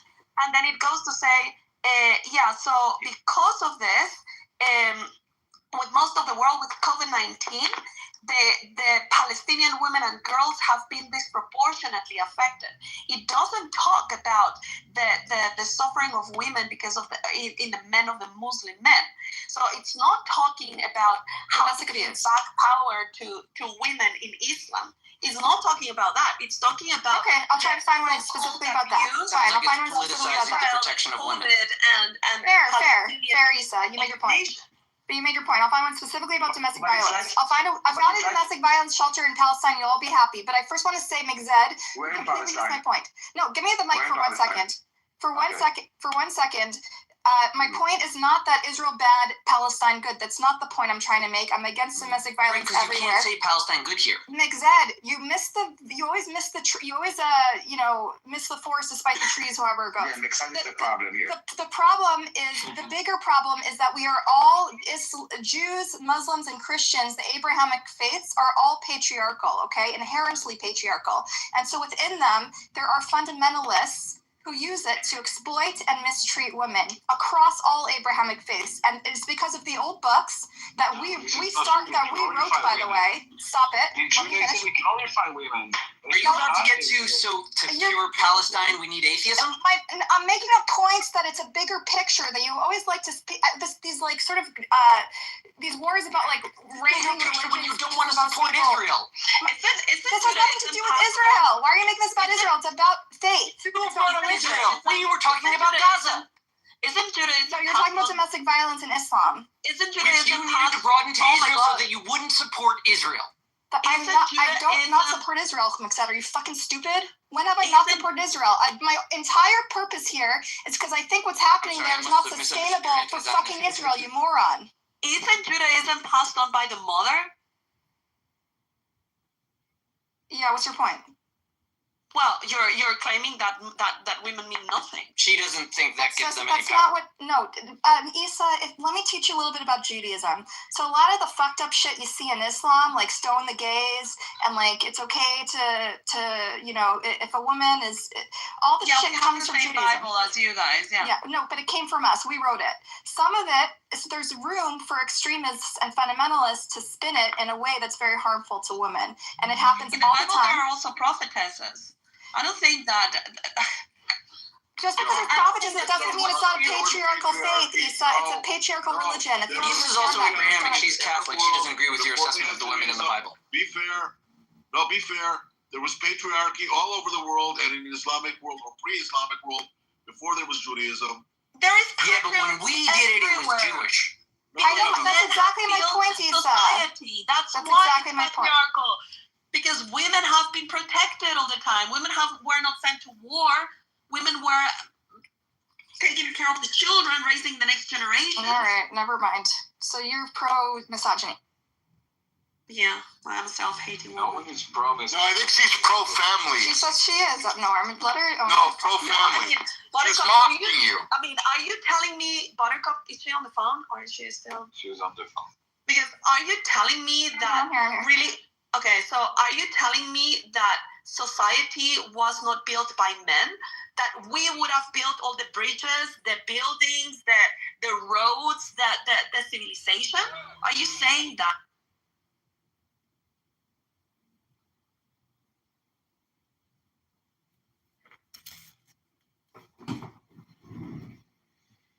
Well, they got kicked.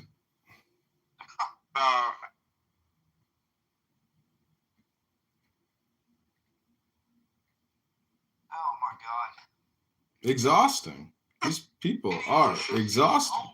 These women on the man, they don't know that like man, if you come into a relationship, right? Or dating or whatever, right? Whatever. And you are completely dependent on a man. You know what I'm saying? You don't have anything. And you're not producing anything. That comes in a mess because ain't nobody saying nothing. They just say, okay, don't do it anymore, and that's it. That's the word, yes. The little hermit crab races, and you pitch in $2, and then you pick out your hermit crab and race them. And what you would win would be like a free appetizer.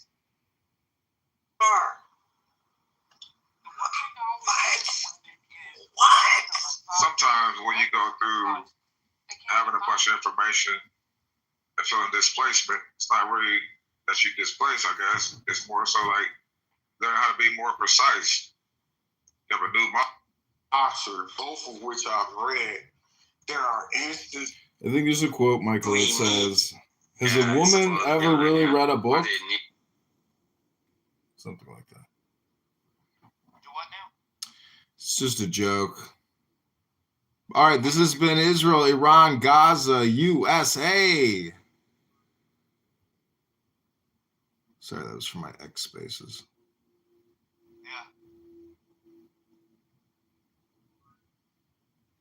I don't know, man.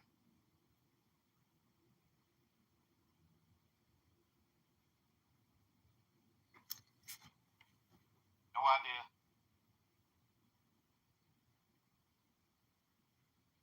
You know, I don't even watch the news no more. I just stopped watching. Mm-hmm. I don't watch the shit. You know what you haven't stopped doing, though? What's that? Is thinking and speaking. Oh, that anti-Semitic dog shit is here. I can smell it in the goo. I smell that fucking New Yorker, Manhattan, Brooklyn, wherever the fuck this garbage lives. Ooh, it smells like shit. I think I smell a turd named Resistance. Welcome to the show. I'm not afraid to say anything. I will say whatever's on my mind. I don't give a shit. I don't care. The turd has crawled from the goo to the stage. Welcome, Shitstain. I'm here to destroy the white supremacist Jew, the New York Jew. They smell like shit. That's why they get kicked out of planes and restaurants. New York Jew. He's projecting. After New York Jew stinks up the train station card, they get harassed by people because they smell like shit. Mm-hmm. The Jew.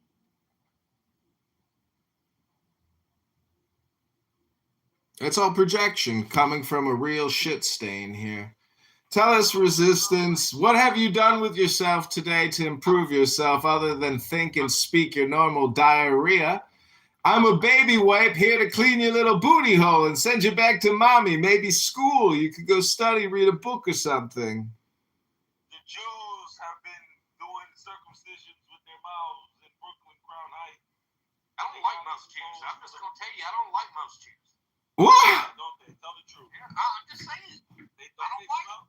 I don't like body odor. I don't like them. They do know you. They stink. I don't like them. This is bigotry and anti-Semitism, and you, sir, are both low IQ. I'm just telling you, I don't fucking like them.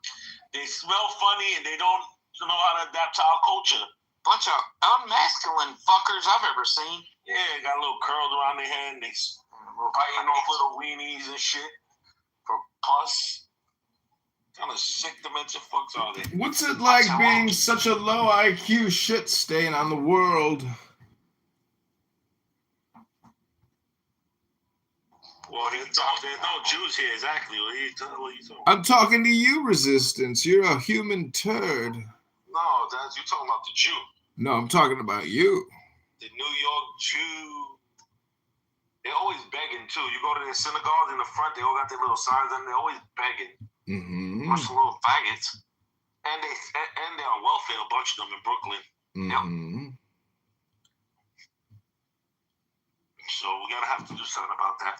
Well, that's all projection. You're probably public housing for those bastards. You're on public housing and you're on welfare resistance. Do you work? No more public housing for the Jew in Crown Heights. Let them starve. Let them be homeless. Who gives a shit? And then there's a bunch of them. They smell so stinky, and there are a bunch of them in that one little bedroom apartment. The Jew from Brooklyn. Get them out. Hamza is here. Hamza is a sexual predator with big ears, and he loves harassing women on the app. Hold on, how is he a sexual predator, but yet you love the Jew, and they're the biggest pedophiles in American history? Oh, you're projecting, sir. Was Epstein a Jew?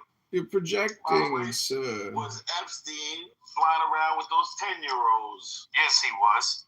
And he's Jew, wasn't he? Yep. Told you. We ain't never gonna see them files. Never gonna see those problems. And then the former prime minister was in there with in the jacuzzi with him with leopard skin speedos. We ain't never gonna. What was that all about? Why was that you in there with leopard skin speedos? The ex-prime minister, Barack.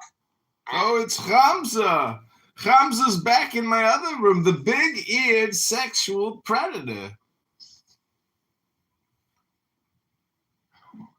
So, resistance here is an anti-Semitic, Jew-hating, low-IQ rat turd that smells like diarrhea. And all I just... Resistance here tells the truth about the disgusting pedophile Jew from America and from the fake land of Israel, which is really Palestine, the ethnic cleansing, filthy, stealing, weasel, pedophile nature, sucking the pus out of a baby foreskin Jews. Well, all I gotta say is, thank God you don't have to meet this piece of shit in the real world, because he's got nothing to say. He's just a stinky diarrhea log. Total waste of time. Radio last month, they threw a bunch of Jews off the plane because the people in the plane were complaining about their body odors. They're uncivilized. I swear to God, I posted it. They stink. I don't doubt it. They don't know how to exterminate the American culture. They're fucking pigs. Do you know who Nick Fuentes is? I love Nick Fuentes. I do, dude. He's funny as hell. That fucker is hilarious. When he was on with Piers Morgan, he did not just fucking back down not one time. I was like, oh shit. And like people hate that dude. He's young. He's on like what 27, 28, something like that. Yeah. But he just like, what did he say? He said Jews are controlling America. He said women need to shut the fuck up. And he said black people, for the most part, need to be in prison. He just don't fucking care. Mm-hmm. But I mean, look, I thought Dan Bilzerian said he goes off on Jews daily. Yeah, I like Dan Bilzerian. Dan Bilzerian he's like, just don't fucking care. I'm tired of this shit, you know? And I did it too. That's one reason I got kicked off Instagram. Have you ever seen the other YouTuber, Martin, the crazy white boy? I haven't seen you gotta watch him, Martin. He's a fucking funny, and he gets on those Jews, boy. Oh, does he? It's hilarious. Hell yeah. I swear to God, man, like this shit's fucking wild. Like just. Point of order, moderator, point of order. We got a bunch of low IQ anti-Semites here talking about nothing as usual, wasting all their time talking and thinking and talking and thinking.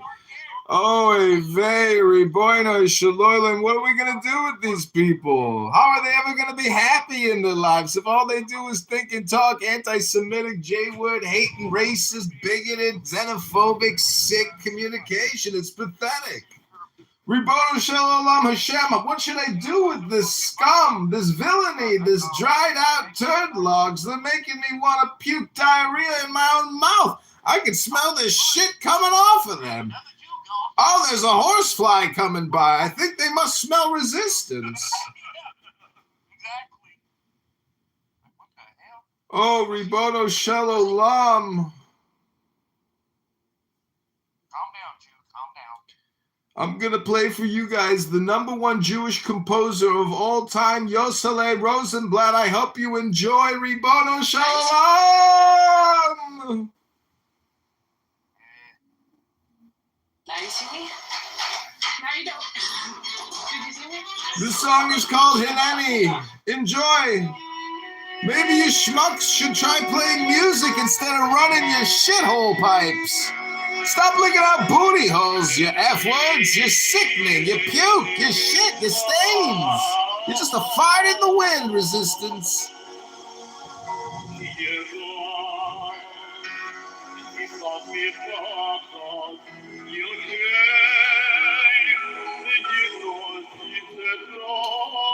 All right, everybody, this has been another episode of the Jewish Complaint Department where we record anti-Semites secretly for the Canary Coal Mine Project. You two gentlemen have been doxxed and your employers have been notified.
If you feel like your brain craves pleasure just as much as it craves being a man of integrity, it's probably no coincidence that God put this in front of you right now.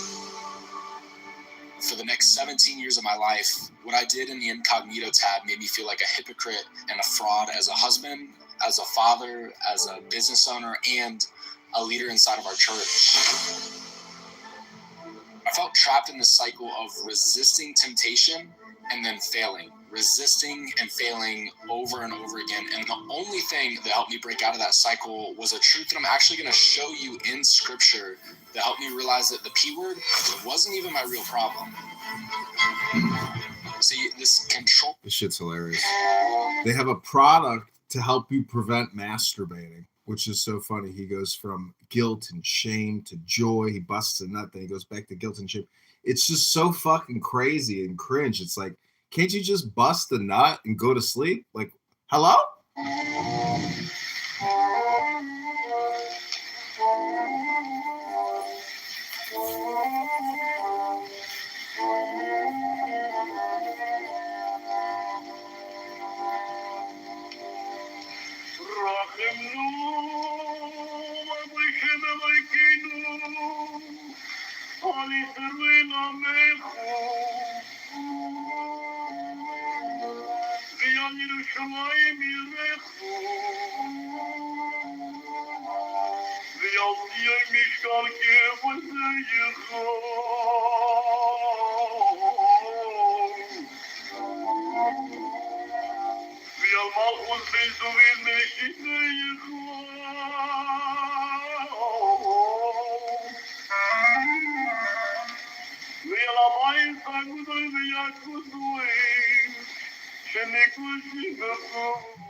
Melekino, Ulino, Avinu Reyeno, Reyeno Rueneno, Aneteno, V'chalkeleno, V'yarvicheno, V'alachluno Aveshem Elokeinu Meheno,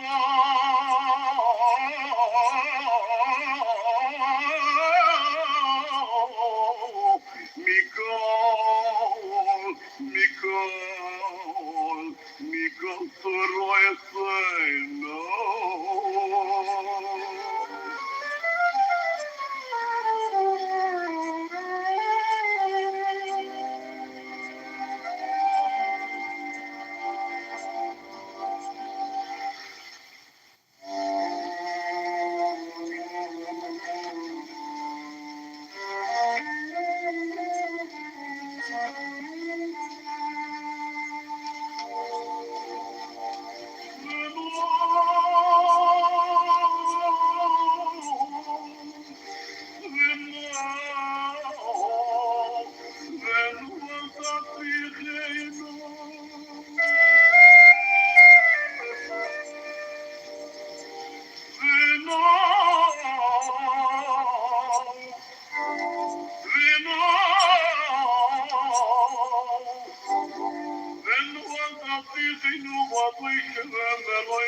That was it, dude.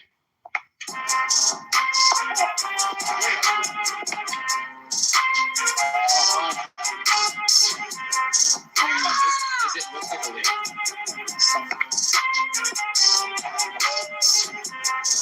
Oh, that's it.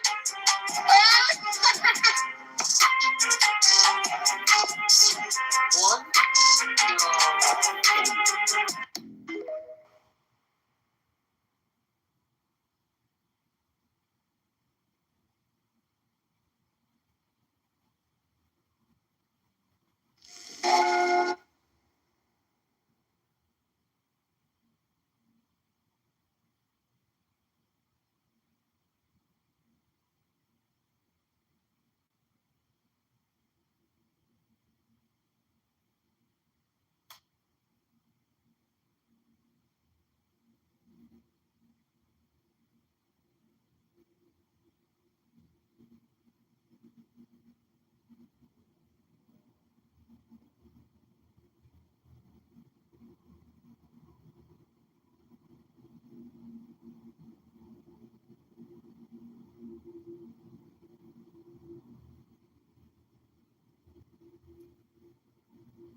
I disagree with you. I think I believe in certain things. I'm not gonna go ahead and tell you because then the moment I start speaking, you're just gonna interrupt.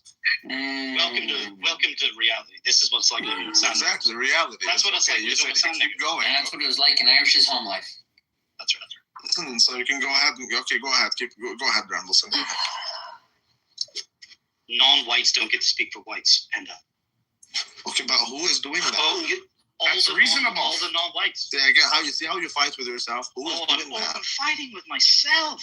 Really? Dane, can you guys add to the rabbi, please? But no one. Rabbi! No one cares if you're white, bro, and no one's talking on your behalf as a white man. Bro, no one. They don't get it. Dan, you need to put the B. Nobody cares if you're white, but then he goes, "Well, I don't like blacks." Yeah, who's saying that? You just said it, nigga. You just said that. I said I'm not attracted to black women. So you just said it doesn't matter. I don't mind black people. I'm just not attracted to black women. But it matters if you're black. Exactly. Put a B.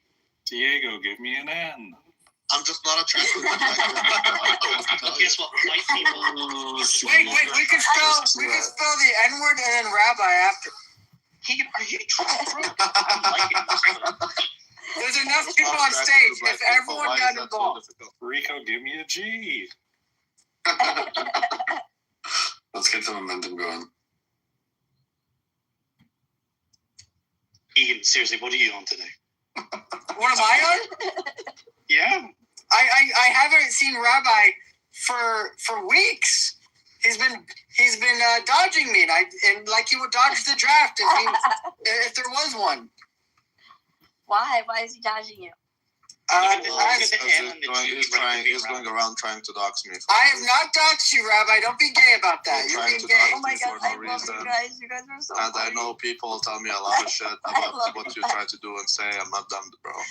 Rabbi, I've only wanted salvation for you. I've only wanted salvation for you, Rabbi. Well, you should save your wife, Me bro. too, Rabbi. Here we go. Look, don't fuck with me. No, we're being serious. Rabbi, no one's messing with you. I don't care, bro. I just. So, have you ever heard the phrase "sensitive Sally"? You missed your chance, bro. That's all. I don't want to have sex with you, Rabbi. I didn't miss anything. Okay, so you're wondering why you didn't see me? It's because I block you. I'm not interested in having a convo with you. How do you block cheeks? Come on, Randy. Come on, Randy. Yeah, come on, Randy. Come on, Randy. You know we'll treat you right. If you're gonna go around trying to dox people, I don't know. I've never doxed you, Rabbi. Okay, you keep lying, bro. And also, you said that wasn't even your name, so why does that even matter? Well, because you tried to dox me. It's not my name, but you tried. It's not the intent. But I never tried anything. Ask anyone in this room. Did I give anyone his name? No, but I want Yeah, you gave it to me and you doxed him, and I'm not okay with that. Well, you're a whore, so no one listens to you. Your mother's a whore. That's not true. Everyone listens to the horse. You tell her. Oh my God, did Randy run away? He left. He ran away. He's a little Jew. He's a little Jew. He got cold feet. Nothing but a jerk. And the winner is Potato Snitch. That's right. Potato Snitch! Little bitch! Q, you're married, right? I am married. No, well, I know you're married, Keegs. I'm talking about Q. I would marry someone. I am married. Thank you. You'd be my number one, Em. Okay. Yeah, And he lives in Utah. You could be if you wanted. I like Q. El Normo, everyone. As El Normo. What is normal? El Normo! All right, everyone, check my PCR. Do you guys like my El Normo I made? Oh gosh, you're being nice because I like Normo. El Normo, it's you as a goblin. Are they the characters of Harry Potter? Keegan. He's a little, he's one of those goblin characters from Harry Potter. Oh. Keegs, you need to repent. Why? What do I need to repent for? Look, it looks just like if it. If anything, that nose doesn't credit. Yeah, the nose isn't even big enough. Oh my gosh. Oh. Ow. That's a name. So, why are you still thirst trapping? El Normo, they're remaking Harry Potter, and I would recommend you to go to an audition. Keegs, did you watch Harry Potter? It's witchcraft. Keegs, Harry Potter? I've seen the movies. Yeah, I don't. You're killing your father, Larry. I don't watch that stuff. Why is that? Because it's witchcraft. Do you ever use AI? You sound like an old fucking like a housewife from the 80s saying it's witchcraft. It is. It's witchcraft. It is though. It's witchcraft. How can I put a picture? That's what Father Roman said when we talked about Harry Potter.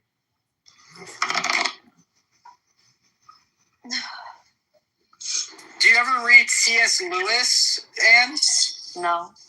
Oh, it's because it's witchcraft as well? I don't know who that is. You don't know who C.S. Lewis is? No. I hate women. The Lion, the Witch, and the Wardrobe. What? That's unbelievable. I make sandwiches. I hate women. How do you not know who C.S. Lewis is? Because I was too busy making sandwiches. That was my bass tugboat. Burst. I like that. Nice.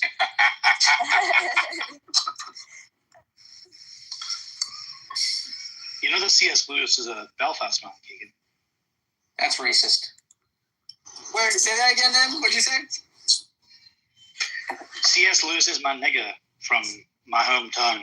Oh, yeah. He's Irish. Yeah. Is he now? Hey now. C.S. Lewis was based. He did not like the Jews as well. Oh, okay. Wow, I really want to read everything Who you does? said. Like, what? Come on. Keegs, you gotta do better with that, okay? It's really funny to me that the two most famous fantasy writers of all time, right, J.R.R. Tolkien and C.S. Lewis, were friends. That's really cool to me. Yeah. It's kind of funny to me how you don't seem to realize how the interest you have in the most popular fantasy writers of all time is related to why Anne has never read those stories.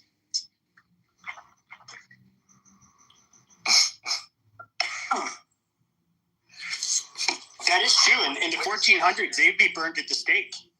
No doubt about it. Yo. But they probably burned Anne at the stake as well. No offense to Anne, of course, but a divorce, maybe that's not nice. I wasn't divorced. I was never married. Oh, well, that's even worse. So I should have. No, I'm not saying no, and I have no. Listen, it's 2026, but we're talking about we're talking. It doesn't matter if it's 1950 or 2026. Yes, I'm a sinner. Yes. But in the 1400s, you would be burned at the stake probably. No, they do the hold your head underwater. See if you can last for more than 7 minutes, and then they know you're a witch. Hi, Anne. Hi, Keith. Hi. Oh, hi, Prince. How are you? Good, you? Good. How's it going? Nice to hear your voice. Wait, holy shit, is this Michael? Yep. Wait, which Michael is this? Our Michael? No. No. Okay, not my Michael. No worries. Yeah, Michael's not a common name.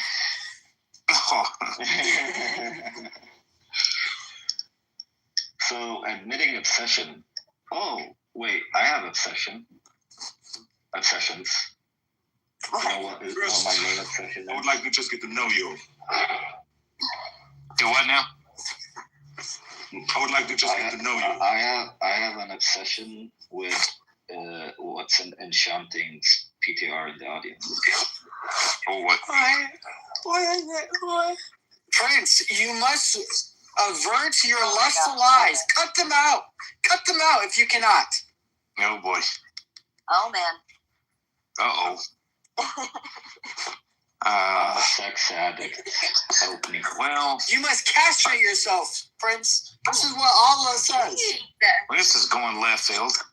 Keeks. Oh, come on, Keegan. Don't bring religion into this. Keeks, I'm not doing this with you. You're disappointing me today, Keeks. How am I disappointing you, man? And how can I not disappoint you to go further? Yo, Rico. You need to pray for the all Jews. The bad characters in one You need to pray for the Jews, Keeks, and you need for the Muslims. Yeah, look at Tucker. And you need to for your own self, for having some resentment towards the Jew. You're supposed to pray for them. I'm a stud. I'm bossy. I don't take no shit from anyone. Oh, he left. I smoke hardly anywhere I want. I don't have to find a hideout place like you. I cannot believe. That's pretty that was golden. Look at Keeks, like what I had to say. Cool. Wait, I want to know Diego's obsession. Women. Other than with Arab women? Oh my you God. like Arab women, Diego? No, he likes old Lou. He likes one Arab woman. Well, yeah, honestly, yeah, women, dude. What a fucking obsession. What a obsession. Dude, like, I've reached a point where I think I need a therapist because I walk into the gym or I'm out, like, in downtown, and I just see them as odd. I see I picture them naked, and I'm picturing. Yeah. You see, this is how the white man and the sand niggers are different. It's what you just said. We have some treats objects like women. Wait, explain. It was fun. It's called impulse control. where the nigger you're in South nigger, okay? But the nigger, like the real niggers in Africa, they're like. Wait, it's not impulse control because I'm not acting. I know, but that's only temporary because you're, grooming gang brothers say otherwise. But the real niggers are like King Kong. King Kong be like. Oh boy. No, that's not true. It's true. Well, you can say the grooming gangs phenomena. Yeah, sure. South Asians, but the most rapes are done by your kind, so maybe you need impulse control. Well, you see, even if that were true, it is true. Let's just assume that it is. I looked it up. Let's say it's true for a moment. You're correct. No, it is true. Okay, I'm saying assuming that it's true. Why do you have to assume it is true? Because I haven't looked it up, so I'm gonna have to. Okay, look it up. I'm being charitable here. Okay. No, why should I tolerate a single native-born citizen being raped by a fucking foreigner? In addition to all the original ones, so there's all there's all these ones we have to deal with because there are native-born citizens. We have to deal with them. We have to imprison them. We have to right those wrongs. Why should I have to deal with a fucking Pakistani? I will tell you why. I will tell you why. Why? Because unless you codify what you just said into law, then you need to shut the fuck up and you don't get to say it. Unfortunately, I'm a Jewish prime minister. But you can't codify it into law, then it's nonsensical. Okay, then go do it. It's called the Edict of Expulsion 1290. And next time around, it's going to include. Sure, and I haven't seen a single. Okay, sure. Show us who got expelled. The Jew. Yeah, for 500 years ago. For 350 years, yeah. Okay, but for 350 years. Okay, can you implement that law today? Well, actually, statistically speaking, it's happened so many times throughout history. It's not a matter of if; it's a matter of when it will happen. Well, anyways, women. I love women too much, I guess, and I need to seek therapy. This is why that is really nice, and I like hearing that. Thank you, but this is we the love perfect example of why they have to keep women covered up in the Middle East, because the male impulse control does. Diego, do we really have to listen to this bullshit from 2000? Okay, all right. Here's the thing. Dude. I love women too, but only the feminine women, and they're hard to find in Western countries now. Not all. I'm not saying all of that. You're right. I understand. So hard to find feminine women today, Michael, isn't it? So feminine women, us feminine women, we will do better with. But isn't it hard to find feminine women today in the West? You be straight with me. So what she said and what he said, but yeah, it's very hard. Like, I don't know, society, well, mainly social media, like TikTok, places like that, they're just ruining a lot of women, modern women. Yeah. Women of the old are not like that.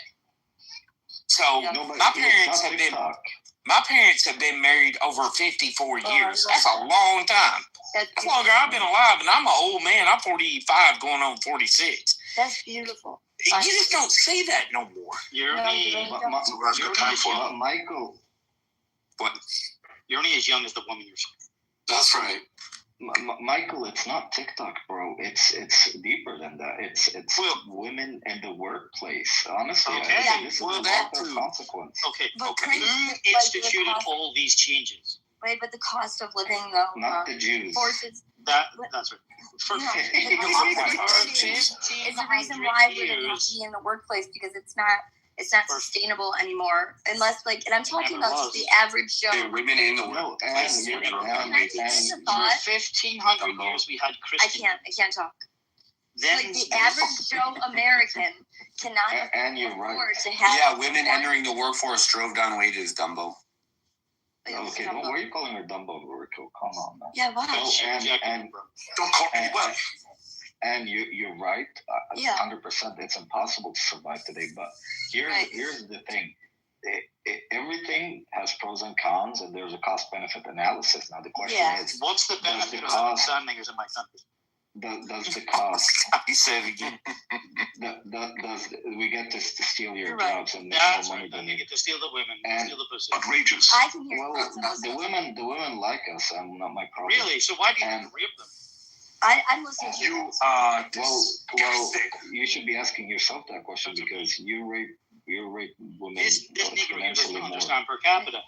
Per I thought you were capita? talking to me, No, I Prince. actually do, and I challenge you to go to ChatGPT and check per capita. GPT. I thought Oh that my you were God! talking And you're the same schmuck from 3 years ago. Same rhetoric, same talking points. You're a boomer, bro. You don't belong here. Fuck. And listen, Yes, what I'm you're listening saying. to you. You say that I as can if black you out belong. noise. Go ahead. What you're more than you.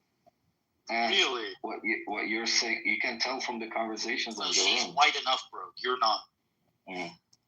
Sure, but she's conversing with me, not you. And what you're saying is true, but there's a cost-benefit analysis, and we have to ask ourselves: is it worth it? What's the benefit of Right. having? We have to make the sacrifice. I agree with you. Is the cost worth it? And I don't know the answer to. But by the way, this is not just a Western phenomenon today. It's spreading all across the globe because because it's becoming the norm. You're right. But I do see. How much is that? Despite women going into the workforce in other places, Yeah. I still see more femininity in other places than in the West. So it's not just the workforce, but it's a whole array of other issues, right? So culturally, the West has shifted too much into that direction. Like my grandmother so and my maybe we grandmother should would be return so to the way that upset it was. seeing how things are now. My grandmother would be like so upset. So we should return to the way it was in your grandmother's time, right? Yes, absolutely. That's right. Absolutely. Yeah, bring those demographics back. What's wrong with that? There's nothing wrong with that. Then, It's but the most then you desirable thing you could ever ask for. Yes. Are you a father? Yeah, I let the people know. How many children do you have? Not enough. The more the better. And that's the problem. You're not even willing to do your part in what you're advocating. You're talking the talk and not walking the walk. You're a coward. Okay, you're a coward. I mean, you don't want to resolve the problem. You just want to come here and talk your shit. So he's undermining politics. There's I'm no not. feminine Wait, woman. I never said there are no feminine women. Well, where are I never said that. I never said that. Want to marry sand niggers? Hold on. I never said. Are you weak? Are you that weak? Can I say something? Wait, are you that weak? Literally, here's the problem. I literally been slapping you left and right since I. Here's so much to say that there's no feminine women. Are you a masochist, sir? Where's this so predominantly effective in other countries? That's amazing. You can keep talking like little Robbie. You can keep talking like little Robbie, but I'll go to you. Okay, here's the problem. We need more masculine men in America, in Western countries in general. But go ahead, Mike. Now, here's the problem. Feminism is a supremacy movement. And a lot of men buckle under pressure. Seriously, I'm being honest. No, you're just, I agree. No. This is dying. Let Michael finish. We don't care if you agree or not. Shut up. Shut up. You're weak. You're a weak man. You're a weak Irish man. A weak Irish man with a very feminine tone. Maybe if you man up and advocate for what you're preaching, you would exact some change in your society. But you want to come in here and talk about the problems. What do you have? You're a father of one daughter. You're a father of one daughter, and you want to resolve the demographic issue. How are you going to resolve it if you're not partaking? If you're not doing your role in society? You like getting whipped? You like getting whipped by a sand nigga? Is that what you like? Are you a masochist? Well, not only. Wait, hold on. Not only. But not only. Wait, let me put the big mic on. Chris, he doesn't have any children. Not only is M not doing his part, but M is a single person living in his household on his own, like a lonely white British Irish guy. You've been rejected by your own women, but you want to complain about sand niggas taking your women. Then go up there and try try to dance the dance for your white women.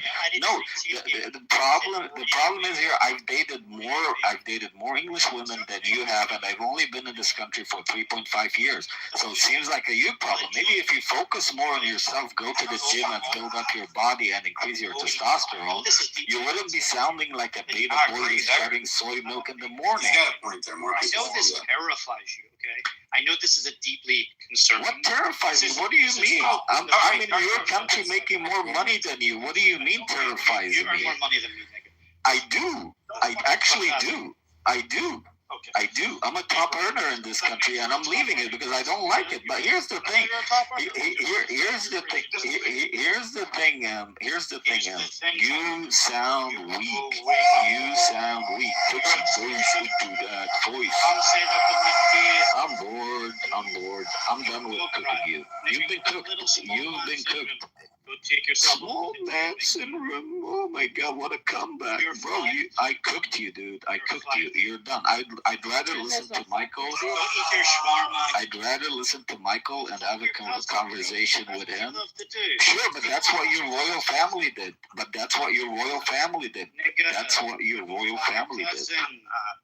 Didn't your royal family fuck their cousins? Do I need to remind you? You're a fucking. Do I need to remind you? You're a fucking inbred. Didn't the British royal family fuck their cousins? Did they or did they not? The answer is they did. And the answer is they did. They did fuck their cousins. Why are you speaking? And by the way, you know who else fucked their cousins? You know who else fucked their cousins? Your parents. And that's why you came in here. That's right. Yeah. Nigger, it's literally one. That's all you gotta say, nigger. I don't want to say he's a dirty little miserable bitch who gets bullied by every single guy in here. He's a dirty little miserable fuck trying to come for everybody else. Go suck your fucking mom and your dad in the back alleyway, you bitch. You can never come for any Arab. You could never come for any Arab. You could never come for any Middle Eastern. You're a dirty little bitch. That's all you can say. That's all you can say. That's all you can say.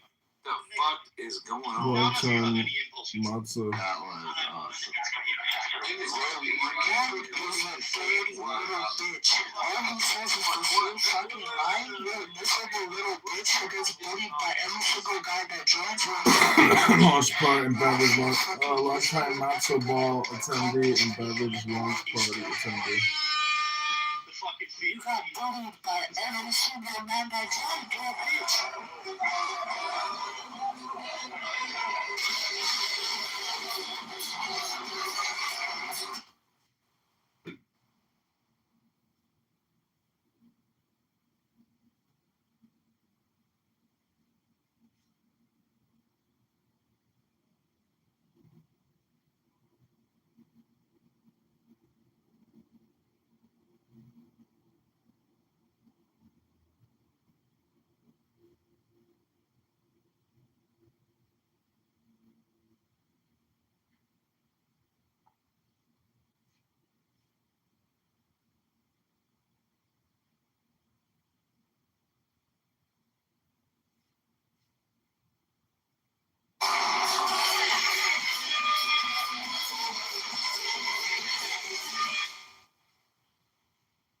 Will be, you're not fucking welcome here. What?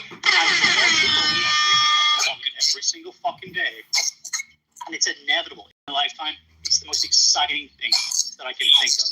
It's so much to look forward to. It's so what? All going home. You're so fucking ghetto, fuck. Extreme political talking. You're a fucking ghetto little Irish bitch.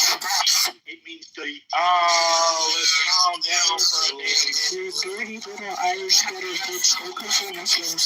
Going home. You're going. Hello? All fucking going home. That's right. It's Now. What's that? They all want to come here. They all want to come to white countries. Nobody wants to go to the nigger countries. Wasn't Ireland like destroyed by England with piece of shit? Right. Isn't that amazing? Obsession. Obsession. Damn, obsession. You're Irish. Nobody's obsessed with you. Bitch, you're so proud of you. No one's obsessed with Irish people. No more England. England doesn't even like you guys. don't you post your own photo? Why don't you go suck a dick, bitch? Photo. The Jolly potato niggas and the sun niggas are fighting. Oh boy. Her mic is very third world. That's right. That's right.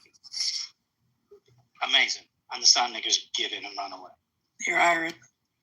That's amazing. Well, the sun niggas may kick and scream. No one How likes we that. doing in Syria? They may have. You're Irish. Literally nobody likes you. England doesn't like you. Literally nobody likes you. That's why you're mad, you miserable bitch. You're a miserable little bitch. I'm not even Middle Eastern, you dumb bitch. So get your shit correct, you stupid. What the hell is going on? He's a dirty little bitch. I'm confused. Like, this shit's getting. He's literally Irish. Nobody likes you. Nobody at all. That's your neighboring country. England doesn't even like you. If that's in Northern Irish, there's something wrong with you. You're certainly not very good. That's amazing. Are you done yet? Suck a dick. You fired. This bitch was literally. Suck a fucking dick. This bitch 20. You are a fucking baddie. You are a baddie. You act like a female. You act like a little bit. You're not a nice person. You guys are foul mouthed. And I'm gonna search, and I'm gonna kick, and I'm gonna fucking slap. Oh, your voice is shaking. Your voice is shaking. Oh, your voice is shaking. Go cry to your fucking mom. Your dead fucking mom, you dumb bitch. Your dead fucking. Fuck your daddy. Your daddy fuck you to sleep. I will fight for you shitskins with every breath in my body, and I will never, ever let you down. All these fucking people are fucking Westerners. Bitch thinks she gets a Canadian. We must protect our borders from the ravages of other countries. Bitch, you're going home. You're Irish. You're going home, bitch. You're Irish. The government is You're gonna go home. You don't even know what I am, you dumb bitch. You're a shit. No, I'm not. Everyone's over because they don't want to take care of them. Why should they when the stupid leaders of the United States will do it for them? We're going to meet these visiting some people, and we just want to come. You want to come by and meet you? Yeah, nice to meet you. Then we sit down and talk a little bit and get to know each other. No, thank you. No, thank you. The American dream. I'm tired. Yeah. I want to get to know some things about you. No, thank you. Yeah. I'm sorry. Yes, but I'm just had a miserable day, and this floats everything out, buddy. Yeah. I got to drop by another time, okay? Thank you. You're welcome. You're welcome. All right, see you, son. All right, door, shut your door. Cracked open. Okay. The U.S. has become a dumping ground for everybody else's problems.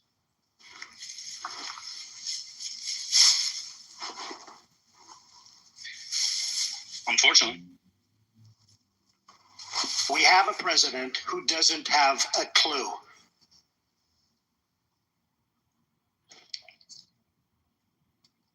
Anyhow, on a lighter note, it's a beautiful day. Shitskins are running scared. Beautiful. The way it should be. From this day forward, a new vision will govern our land.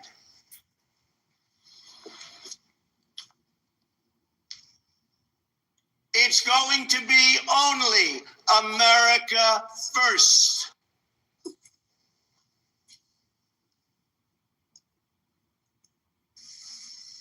That's right. On Israel. And this song goes out to my buddy Tim. We ought to send them all back to Africa where they belong. We ought to send them all back to Africa. We ought to send them all back to Africa. They ought to get the hell out of America and leave the white man alone. Sing about Israel like this. They don't like.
Take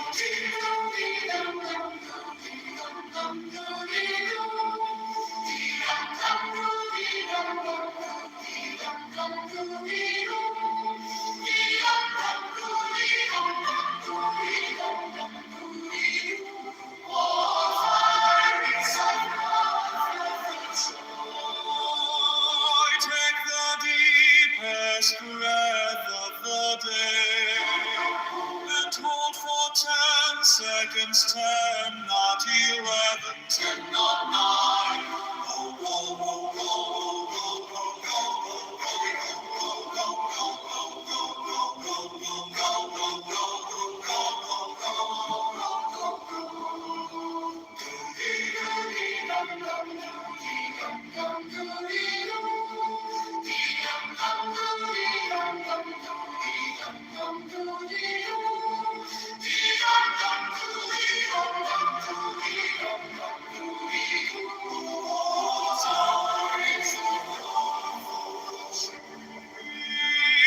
take the deepest breath of the day and hold for 10 seconds, 10, not 11, 10, not 9. Oh, oh, oh, oh.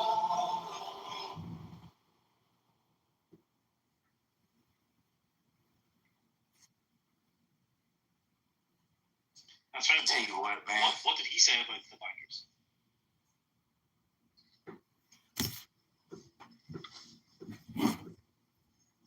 Shoot, go get you a husband. Go get you a baby. You have no man. You- What the classic? She has me blocked. Is she still around? But this is the problem. Are you in your Ma'am, sir, bitch, you're older than me. You're older than me. Is this original? Your original account? The midterms should be canceled. This is like a 4-year-old account. This It's old. is toying around with the idea? Not at all. In Holy shit, there's fact, 4 we're now. to Amazing. what I was saying yesterday. I'm probably the only one in this room with the original account from like 4 or 5 years. Come on, folks, just It's incredible. And you have that like super anti-Semitic PTR, remember, with the hat? Along those lines for the 2024 election. And this is not new for Trump. And as to his role models, you know, like Trail of Tears, Andrew Jackson and Steve Bannon, and you know, just the approach to governance or ruling. You know, that the ruling is the style of governance that Trump wants to push. Will he do everything in his ability, him and his minions, to abuse the powers which they have been given? Yeah, they will. They will try to subvert. They will try to suppress. And by the way, there were people, and this is I'm jumping around, but there were people outside the Capitol that did not commit breaking and entry or unlawful trespass or attack the Capitol Guards. They were those on the outskirts who actually had stuff like pipe bombs that may have been prosecuted. There were people that had, you know, no license to have the firearms, and there were people outside the Capitol that had caches of weapons for, you know, further insurrectionist activities that were found. So there were a lot of people that were outside of the physical Capitol building that participated in the festivities of January 6th. And, you know, I think it was an attempted insurrection, an attempted coup. But Jack Smith was thrown off of the ability to, you know, really prosecute the limited charges that he was pursuing. So, yeah, well, yes, he will abuse power. He's done it before. He will do it again. He only likes democracy when he wins, and when he loses, he doesn't respect it. And so, yeah, he will. there were people who were tracked for their actions based on photographs that were posted to social media. There were people who were tracked based on imagery that was collected by CCTVs.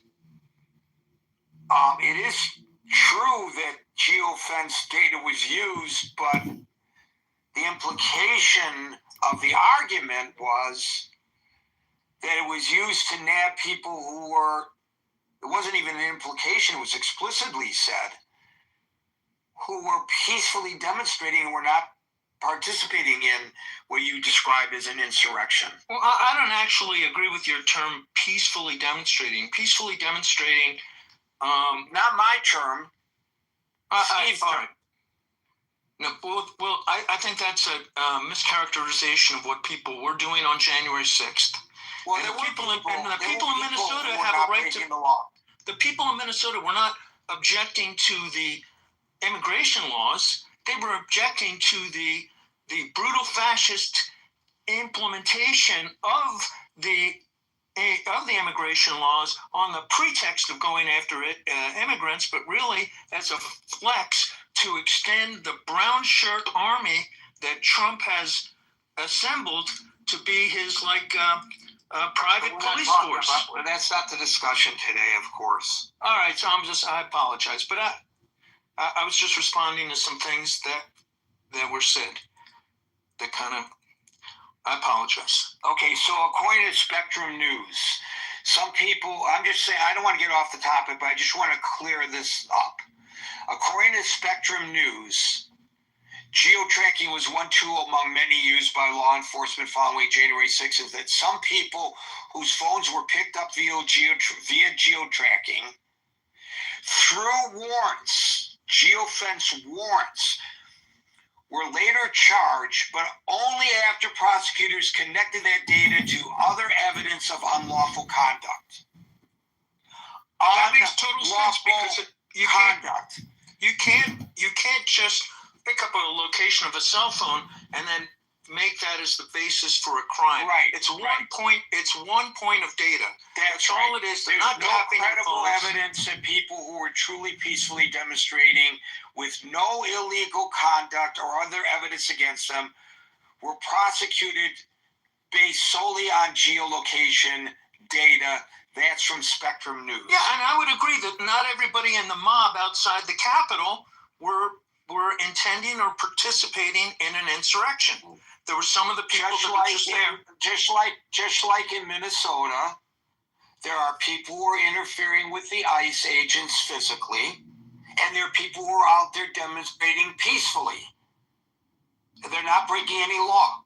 They are actually exercising rights enabled to them by the United States Constitution. I mean, laying down in front of the ICE vehicles like Mahatma Gandhi would be a form of peaceful demonstration. So you can do that and still be within your constitutional rights to exercise your free speech, saying, no, I'm standing this ground and you are acting illegally and you are violating the Constitution and I protest. Right, but you got to be prepared to get arrested. Pay the price, that's right. But in Trump's world, you don't just have to prepare to get arrested, you have to prepare to get shot. Very possibly. Thank you, William. We'll go to Al. Are you there, Al? I see that phone icon. Al, are you there? I am here. Can you? All right, Al, followed by David. Yeah. Well, I mostly came up initially to respond to something Mamadou said, which was, I don't know if Mamadou's still in the room. I think he is, which is that not all of us wanted this. I mean, the last thing that I heard you say was, this is what you guys wanted, this is what you guys got, congratulations. So I want to make it really clear, if you're unclear about this, that there are masses of people who desperately did not want this, saw all of this coming, fought against it, tried to get other people to vote against it. So this is not something that people that, we were in the United States just sort of going, oh, well, we'll see what happens. That's not how this went down. I think he was directing his comments to people who voted for the president with knowledge or that they should have had the knowledge that we would end up where we are today, because he made no bones about his intent when he ran for office. And some people said, including on this stage, he doesn't really mean that. Yeah, no, I think that's to whom he was. I think that's to whom he was. I'm sure that's true, but I think it still bears saying, because I do hear that sometimes in different spaces and in the world. And it's important to me to assert that is not the case, nor will it be the case next round. To the question of the room, of course, obviously, the midterm should not be canceled. That's giving up. That's the end of it. Under no circumstances should that be allowed to happen. I'm sure you guys are probably sick of me talking day in and day out here about how scary it is right now to be in Minneapolis, and how my interpretation of this is that it is a very specific, direct attempt at creating the pretext for martial law. I thought that all along. It's what I expected to have happen. They've now doubled up on the amount of. So what do you think? If you don't mind me interrupting here, Ellen, so we stay on topic. I want to tie this in. What do you think of what Merrill suggested, that this whole idea of declaring potentially martial law is less about immigration enforcement and more about voter intimidation? I'm in total agreement with that. I absolutely think that's true. So, yeah, we don't need to go down that road. I know that isn't really the question of the room, but I do think that's where the question of the room lands if we allow such a. I think this is his route, his attempt to get that to happen. I think this is a means to an end. And so that leaves us in a very precarious situation. And I'll give you a really good example. All of you heard Mayor Jacob Frey come out very loudly and very strongly instantly after Renee was murdered. And now he's getting some criticism around his rhetoric, which is to try to quiet things down. And I think, and people are saying, well, he's being hypocritical. He's the one who started this. I don't think that's the case. I think he intended and was correct in making that kind of a strong statement. He's certainly not encouraging anyone here to be criminal at all, but he is really trying to keep the temperature down because people are getting killed. Yesterday it wasn't just the one guy that you all heard about early in the evening. There were 7 or 8 different reels that friends of mine were sending me of people being pulled out of their houses, of a kid getting pulled out of his job at Target and being dragged and dumped when they finally realized he was a citizen. I've seen in different rooms people referring to the house where a DoorDasher came running in and was hiding from them in there, and that turned into a confrontation. They are trying for violence. That is the goal. And the more that happens, the more it's going to lead to a situation where, in his hope, the midterms would be canceled. So that's what concerns me the most. And it seems as if things are getting worse, not better. The one bit of hope that I would give to y'all is, and I'm giving to myself, is that there are more of us than there are them. And what I don't think they ever expected people in Minneapolis to come out in droves in freezing weather and fight them with shovels and snowballs. But that's what they're getting. And the more that's happening, the more citizens are coming out. Neighbors are just jumping out of their homes and getting out there and really putting ourselves at risk. In big ways and in small ways. And so I'm really proud of my community, but more importantly, it tells me that perhaps we really need to amp this up in numbers. And that doesn't mean everybody's in a position to put their physical life on the line. There are other ways to help. We have groups of people who are delivering food to people who can't go to work anymore because they're hiding. There's lots of ways to give and lots of ways to help. But I think if the numbers really were amped up, it could potentially make a big difference in trying to combat it. Thanks, Gary. Unfortunately, I think we're going to be back on that topic again very soon. I thought we were going to be on that topic today, except that the president started talking about the terms. But maybe as soon as tomorrow, we'll be back on the topic. I hope things remain calm tonight, however, in the Twin Cities. David, followed by Stan. Very happy Martin Luther King Day. You know, this is the only holiday to honor an individual in American history, so I wanted to put that out there. Can you hear me okay? You're a little garbly, but we can hear you. Okay. All right. Yeah, I think the messaging that he's trying to get out is disturbing. It's obviously inflammatory. But we need to ask ourselves, you know, when 76 million people voted for this man, you know, what does that say about a big chunk of our population and the free license they've given this guy to run the economy, you know, the politics, the ICE, everything he's been doing in a way that bespeaks a comment like this. So the fact that he's going out there to question a democratic process, to say, do we even need to have midterms?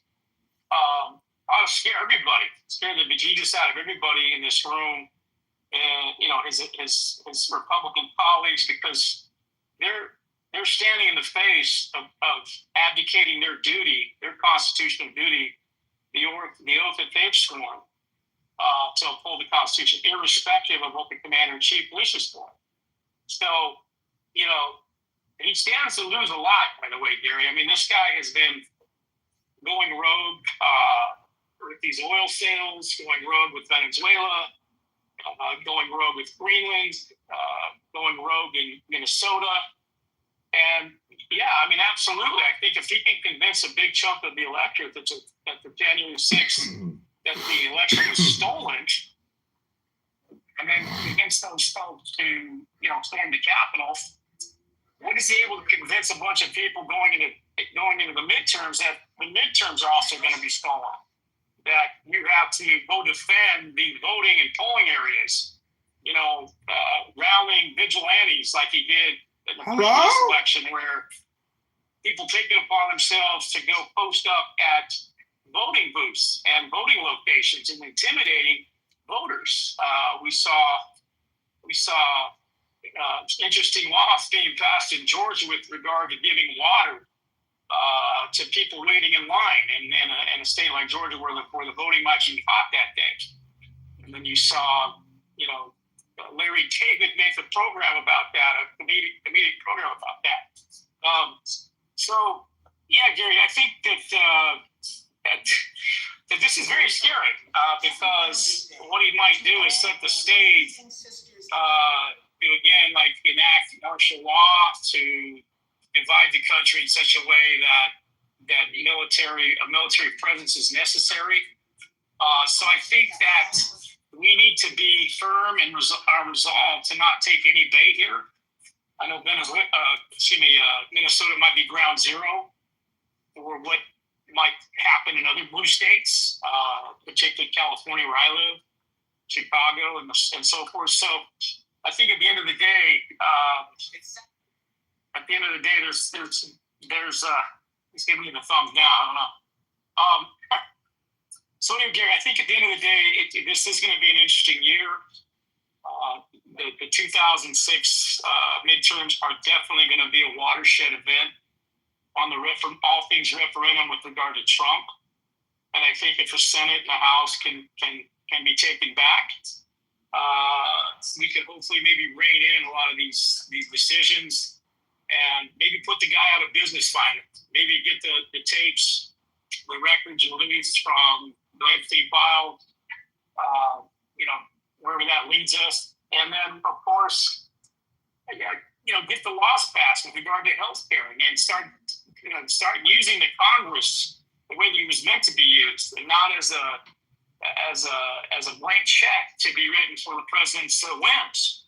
So those are my thoughts. Again, I think there are some Republicans that are standing tall in the face of this, but at the end of the day, if you're not hearing more voices call out these comments with regard to our good friends on the right, then you're seeing, you're seeing a complicity there that I think is very scary going forward. And I'll end there. Thank you. Thank you, David. We'll go to Stan, followed by Chris, followed by Victoria. Stan. I obviously don't think the midterms should be canceled. And I've basically had enough with assholes like Stephen Miller that don't deserve to exist when they go on TV and try to make the ICE agents feel like they have their back and that they're not going to get in trouble for breaking the law.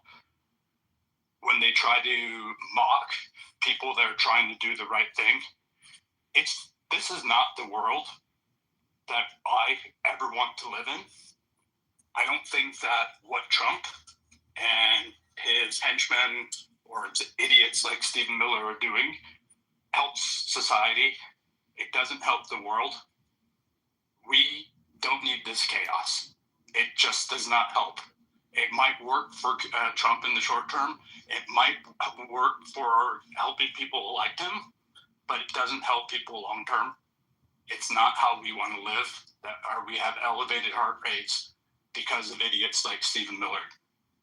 So my perspective is, well, I guess we saw earlier today, one of the commentators brought up that the January 6th, where they were apparently doxing people just from their geolocation, the fact that someone was able to share that misinformation on social media and get people thinking that way, get a smart person thinking that way, shows how messed up we are as a society and clearly where we need to focus.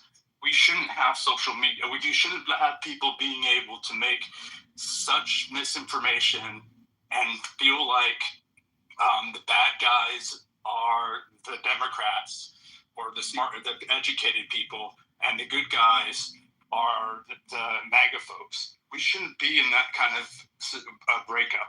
So from my perspective, the people that need to step up here are the donors, the big donors that gave tens of millions of dollars. They need to step up and get society back to where we need to go. And if they're too chicken shit to do the right thing because they view their personal tax situation as more important than the rest of society, or they view their interest of having Gaza and Iran defeated as more important than society, then we have a problem. So we should also start protesting against those big donors. And it's pretty clear where they are. Unfortunately, there's a large percentage that care about Gaza. So we need that. Essentially is pointing a finger, turning it around, and pointing it to folks that many people in this room know, because those folks are partially responsible for not standing up and getting Trump in control. And I'm sorry for being explicit, but the data is what the data is. I'm done talking. Thank you, Stan. Chris, followed by Victoria. Hey, Stan, if you want to do me a favor, maybe it'll help you too. Just take a day off from all this, take a deep breath, and gather yourself. I'm with you. I want you to understand I'm 100% with you exactly where you're at. But I can tell that it's starting to really affect you. Maybe you're working out, but I can tell that this is getting a little bit too intense. And you have the right to have that type of anger or that type of discomfort in your spirit. And you're right, our levels are higher now. Our heart rates are running rampant. Our social media is feeding us this information faster than we can consume it. And it's a lot of it tied around lies in half the country, or more than half the country at this point, are probably being lied to. And it is going to start affecting us in ways that could be detrimental to not only ourselves, to our neighbors. Let's get to the topic. Gary, I am back. Took me a few days off too, just to gather my thoughts. So let's ask the question. Should the midterm be, let's answer the question that Steve wouldn't answer. And he did a good job at deterring you, because 2 or 3 talkers after Steve actually talked about the same bullshit topic that he tried to switch the conversation to. But let's talk about it. Should the midterms be canceled? Trump's floating this. Well, Trump floats it before it gets done. He's too dumb to shut his mouth long enough to let them do it underneath the table. Similar to that Marco Rubio letter or note that shouldn't have been read out loud. So, yeah, this is probably something they're anxious and amping up to do. I do also agree, I didn't hear Merrill, but I do also agree that it also looks like the ICE agents are his interior military that he said that he would have do training on the grounds of the United States of America. That could easily roll all the way into midterms, where he's scaring people in blue states, harassing people in blue states, not just the immigrants, but all people, to force them to not want to come out, expecting for the more harassment on a heavier, larger scale on the days around the midterms. I could see that actually being his point or point of contention or his point of action with all the stuff we're currently seeing now. Maybe it's not Trump. Maybe it's Stephen Miller. Maybe it's Kristi Noem. Well, you know something, Chris? You just said something that made me think of something in a kind of a scenario. There's no law that says you have to prove your citizenship, but people are being racially profiled. And their citizenship, they're demanding that they prove their citizenship, or they're being taken into custody on site. Right, they're taken into custody, and then we'll sort it out later. No harm, no foul. If you're a U.S. citizen. What if that happens now? There's also, although this administration is trying to change this. There may be some exceptions, but generally, there's no requirement that you show your proof of citizenship when you vote. You have to show proof of citizenship when you register, but there's no requirement. Not everybody agrees with the fact that there is none, that you have to show proof of citizenship when you vote. So imagine in a state or a city where there are a lot of Democratic voters. People are waiting in line to vote. And immigration officers come up and they say, show me proof of citizenship. Well, I don't have proof of citizenship. I don't have to show you proof of citizenship. Come with me. Oh, sorry, Chris. No harm, no foul. We will release you now. But wait, there is a harm because you have been precluded from voting. I don't know that this is an intent, but I'm wondering whether, based on what you just said, you think that this is a probable scenario. Gary, I didn't have to do the homework, Gary, because I've already thought about this circumstance a few times already. Yes, they pick you up at 8 o'clock, 9 o'clock, 12 o'clock, 1 o'clock, 5 o'clock after you get off of work. They hold you until 9 o'clock when the polls already closed. I've already had this thought in my head. That's why I'm sharing it with you guys. So I truly believe that there is an option where you won't have the freedom to vote. Why? Because ICE agents in blue states right now are harassing citizens.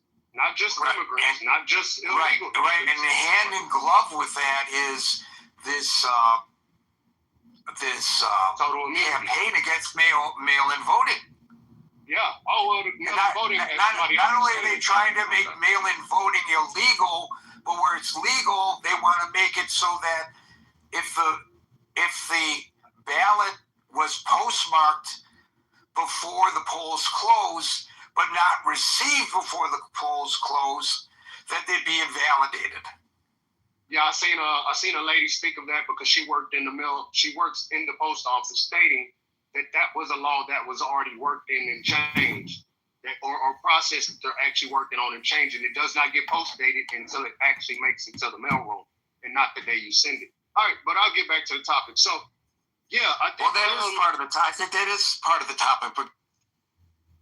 Yeah, it is. But I want to get back to the where I was speaking, so I don't want to lose my track of thought.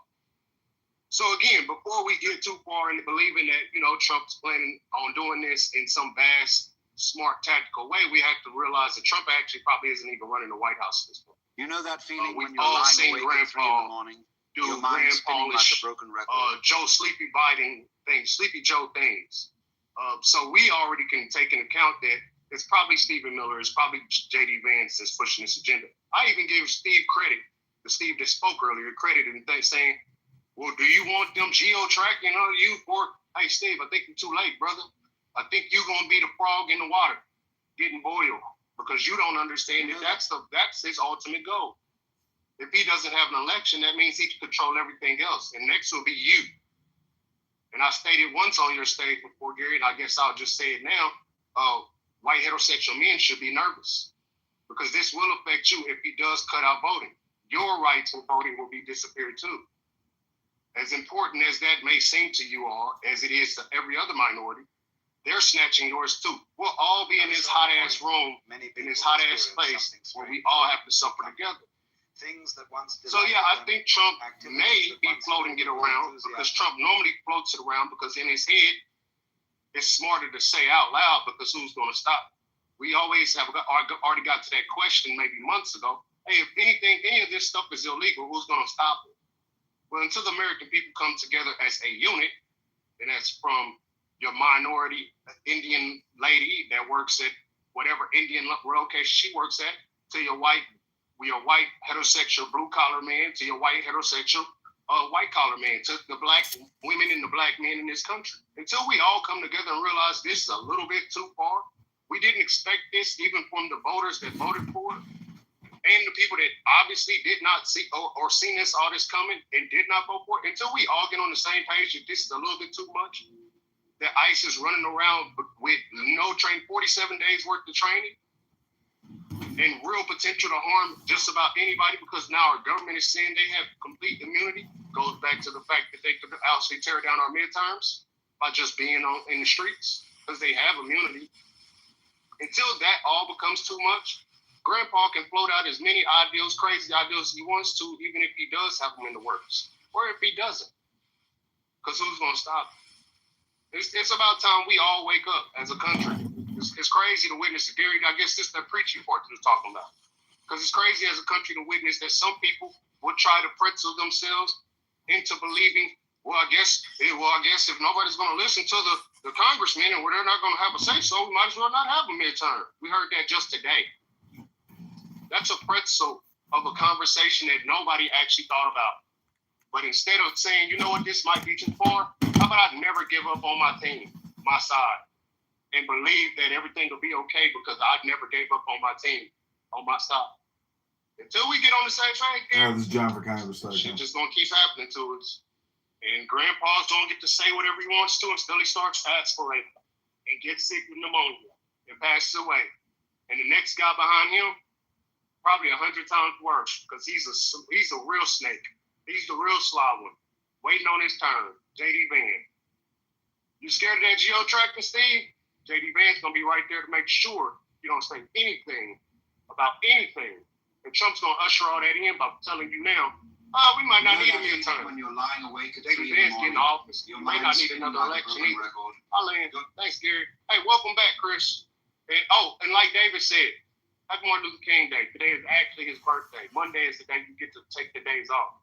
But represent and understand that today is his actual birthday. Thank you, Chris Monsef. You came on too late, unfortunately. Victoria, you get the last word. At a certain point, you know that.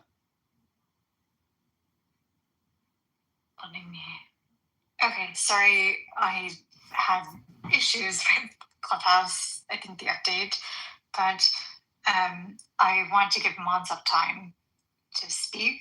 I was only going to say, Chris Krebs, literally stated, and he was in charge of the CISA election security at the time, that there was no fraud that caused a difference in the election. And That was a response to an earlier comment by Steve, who is still in the audience. So I hope he hears that and hope he is receiving that.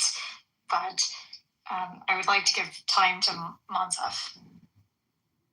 Well, since you're so kind enough to yield your time to Monsef, we'll give him the final word. Hey, thanks, Gary. I'm sorry to log in the room a little later. Hey, one thing I'm glad for, Gary, is, the behavior of Trump showed us that the people that we used to think that they're good neighbors, good friends, good co-workers, whatever, that we actually, that they actually not worthy of that term, because we are every day finding people kind of justifying the horrendous behavior to what we used to as in American politics, to be indecent, whatever, Democrat, Republican, whatever, but at least we trust that people are decent. They accepted that being indecent is okay now. And we hear it every day. And I'm thankful for that, because I'm like 6 years ago, like before 2016, when I sit in my neighborhood bar, I'm talking to my neighbors, whatever, Republicans, be it, or Democrats, whatever. I mean, I think that they were decent, but I never thought that people would be one day in the country where we kind of define freedom and we try to brand it as we, when we go to other countries and try to change their systems of, politics and all that, we say that we're spreading freedom over there. This is not the freedom we want to spread. This is, we elected a guy that wants to be a dictator. And now we have a portion of the American people that completely bought into the idea that that's okay. So I know I came in, I'm definitely, not, happy that a big portion of our population turned into MAGA, cult followers, no matter what. But it's good to know who you live with. Because, Gary, I tell you one thing, and that should tell a lot of people a lot. As a naturalized citizen, I have to carry my freaking passport in my glove box in my car every day. Because in Florida, Highway Patrol has the right to actually ask you about your citizenship. And if they're not satisfied, I'm white with green eyes, and I think I speak good English. But I have a weird name. And that can take me away for, I don't know, a week, 2 weeks until they determine that I'm actually a legal citizen. I've never been illegal in this country, ever. I've lived here for over 35 years. Paid more taxes than most people probably in this room. But in Trump's era, I have to carry my passport so I can prove that I'm not a criminal. Or that, I don't know who's laughing, but fuck you. I'm sorry, Gary. I mean, whatever I'm saying is not enough. But it's a state of our country, the melting pot, where legal immigrant, legal hardworking immigrant have to actually carry a passport to show that they are not illegals, not because they are worried of the questioning part, because we don't want to get shot in the face, because we don't want to be taken into custody. And I can't believe that I'm saying we, because up to a few months ago, I thought I was 100% complete American, that I didn't have to prove anything, that I was paying my taxes, that I was doing my duties, that I was supporting my country.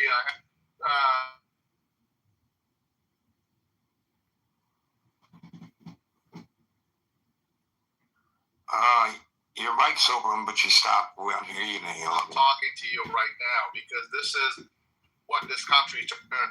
Sorry that Steve thinks that his 4 or 5 generations, because he told me that he was a better American than me because his generations go 4 or 5 generations back. That's not how things work. I'm a full American, 100%.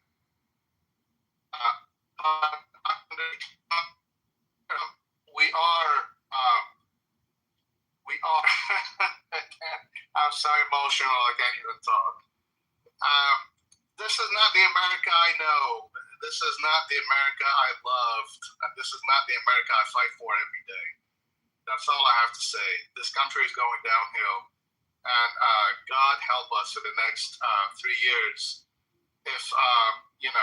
if we make it to the other side. Because the people that I thought would think that the Trump policies are a little too much for what they believe in as, GOP, Republican, whatever.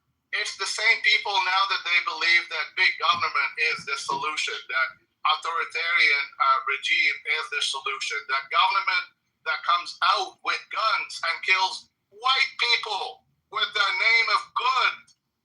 White government actually, I don't know when was the truth social that Trump did after the killing of good, but immediately he was on the side of the guy that shot her in the face without waiting for a real investigation to show who's in the right and who's in the wrong. And they immediately started supporting the killer of the person that killed a lady that was afraid of her life, and all she wanted to do is leave. So that's all I have to say, Gary. It's a 5-minute in the life of a legal American citizen that is carrying a passport in his car because of the way we live right now. Thanks. Thank you, Matzef. I see Marshall's slipped in. Marshall, did you want the final word? I don't think the midterms can be canceled. Congress can make rules regarding the Senate and regarding the House elections, but because of the time, place, manner clause, every other office is derived to the states, and he cannot cancel state elections. There is no power that allows him to do so.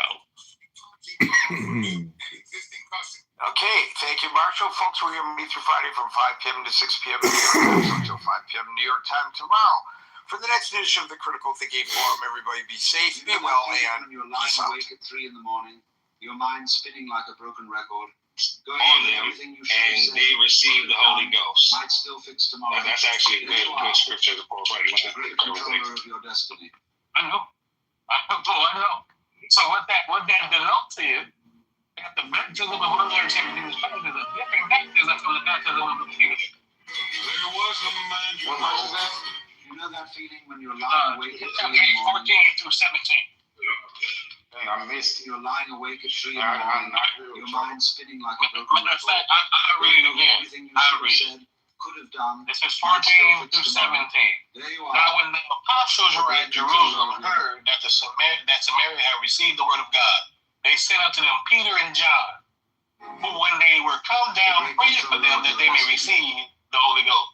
You know that feeling and yet he has not fallen upon anyone that were baptized in the name of the Lord Jesus Christ. Then they laid their hands on them and received the Holy Ghost. What did it say about the part about baptized? Could you back it up? Because you kind of cut out. This is verse 16. I'm gonna tell you, and it's in quote.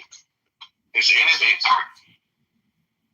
sir. I'm starting at 14 again. When you're lying awake at 3 in the morning, kind of bring it up, but go ahead. Like a broken record, going over everything Bible reads, now when the apostles which were at Jerusalem heard that Samaria had received the word of God, they sent unto them Peter and John, who when they were come down prayed for them that they may receive the Holy Ghost.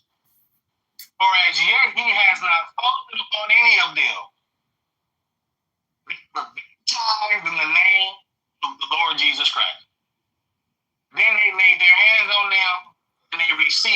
The Holy Ghost. I see what you saying. So, go ahead. So they are. So basically, are showing. Hold on, let me tell Joshua something. Joshua. And so when I applied to see, Yes, sir. Bag up. Where you started at? The great controller. Started at 14. If you bag up to probably 12 or something like that, it's gonna let you know that the Sumerians believe, and then it's gonna let you know that Simeon believe. So they already believe. That's why I say receive the word. And then they say when the apostles heard that they received the word, and they tell them that that you believe, you automatically got the Holy Ghost. Bible says they sent unto them Peter and John. Yes, sir. They received the Holy Ghost, but they will also be bewitched before that in 9. So if you understand where it says, but there was a certain man called Simon, which before time in the same city used sorcery and bewitched the people of Samaria. But hold on, see, watch this. See, scripture, you that's why we brothers. Verse 12 says, but when they believed Philip preaching the things concerning the kingdom of God in the name Jesus Christ, they were baptized both men and women. And then Simon himself also believed. He was baptized, he continued with Philip, and wondered, beholding the miracles and signs which were done. Now when the apostles which were at Jerusalem heard the things we just read, they sent unto them Peter and John, that they may receive the Holy Ghost. Because they were baptized in the Lord and Savior Jesus Christ, but the Holy Spirit has not fallen upon them. But when Peter and John laid their hands on the people, they received the Holy Spirit. That feeling when you're lying so awake the baptism of the Holy Ghost, your mind spinning like and the baptism going over everything of our Lord and Savior Jesus Christ are 2 different baptisms. Might still fix tomorrow. But in context, 16 is I forgot what you call it, but it's a additional breakdown because it's not in quotes. What do you call that? It's a parentheses. What is it? Yeah, it's in parentheses. It's in quotes, but it's a side note scripture. They give you very specific, important detail. Yeah. Read it. It gives deeper context. Well, it actually changes the original understanding, or it gets deeper. Look, for as yet he was fallen upon none of them. Colon. Watch this. Only they were baptized in the name. It's specifying only these people were baptized in the name, not the others. No. You got it backwards. What you're trying to, the term you're trying to think of is called a non-restrictive clause. Watch out. Non-restrictive clause means it does not change the meaning of the context. It does not change the context. That Bible said, as yet he was fallen on none of them, but they had been baptized. Only they were baptized. That's not the way it reads, brother, because there's a But scripture, who is the he that has not fell on them? The Holy Ghost. The Holy Ghost. But what baptism did they receive? In the name of Jesus Christ. That's right. They baptized in the name of the Lord Jesus. Did you live in water?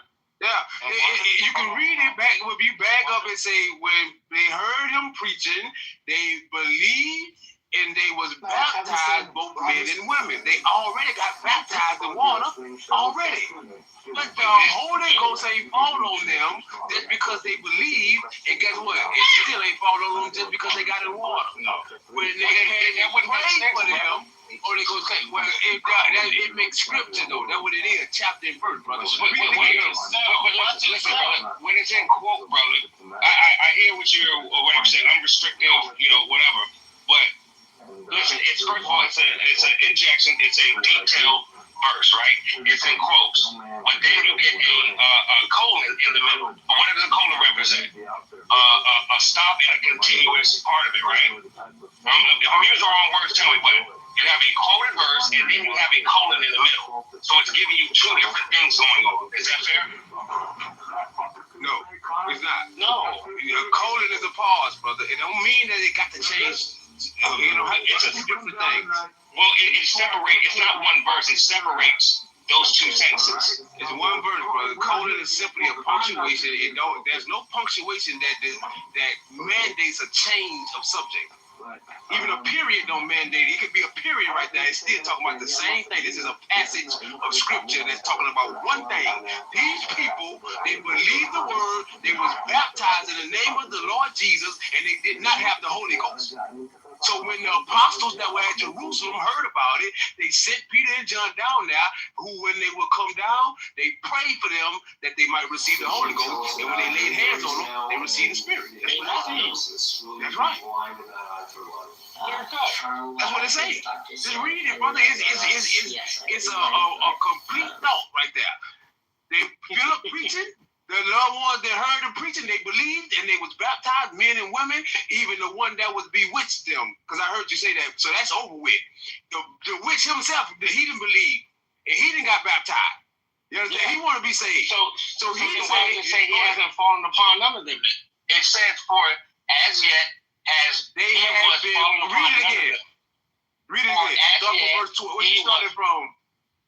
Wait. 14. Start at verse 15.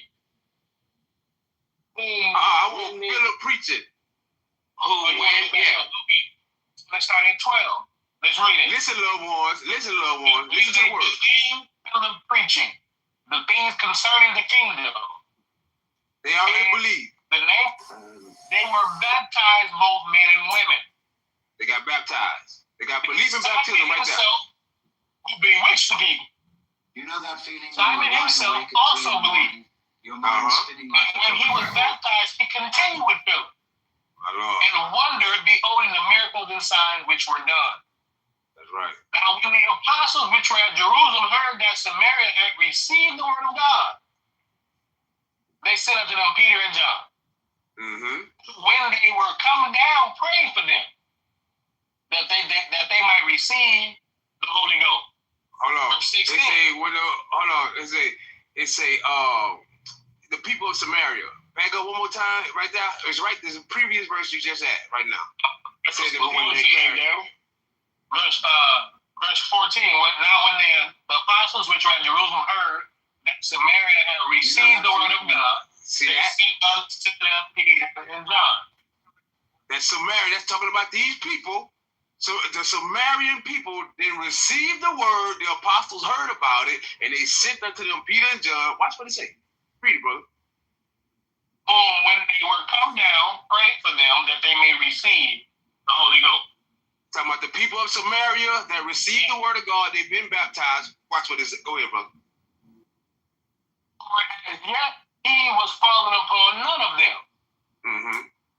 Only they were baptized in the name of Jesus Christ. So to break that last part down, the only they were baptized. So who is the only? Samaria. People of Samaria.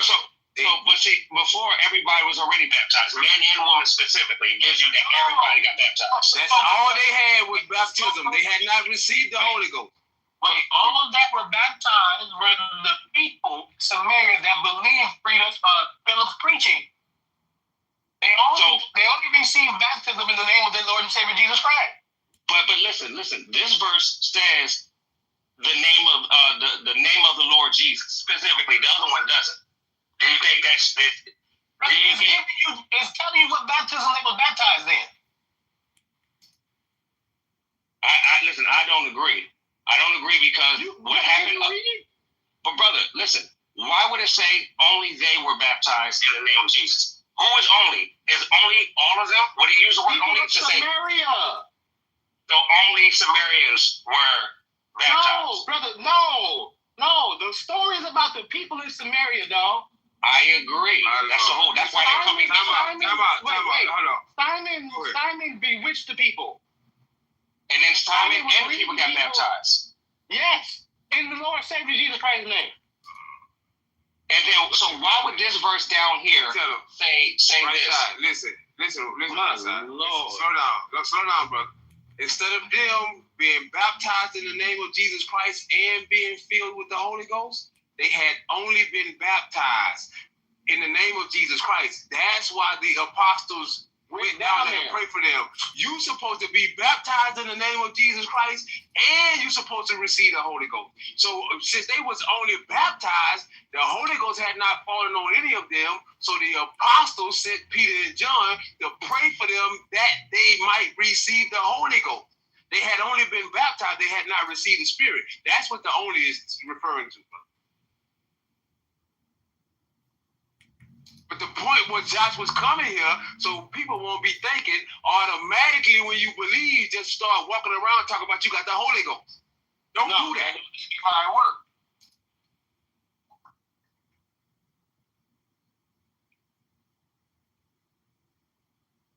Thanks for the backup, brother Skip.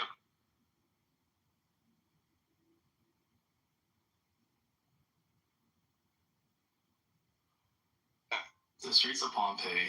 Appreciate the backup, bro. I'm not silent, brothers. I'm just reading. I'm reading the whole chapter down. No, we said don't just take our word for it. Read what the Bible says. No, listen. I appreciate the bill. And if I'm wrong, please correct me. I mean, you know what I'm saying? That's what we're here for.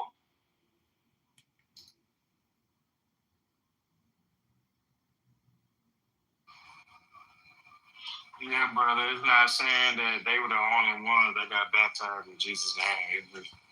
It's not saying they're the only ones that ever got baptized in Jesus' name. It's just saying only they were baptized. It was just saying that the ones in Samaritan, they just had the Holy Spirit. The only baptism that they received was the baptism of the Lord and Savior Jesus Christ.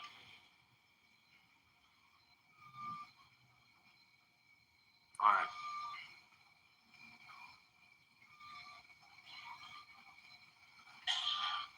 Is Scripture still there? Scripture, you still there? Hey, brother, how many baptisms is it? I'm saying, yeah.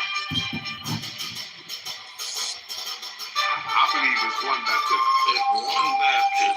And these people got that.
Supply 1 million barrels. That's after their expansion. I mean, this is the pipeline just finished expansion and construction in 2024, so it's at max capacity.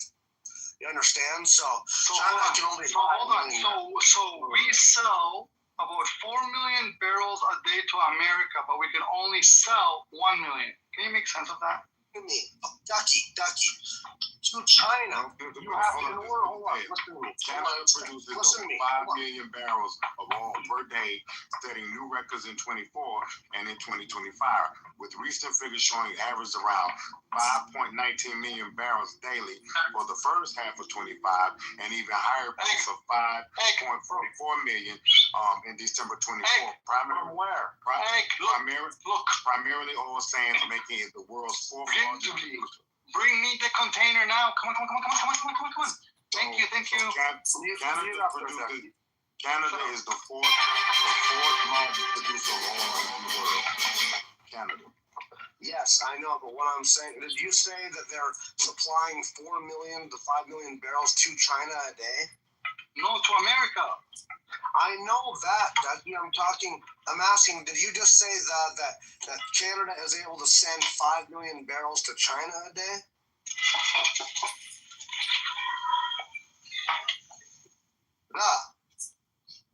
Who are you talking to? You still talking to me? I'm like, dude. I'm talking to Seventh, the son who was just talking. Seventh, bro. What the fuck? Ready. So, what the fuck? It says Canada produces over 5 million barrels of oil per day, setting new records in 2024. With the recent figures showing around 5.19 million barrels. Okay, thank you. Half of 25. Okay. It peaked in December. I got it.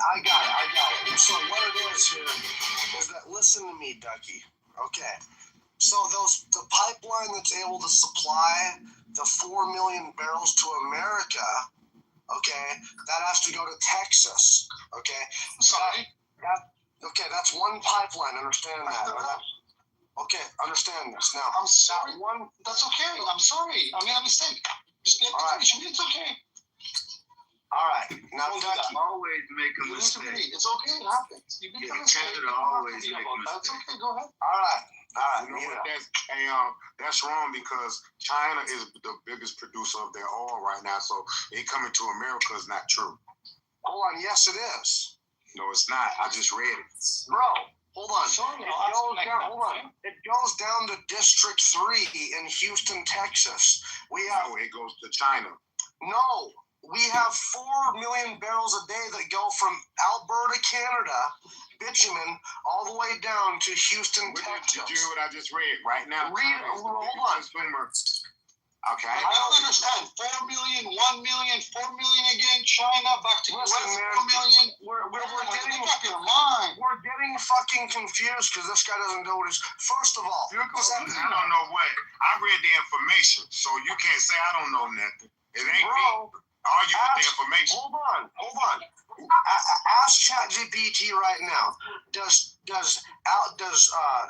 oil from Alberta, Canada, go to Houston, Texas, in a pipeline to be refined?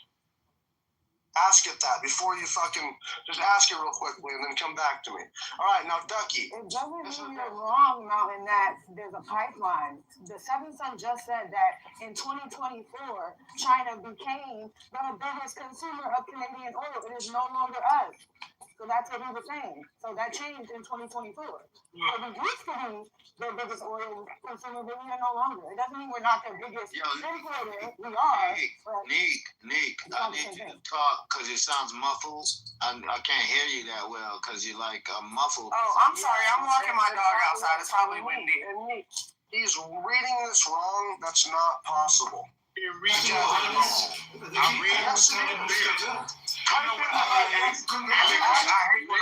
gentlemen, American education. They're gonna tell you wrong. Seventh, ask what I just said. You ask it and read. I know about it. I fucking researched it. Okay, well, go do it again. America, let's fight. That's all we know is how to fight. We are the stupidest Americans in the fucking world. You know what? The stupidest motherfuckers ever. I read the information to y'all conversation. He gonna tell me I read it wrong. Then he gonna tell me I'm wrong. It's not my information. This is not information. I didn't read it. And please say we must. Finally, we must reform ICE. Hold on. Ask yourself this. What's going on here? You're saying you're better off, but you don't have a phone to do the research on. Your phone doesn't work. Why? You don't pay a phone bill. You don't use ChatGPT. I don't know what the fuck's going on. ChatGPT. What? Your phone bill can't handle more fucking browsers? What's going on? You're in America. Okay. You should have an American phone. Oh my god. I have an American phone. That shit is not gonna work. That shit is not gonna work. Economically. I have an American phone. Economically. Okay. ICE is beyond So guys, what he is saying is totally out of control. What he's saying is not fucking possible. Seventh, you don't know what you're talking about, buddy, because Canada cannot replace everybody. Listen up. Mountain is right and everybody else is wrong. Are you stupid? Mountain, are you stupid? I read the information. No, because listen, I hate stupidity, right? I read the information, right? How the fuck am I wrong? I didn't write this shit. Okay, this is how I you're don't know wrong. how to read. Come on, man, this is how you're wrong. If Ducky would shut up. No, I'm not wrong. Bro, I didn't write this shit. Listen to me. How is it possible when their pipeline doesn't even carry 1 million barrels a day to the ocean? Your information might be outdated. Have you ever thought about that? Listen to me. I don't listen to dumb shit. So you're just fucking retarded.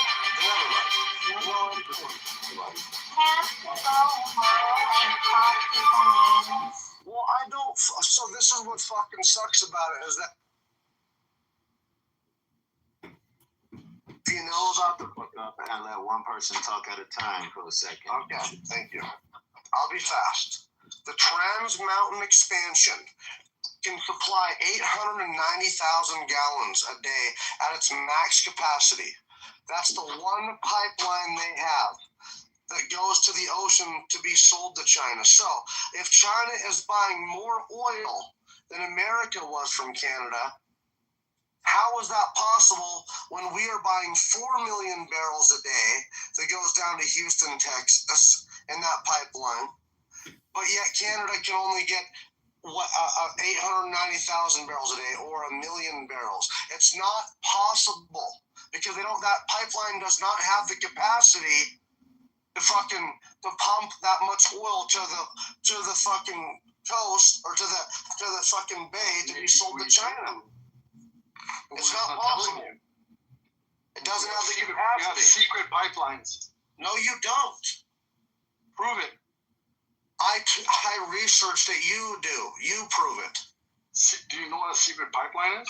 Man, I know about the Trans Mountain expansion. I'm not going to do this. You're going to fall for his secret pipeline. They got secret pipeline. He doesn't have no pipe. They don't have no pipeline. He talking about secret pipelines. It's crazy. What sucks is that I would just like that guy to simply look it up, man. The oil goes from Alberta to Houston, Texas. We have different Petroleum Administration defensive districts. We have 5 of them in the country. Houston, Texas is in District 3, the largest of the districts, the Petroleum Administration districts. So that is where some of the largest refineries in the entire world. With the most capability.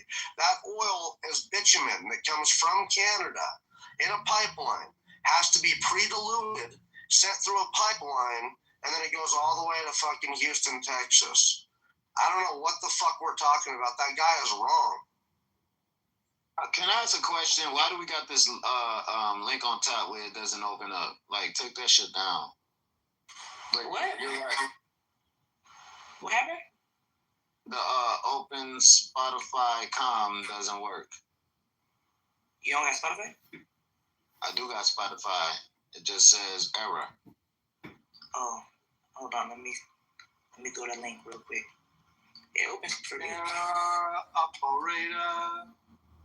Maybe it's just your phone. Everyone should click that link and listen to that song. It's very nice. It's a great song.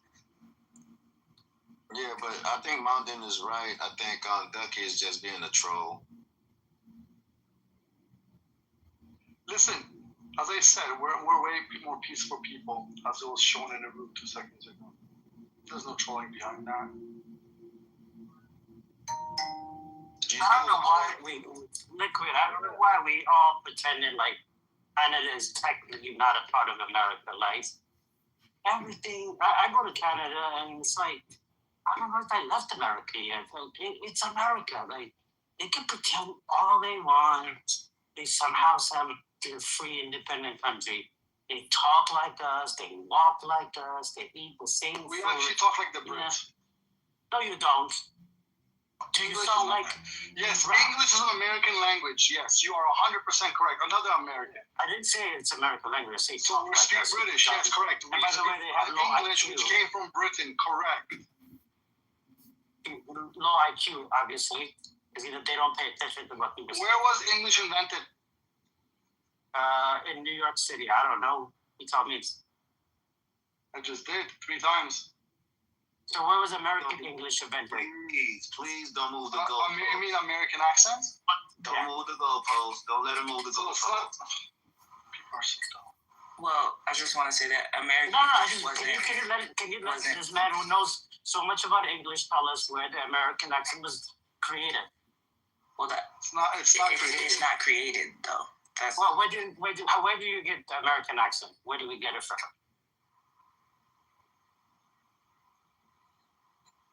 Sin. I can't. I'm asking you a question. So there's a different created. Sin. That's the thing. You just said it wasn't created. Because accents aren't created. What are they? What happened? How do people acquire accents? They change over time. It has to do with the region that you live in. Before there was an accent. For example, do you know the word pause? And it's in the common young culture right now. So, it's not okay, created. It's a trend that happens. Oh my God, you're so stupid. No, that was there an American accent before there was an American accent? Yo, but pause. I guarantee you, pause. Okay, so it was created. I'm not going to talk about the mechanism of how it was created over time. That's not what I'm talking about. It's not a situation of it being created. That's what I'm trying to get you to understand. Language evolved. I'm using it as a definite. And then with the spread with migration, accents change. This is why you have a Southern accent. This is why you have the transatlantic accent. This is why. This is the reason why I'm asking that question is because Ducky seemed to be so smart in the English language and it's where it came from and all that. There is an American English accent. Like in England, there's a part of England where they spoke the American accent before it came to No, there wasn't. You dumb, stupid fucking... Yes, it's called... Yes, it is, you dumb, fucking, stupid Canadian who have no fucking clue of why you're speaking that person. You're so stupid, You Canadian. know why the accent changed? Because America created that accent. No. Before, listen, the people who first settled the colony were from one particular region of England. It's called Mercia.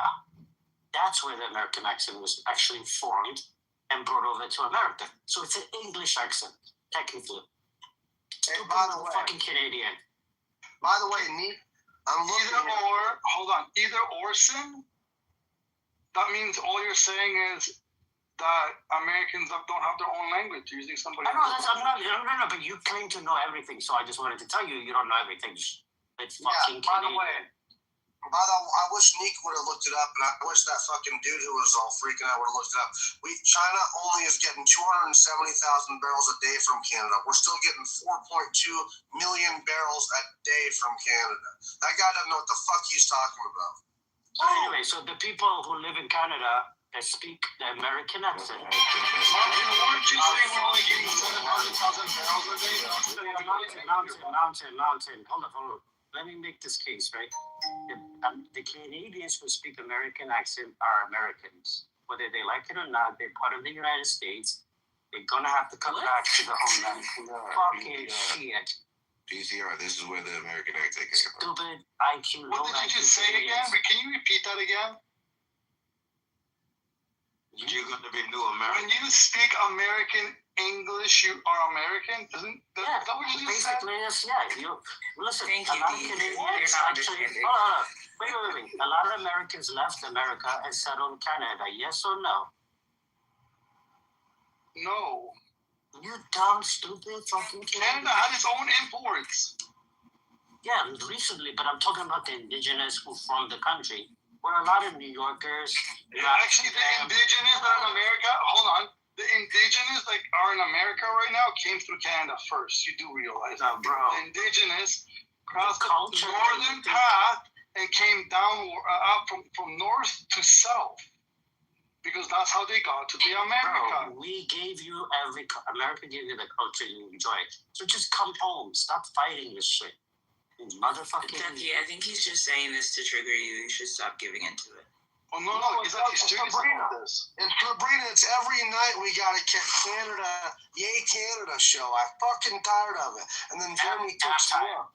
We got to get these fucking Canadians. We got to get them where it hurts. Sabrina, get up here. Get up here. Mountain, the only thing that hurts is your education. Yo, crash out. Get up here, bro. Come on. I just want us all to understand and realize that language isn't created, it evolves. I know that. Just using it that before there was. So when I say create, I don't mean like, okay, it was created in a lab. I mean like, it didn't exist before, now it's there, right? I'm not going to go into the details. I'm not going to go into the deep.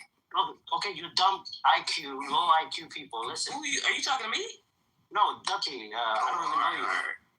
But you say you want to correct me when you know shit. No. But what if he was talking? Whoa. And you know what I would do? But shoot him she's into gonna the goo. Oh, she is talking to you. You're saying the same thing I'm saying. Wait, Sabrina. Just can you stay? Yeah, no, Sabrina, but you keep trying to correct me when I didn't say that so it was created in a lab. Hold on. But you keep saying that, so I just want to tell you, I didn't say that was created in a fucking lab. That's fine, but you gotta let crash out up, buddy. No. I'm just saying that you just, when I'm going after the Canadians, I wish you just stayed back. No, Sam, but what I'm saying is we can have a conversation without you saying that I'm dumb and I have a low IQ. No, I said Ducky has a low IQ. I don't even know you. Like, what would I say? He's not even talking to you. He's talking to Canadians. I'm not talking to you. Shit, I'm talking to him. When the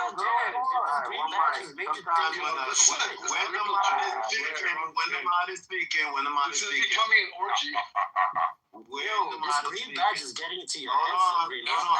Y'all just don't know how to be respectful. Bro, we're not even talking to you, Sabrina. We're talking to Ducky, obviously. He's definitely not talking about you. He was definitely talking directly to Ducky. God. But when the mod is speaking, But he was responding to what Sabrina was saying. No, but she's projecting, so... Well, not so, but she's literally telling you something, then you're calling me dumb. She's like, if you're calling her dumb, you're going to Ducky when she's the one talking. Yo, shout out to Abe, shout out to I want to know what up, guys.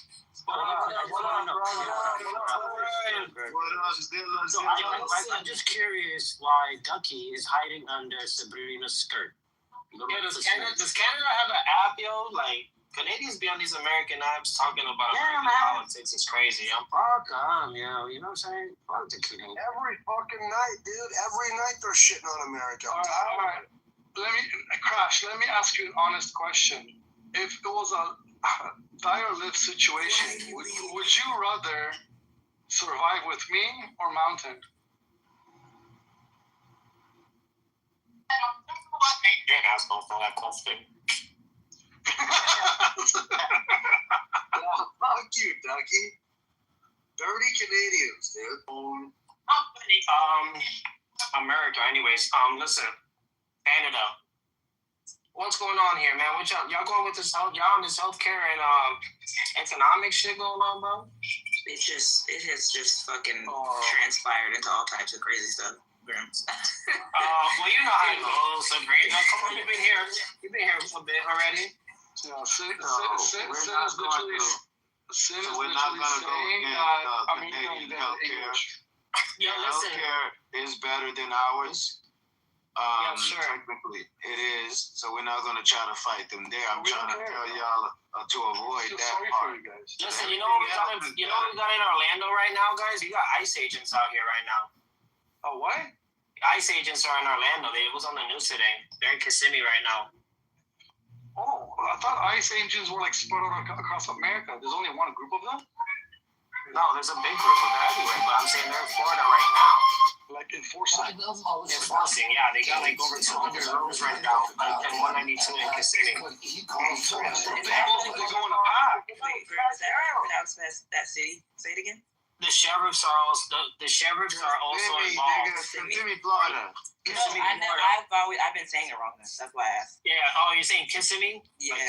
No, I know people say that all the time. But if you want to Google it, even the sheriffs are involved. It's called like Project Wave or some shit like that. They're gonna be out here terrorizing the streets in Florida. It's about to get crazy. And y'all know Florida. We're the gunshine state, homie. So let's see if we end up on the news. I thought Texas was a gun. Texas is not the gunshine state. Florida is, but Florida's already on the news with that shit. No, I'm saying let's see what happens with ICE here in Florida. I thought when you first came on, I thought you said you guys are having an ice age, like you guys are having storms. Well, we actually are. We're hitting 29 degrees here this week, so. Oh shit! Yeah, it's gonna get fucked up actually. So ICE came at the wrong time to Florida. They need to go somewhere else where it's. You guys are true ice baby. No, we are. I was like, how the fuck is it 29 degrees and we got ICE agents here? Like, it's too cold for that shit. Y'all niggas need to go somewhere else and come back later, bro. Like, it's 29 in Florida. It's about to be 29 this week. Yeah. What's the freezing point? Like, what is freezing? Listen, the 29 degrees. The freezing point. That weather is gonna be good. That weather is gonna be good for the people that are actually coming for out here. Because I assure you, they ain't trying to be outside in this weather. 25 degrees is the freezing point. We need to make ice go. In Florida, 60 is cold. Just so y'all know, if you live here, 60 is cold. If y'all say that shit again, 25 degrees is not freezing. 32 degrees is frozen. In Florida, 60 degrees is cold. It's 29. Hold on. Did you just say 29 degrees is not freezing? Okay, 32 degrees. I'll go there. I am going there. That's what you said. I'm trying to figure it out. If you went there, we need the answer now. 32 degrees. Liquid is correct. What did he say? What? 32 degrees Fahrenheit is freezing. 0 degrees Celsius is freezing. That's. Oh, okay. But what is 29 then? But it is also freezing, but it's not the freezing point. That is an American. I'm just confused. Yo, talk that shit. Like, we know you're smart. What are you confused about? Because he said 29 degrees is not freezing, but 32 degrees is. Point of order, moderators. Point of order, moderators. This is a wasted time talking about the weather. I'd like to reserve 60 seconds of your time to read you a poem. Thank you very little. You can do them. You know you got a gun, right? Like I was saying, that's just I think what Legal was trying to say to you was Dino's got a gun. I think what Legal was trying to say. You have to sit down there, bud. What Ligo was trying to say is that 32 degrees is the freezing point. 29 degrees is not the freezing point. You just can't speak proper English. I get it. Thank you. But 32, but 29 degrees is still freezing. It's just not. Thank you for the clarification. You're welcome. Now, Ligo could be smart when he wants to be, bro. Hey, I ain't gonna hold. Hold on. I have an announcement, breaking news here, guys. There is currently 15 French soldiers in Greenland now, 13 German soldiers, 2 Norwegian soldiers, 3 Swedish soldiers, 1 person from the United Kingdom who was a soldier, 2 Finnish soldiers, and 1 from the Netherlands. So they are going to defend Greenland from NATO. Yeah, are you joking or? No, this is real. No, he's dead ass, but it's kind of sad because, like, I feel like those people are needed in those countries and they're just not gonna do too well.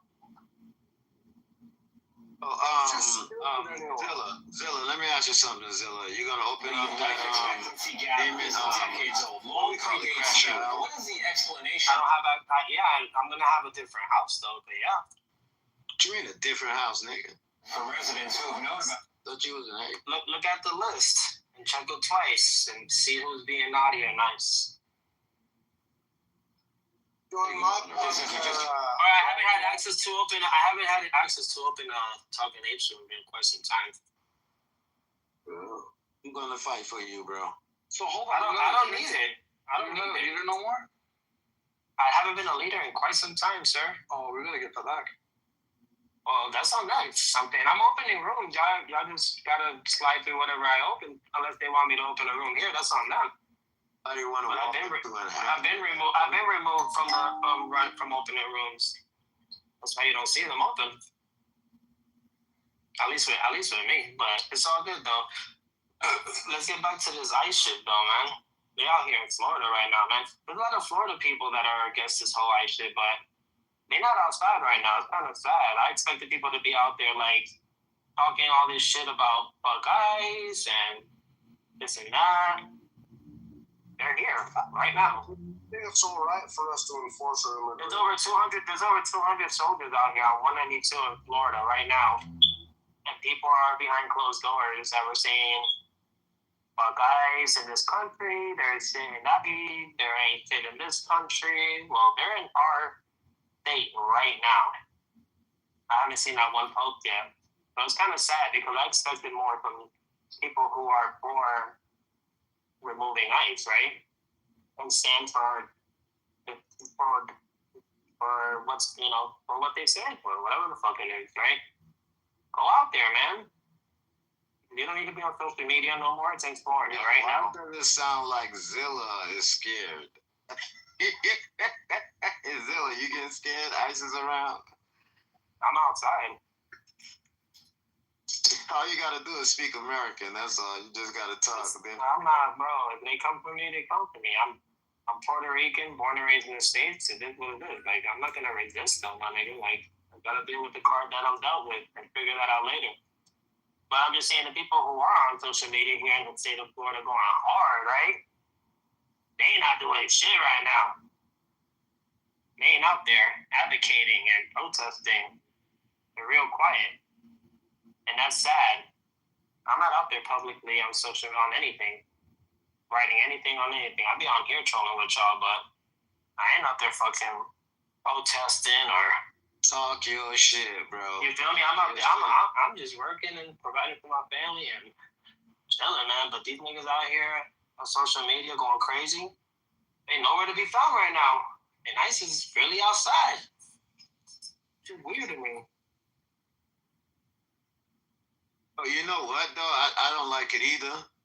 It's almost like it's a bittersweet type of shit. Like, get them, but don't get them at the same fucking time. I don't fuck with none of that shit, bro. Like, if you trying to catch an immigrant and you got papers for them, you know where to find them, but you don't got to be out there fucking waiting till they're in their car or like catch them in a situation where you're gonna put other people right. Like, don't catch them in a don't put yourself in a position where you catching that immigrant or coming for that immigrant until there's in harm and get other people involved. Like, do how y'all do to my noodle.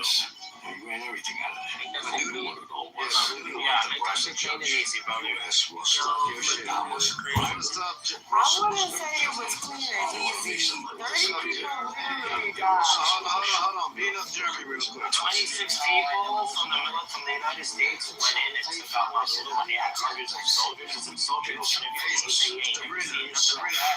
in his No, I'm not saying it wasn't successful. I'm just saying clean and easy means nobody would have died. 30 people died. 30 soldiers died. Can you say something civilian? No, hold on. When you say 30 people, do you mean soldiers or civilians? No, they were definitely the Cuban soldiers, but it's like they definitely killed people. The way they came on the news was like, oh, nobody died. And it was like, no, but people definitely died. They actually were specific when they said nobody died. They mean American soldiers or innocent people did not die. But soldiers, when you join the service, you're serving. That's your job. It wasn't the service. I think they said it was his like security force, like the people that I guess they dropped in on. Like 30 of them died. That's their job. You know that's what they signed up for, right? They signed up for that. They signed up to protect Jeremy. Wait, guys, one second. Jeremy, I'm about to. I don't like being in this spot, so I'm a go us three, and then can you bring us back up? No problem. I thank you for your service, man. Because people don't realize how hard it is to have a beat and sit up top, especially with these crazy apes all the time. So you were amazing, Sabrina. But yeah. Oh God! Yeah, right, Jeremy. Yeah. Oh yeah. Yeah, so Nick, no, that's what they meant. They didn't mean that nobody died. We didn't die. Innocent people didn't die. But the soldiers, that's what they signed up for, huh? Like, if you're a cop and you're out there, you might get killed. But I'm saying, like, you signed up for that shit. You're on paper. You signed for that. I went skydiving, 15,000 feet. And you know what was on the paper I signed? 4 times I signed that I can die. And they're not liable for it. And all the ways that something could happen that they will not be reliable for if I die. 4 times I signed. You actually signed it 4 times. It's crazy. You know, 4 different statements. 4 different statements on you dying while skydiving. Press out. Can I give you a statistic that will blow your mind? Go ahead, brother. More people were deported between 2020 and 2024 than when Trump took over. Like in 2021, 2022, over like 1.5 million people supported. So far this year, so I'm just saying that like Trump is just doing a show, like he's doing something. No, because he's getting rid of the ones that don't want to leave. Like he's gonna force them out.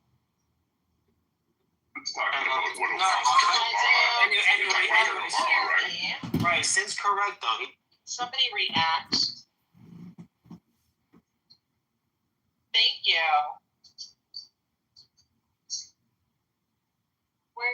I haven't seen him yet. So I'm gonna start calling people into. I'm testing out the Zoom right now. Thank you. All right, hold on. So.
What up, Michael?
We're still setting up, Sam. Yeah, we got a full house here. Rocket Westbridge.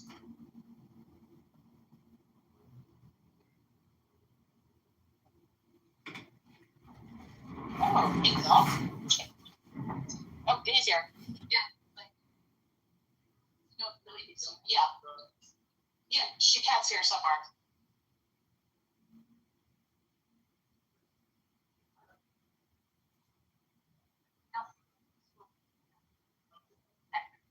You have to go around that to get up? What? Very quick. Thank you. That's all right.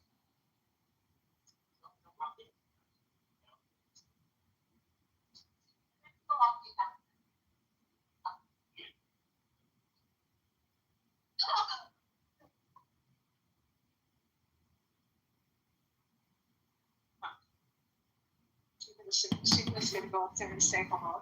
No. She said she wanted to.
All right, Sam, we're gonna get some going. This is totally an experiment, so if you can't hear, I really, really apologize. But let's hope this works. All right.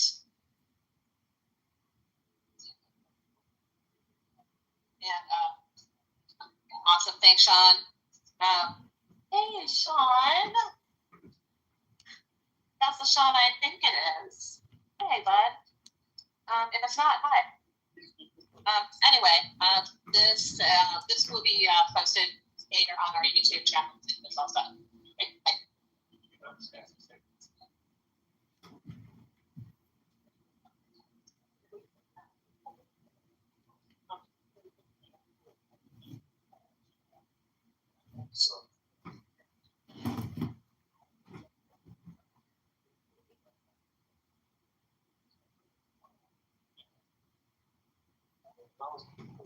Hello, Moto.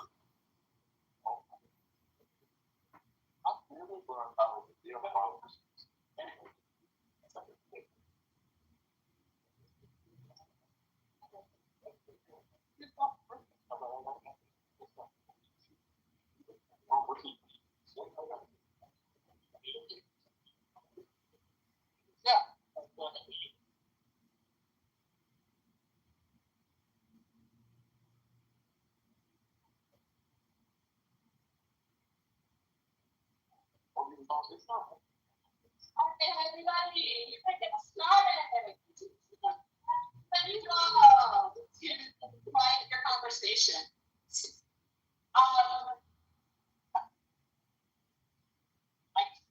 Do you understand it, Ellie?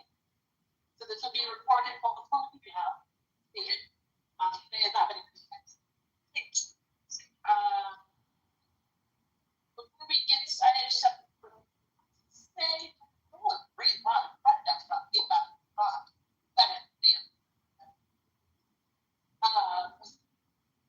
We do have a lot of people here. Thank you, Media.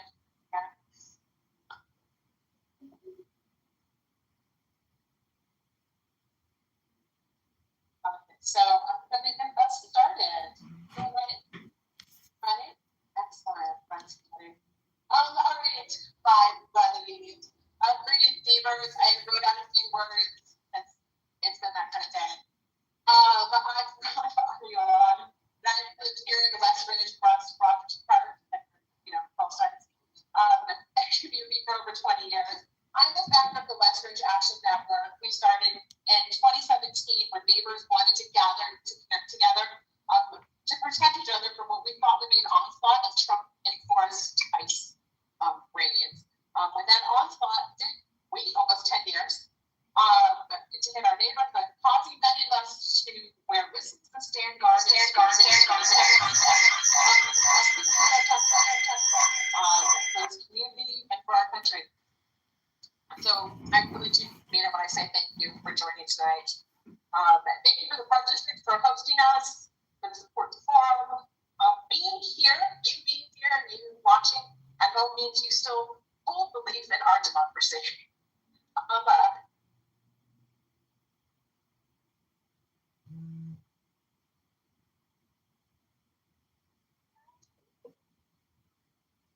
Last year, our stalwart leader, Jan Schakowsky, announced her retirement.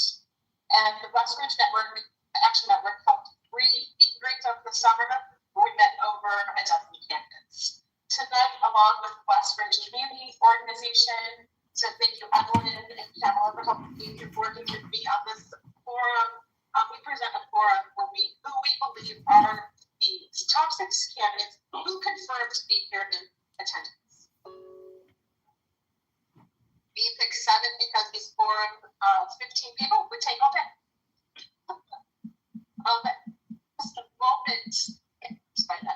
This moment begs for urgency.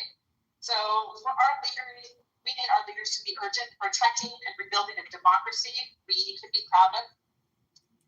For community members to stay and become engaged in holding our elected officials accountable. I'm also district counselor, so I know a thing or two about holding people accountable and being held accountable. The candidates, by being in attendance, have agreed to ground rules, which I will sum up to be: don't be assholes. I'm not going to read all the rules. That's the summary. Don't attack each other. We want to hear what you are going to be doing for us. We want to know how you are going to be in community with us and how you will govern with and for us. We are excited to have this forum moderated by Vic Duffy.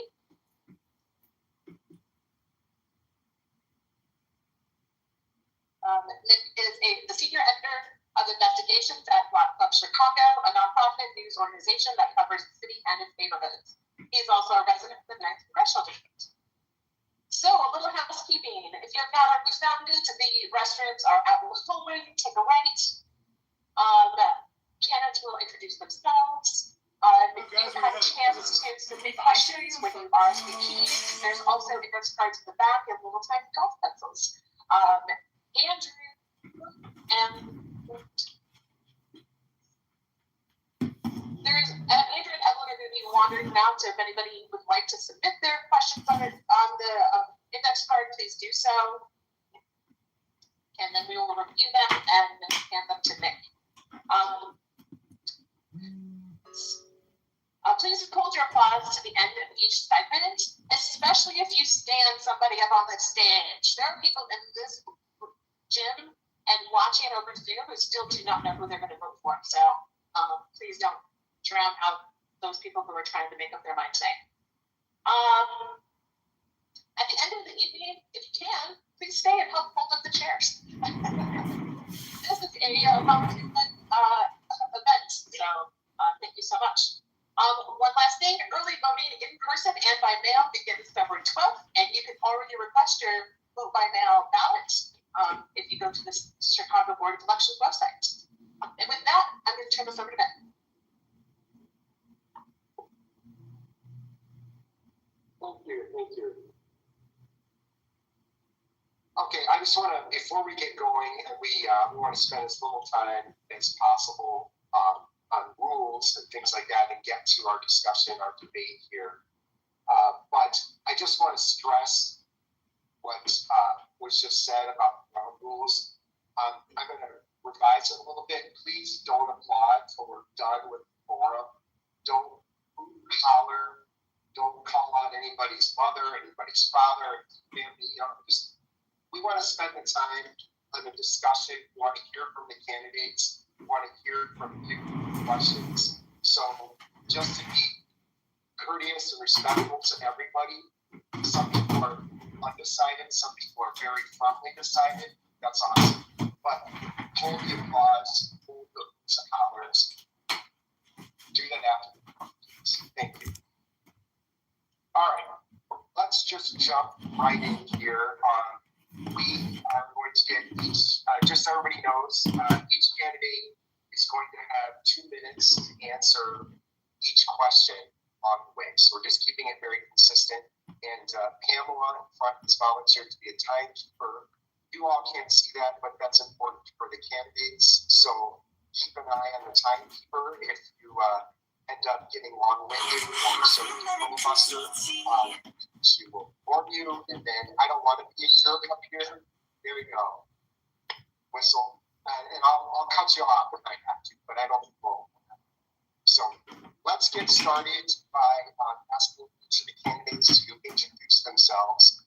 And we're going to start by going alphabetical order, and then at the end with summary statements, concluding remarks, going in the reverse. So, are we doing the play?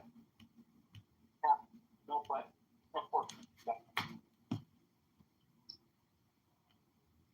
Again, we're not taking direct questions from the audience anymore, just as a matter of course, so you keep your questions and comments to yourself until the end. Okay. Let's go back to what I'm saying in introductions. Kathy can go first. You have 2 minutes. There's 2, so I'm shipping. Am I supposed to be sitting? I was saying. Cool. Hi everyone, I'm Kitover. I am a researcher and journalist who covers the far right. My work dissecting, analyzing, and communicating far right narratives and extremism have led to me helping getting Tucker Carlson fired from Fox News. All right. Stop it. That's it. We asked you to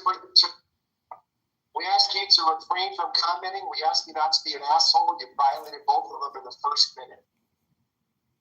About a few extra seconds. I'll start from my last sentence. I'm Kitover, researcher and journalist who covers the far right. My work helped get Tucker Carlson fired from Fox News, triggered Elon Musk into deposing me, and most recently, because all the people I used to cover are now the users that run our government, have been federally indicted for the work I have been doing protesting ICE. I decided to run for office because I felt like many of our leaders do not take the threat of the far right seriously. And I know that because I and my colleagues have been warning them about where this moment would lead. And now we are here. I also decided to run not just because of my track record fighting and winning against fascism, but because I think we can do politics differently. For one, we use our campaign resources to not just reach voters, but materially improve their lives. Our campaign office in Rogers Park and Mud, doubles as a mutual aid hub, and our events often serve dual purposes to help feed and clothe people around the community. We are also lucky to be the only campaign that's been 75% supported by small dollar donations, with the most individual in-district donors of any campaign. It has been a crazy ride, and thank you so much to anyone who supported. Our top 2 issues are what I call anti-authoritarianism and basic existence. Anti-authoritarianism is exactly what it sounds like. The house is on fire, and we have to put out the fire to redo the house. And basic existence is the radical idea that everyone should be able to afford housing, groceries, and healthcare with money left over to save and spend. Because a single-payer healthcare system, protections against price gouging, and building more housing with better incentives to work with local businesses actually save us money while having better outcomes. Chicago is where my family started our life in America. It is my home, and I will do everything in my power to continue fighting for it as I have been. I want a representative for my entire life to put everything on the line to protect us, and I think that's what we deserve. I often say we deserve good things, and we don't have to settle, and that is the thesis for my campaign. If anything we talk about here hasn't answered any of your questions, please come to me after this forum. I used to cover Nazis for a living, so it is impossible to offend me. Thank you.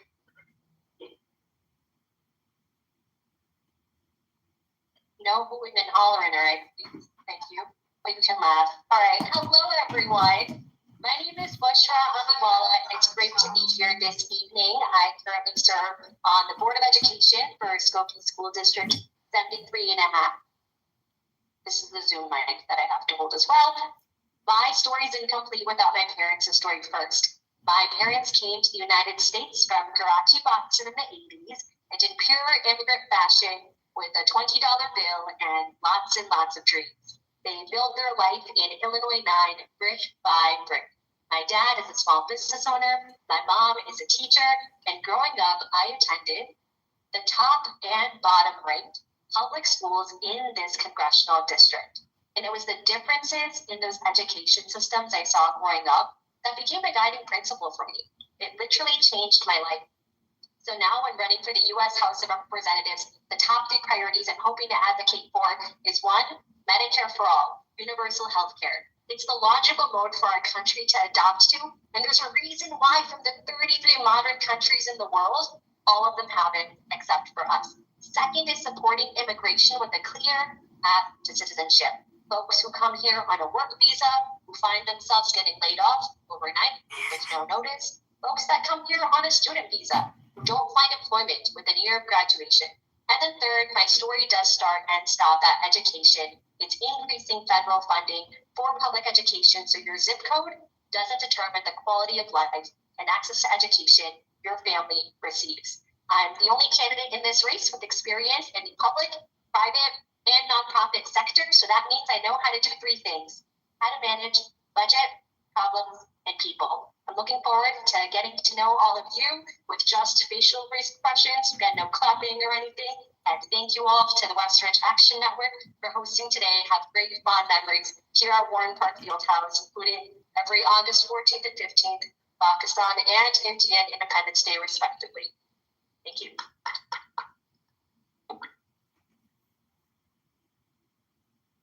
Good evening, West Ridge.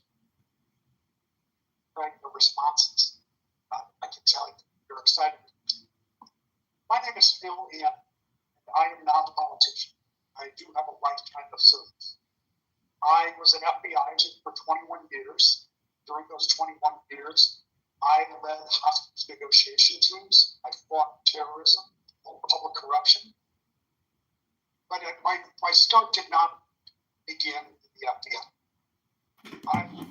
My service began in 1988. You may recall, I'm glad to see so many folks from Moms Demand Action. Thank you for being here. That the first school shooting in America took place at Winnipeg, Illinois. A deranged woman went into a classroom, opened fire, and 7 graders. Of course, of her escape, she crashed in a bar near a nearby, and she held a family hostage. That was my family. I was shot and attempted to disarm this woman, Lori Gate, and nearly killed. I struggled for my life in the hospital for weeks. And just before I left the hospital, the doctor who saved my life sat on my bedside and asked me what I was doing about this. And I have never stopped working to keep families, children, and communities safe. That journey took me to the FBI. It took me to law school here in DePaul. It took me to Kansas. It took me to New York City. And it took me back here home. My parents grew up in this district. They met on the Foster Avenue bus. I came back here to raise my family. I am in this race because there is nothing more important than saving our democracy and holding this administration. I look forward to your support in doing this.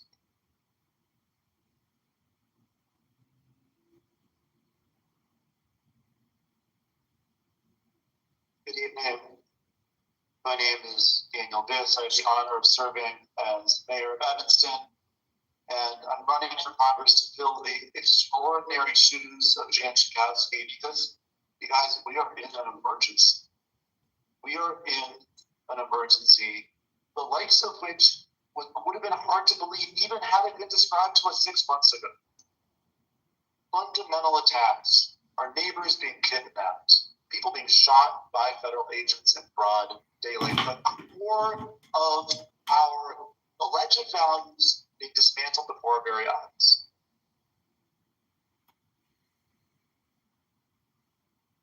I'm running because I think there are 2 things that we need in this moment.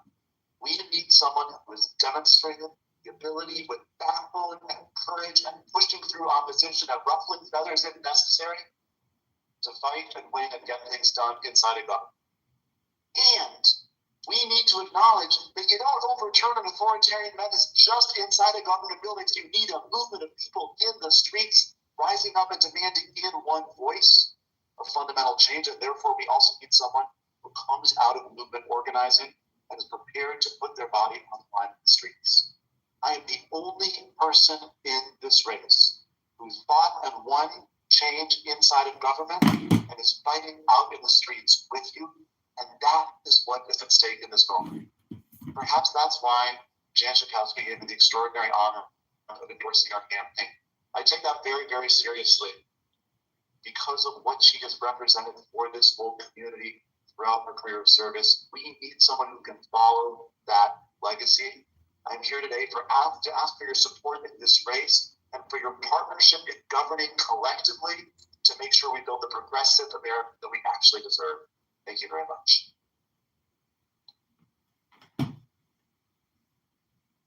Please hold off the comments there. No, we said throughout the forum. Thanks. You want to be out? No. Then, thank you. Well, good evening, everyone. I'm State Senator Laura Fawn. I thank you so much for being here tonight. I probably served as a state senator in the 9th District for the past 7 years, and I was in the Illinois House for 6 years before that. We are in a pivotal moment in our nation's history. Our families are under assault by this administration. Our families who are currently living on the economic edge. I am the only candidate in this race who has taken on and won some of the biggest fights against the biggest special interests in our state and in our country. 15 years ago, when my husband was driving to work, he was hit head on. As a result of that accident, we were lucky he survived, but we were buried in hundreds of thousands of dollars in medical debt because of the fact that our insurance tried to cancel our policy. But they picked a fight with the wrong woman because I made making it right my life's work. And in the Illinois legislature, I've been named the most effective senator in our state, only second to our Senate president. This is a time of action. We need people who do the work, not just talk about the work, but actually get it done. I've been named Legislator of the Year by dozens of groups, including disability groups, mental health groups, environmental groups. I've also been, as I mentioned, named one of the most effective senators in our state. I passed 190 laws that most likely have improved your lives. With that, I have 100 endorsements from colleagues that I currently work with or used to work with because they know the quality of my work. They know that I am out here working to make your life better. And that is exactly what I want to do when you send me to Washington. I'm disgusted. So thank you so much.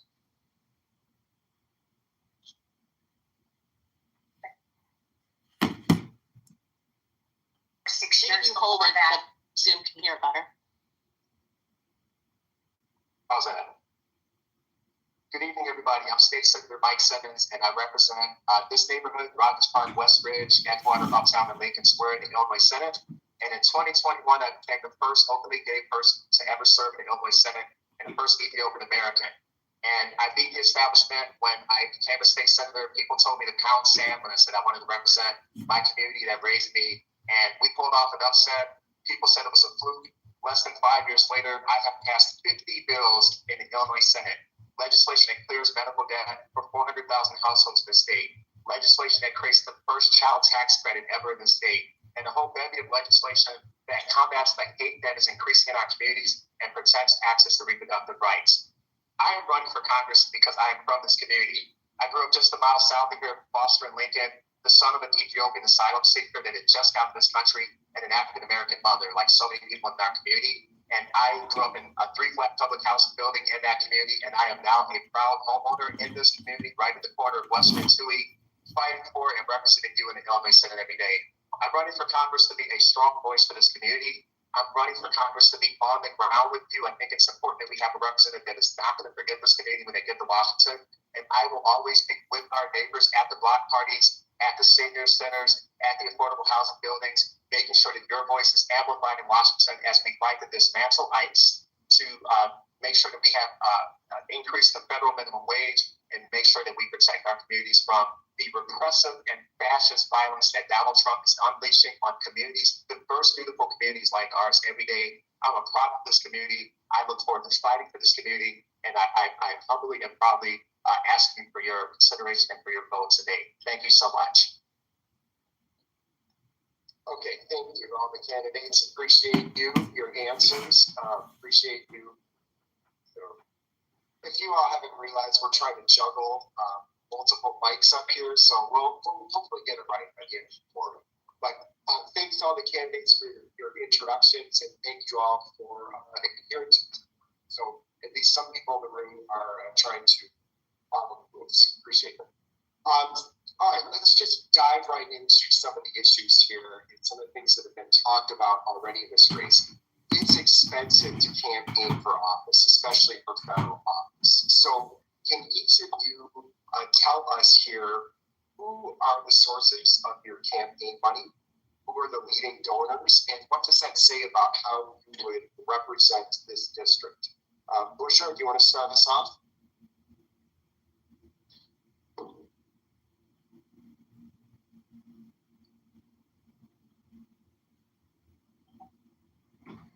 The funders and sources of money for my campaign can be answered in one word: the people.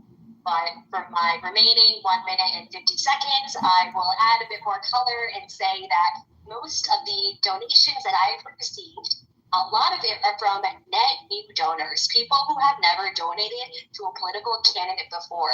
So when I talk about increasing civic participation, yes, voting is one thing. Yes, being election judge is one thing. But people who are financially able to give to a candidate who never have before is inviting people to the mold and the beautiful way, I guess, everywhere, and the ugly way that campaigns function. And unfortunately, unless you're independently wealthy, you have to kind of raise that money on your own. What I am proud to say is every single couple's max I have earned has come from the state of Illinois, and 80% of that has actually been from Illinois' 9th Congressional District. So it's not just the people, but it's the voters. And that means I'm declining any corporate PAC, special interest PAC, bully PAC, and third, fourth adjective PAC related to any other group whose interest is beyond the voters and the people of Illinois' 9th Congressional District. And I'll sound repetitive if I say it again. It's a great summary where my campaign funds come from. Thank you. Okay, but who's your top donor? Who are your top donors? Name the people. That'd be great. Sure. We want specifics. Oh, okay, sure. I'll name some of the people. So first is we have the Rana family. They own the Sahara Healthcare nursing home centers in Morton Grove, and they live in Morton Grove as well. We have folks in the Wilmette neighborhood. We have the Ahmed family, and we've had siblings from that group that have also given the couple's max contribution. We have had, let's see, I'm trying to go down the calculus, but yeah, I mean, I can name some are smaller. My smallest donation is 50 cents, actually. So shout out to that. That came in an envelope from a 4-year-old. Thank you. Appreciate it. Thanks for the specifics. Phil, do you want to go next? And then I'll interject it. I think it's great you're all standing up. You don't, in my opinion, you don't have the obligation to do that, but proceed as you see fit. Thank you for this question.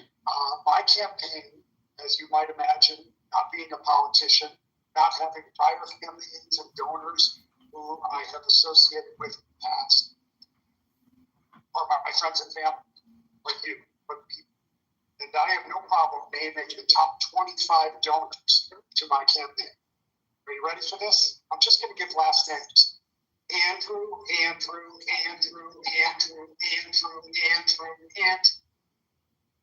25 times. I come from a large family in the middle of 7 kids. I was my mother's favorite, but I've started with my family. My wife and I have invested in this campaign too. We wouldn't ask our friends and our family to do this without us putting our own pocketbook activities. Money needs power in our political system. You know that. You know that that is what's one of the things that's wrong. It's the way that our map, this map, this gerrymandered map that has Westridge with Algonquin, this is a map that was designed by politicians to pick voters. It's part of the problem. The money in politics is part of the problem. And in this race, there's a lot of money going around from national groups that are helping decide this race. You need to take the power back. I do have association with one political action committee. Very proud of it. The only endorsed candidate for Congress in Illinois by the Brady path, by Jim and Sarah Brady. I walked the halls of Congress with in 1988.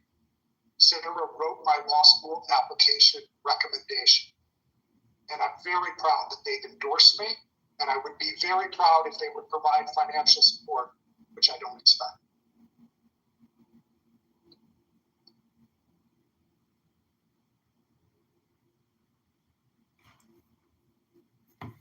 Is part of the problem. I'm not my mother's favorite child, but she does love me also. I am proud to be supported by individuals across this district who I've worked with, who support my agenda, who see me in the fight and believe in me. I don't have my donor list memorized. It's all public information. I'm thinking about some of the people who've given the legal maximum in Evanston are, like, for example, Chuck Lewis has been working hard to advocate for reparations on the local level, and I think is impressed by my work on that issue. Or Joan Rothenberg, who's a passionate environmental advocate and is excited about my work on that issue. I don't accept corporate PAC money. I proudly accept labor PAC money, and I'm proud to have the support of a number of labor unions, some of which have financially supported my campaign as well, including being endorsed by the AFL-CIO of Illinois and the Chicago Federation of Labor. But I do think there's two things here that are really important. Number one, it's really important that we have candidates who are accountable to our community. I am the only one among the top tier of candidates, most of whose money comes from Illinois. The only one. That strikes me as important. But additionally, we can talk about how much the system stinks all we want. We need to fix it. In Evanston, I fought to create and successfully created public financing for mayoral elections. It's the only public financing for any elections in Illinois. I created it. It benefits anybody who would run against me, but it's really important. And we have to actually do more than talk about how money is polluting politics. We have to fight and win to reform our system. I've done that. And when you send me to Congress, I'm going to do it again.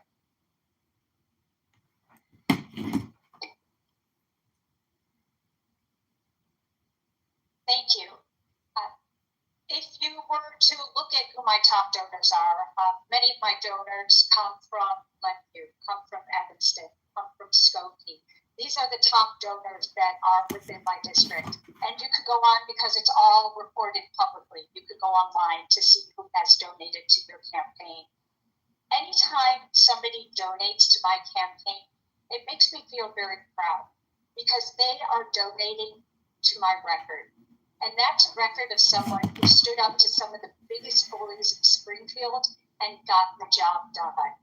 I have the record of taking health insurance, for example. When I first came into office, we had a system that was stacked against the consumer. Because of my legislation over the past 13 years, we have one of the most consumer-friendly states when it comes to health care in the country. That's where people are donating to when they donate to my campaign. I'm a true environmentalist. I chair the Green Caucus, and I'm chair of an organization called the Great Lakes Legislative Caucus that works to make sure that our lake is clean for drinking water, for recreation, and for economics. I'm proud of everybody from those organizations and the environmentalists who donate to my campaign because my record shows that I work for the people and I work for the people in my district. And with this donation, They are getting a record of 13 years that they count up.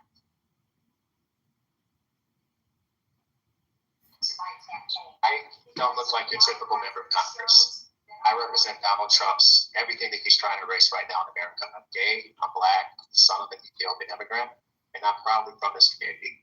And I'm an effective legislator. And so I'm really proud to say that my first donor was my grandmother, who raised me in public housing just south of here in Foster and Lincoln.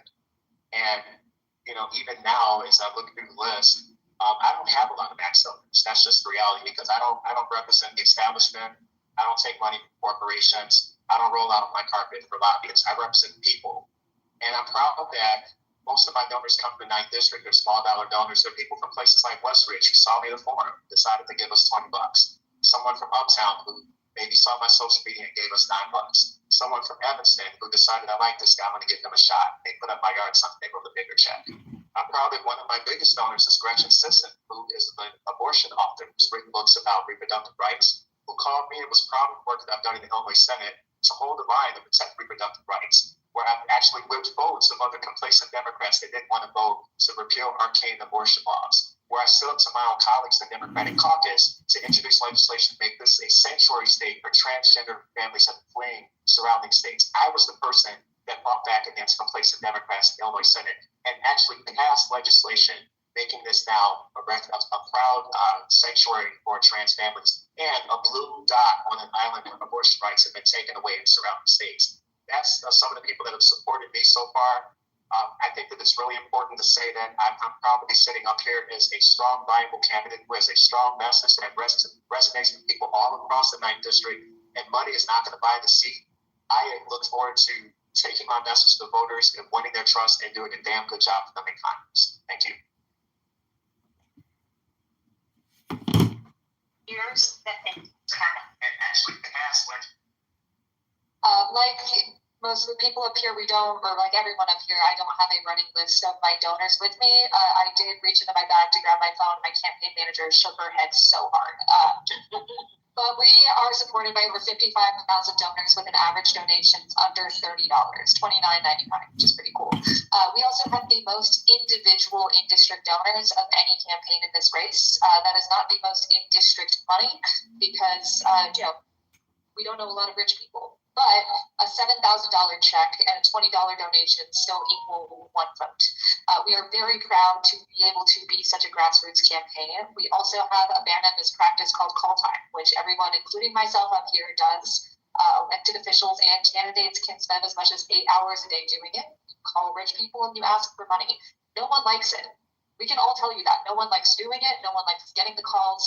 So in our campaign, we have now started doing live streaming instead. 6 hours a week we live stream. We get $1 donations here, $5 donations there, playing video games and answering questions honestly and transparently. I encourage you to tune in. It's a lot of fun. And it also means that we've freed up a ton of time to be able to connect with voters rather than sitting in a room and calling rich folks. Additionally, I have learned as a working class candidate that, oh my God, it is so hard to run for office if you're not already rich. Like, unbelievably hard. I have a cat. I don't even have kids. I don't know how people do it, especially if you're a single parent. We need public financing of elections. We need the ability to use campaign funds to help people be able to support themselves. I could go on a whole rant about campaign finance for literally hours. Check out my live streams if you're interested in that. But overall, I think what we need is to have a clear campaign system that doesn't mean that people who are trading stocks while they're in Congress get to use that money so that way they can trample over other grassroots community-based campaigns. Also, twitch.tv/CatAbagazali. Tune in. All right, thanks everybody. As probably most of you know in the audience, just following up on this theme, you can pretty much give any amount of money you want to any candidate, if not directly, then through PACs, super PACs, or whatever. But the upside is that there are transparency rules in place. And as several of the candidates mentioned, if you want to follow up on what they said in more detail, fec.gov, you can look up any of the candidates and look up their itemized contribution lists. I encourage you to do that. On the way over here, among the news reports I heard was one just mentioning again that President Trump is contemplating, or at least threatening to invoke the Insurrection Act and send the military to Minneapolis.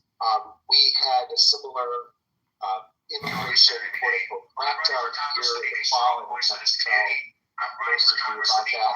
But what I want to ask the candidates is, I'm assuming most of you are against these moves by the president's administration.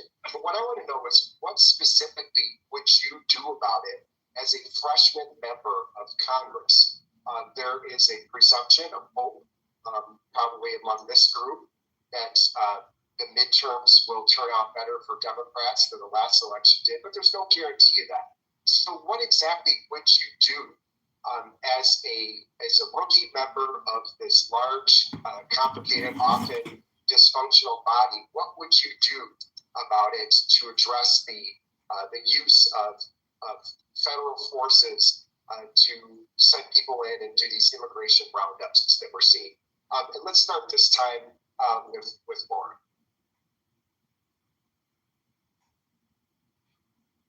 Thank you. I still can't get over what I'm seeing happening in the streets of the United States. It is absolutely reprehensible that we are living under a reign of terror and violence in our streets. And I'm so proud to be in a community that works to protect our neighbors.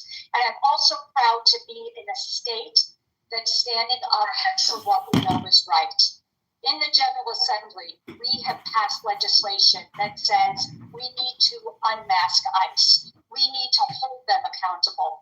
We need to know what their identity is. We have put in areas of protections around our schools, our daycares, our hospitals. We have also said that you can sue ICE if they violate your civil rights.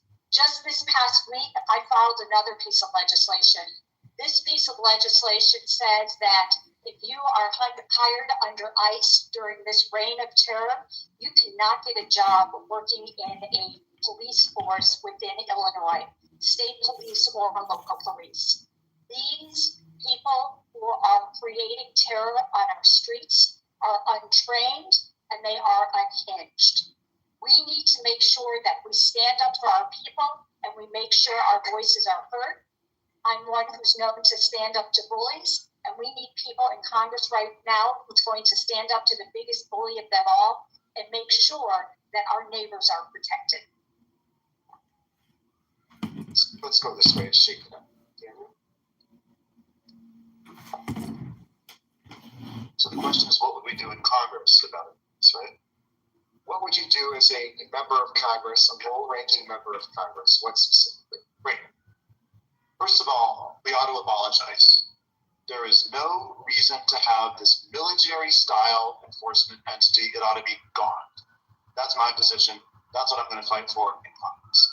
Now, that may not be something that we can achieve on the afternoon of my first day in Congress, January 3rd, 2027. There's a lot of other things to be fought for. First of all, the insane bill the Republicans passed last summer jacked up the budget of ICE enormously. We need to roll that back. The Democrats have some leverage. We hope that your situation comes to pass, and we have Democratic majorities in Congress next January. If so, we better use that leverage to make sure that no budget that allows for this level of funding of ICE goes forward. Even if Democrats don't take back the House, God forbid, we saw in the last few months the Democrats still have some leverage because of the filibuster. Again, we ought to use it to roll back ICE funding. By the way, the congressional oversight function is critical here. We ought to be impeaching these people. In a halfway normal situation, when an ICE agent murders someone in cold blood in broad daylight on the street, there would be an internal investigation inside of DHS to handle accountability. Obviously, they can't be trusted to do that. That's why Congress has to investigate and impeach, and those impeachments have to go up the chain of command. Finally, as an absolute table stakes initial conversation here, it is completely antithetical to the core principles of democracy for people to be able to use the violent power of the state anonymously. You cannot have a democracy If anonymous agents of the state can use state power to kidnap, they've got to be unmasked now.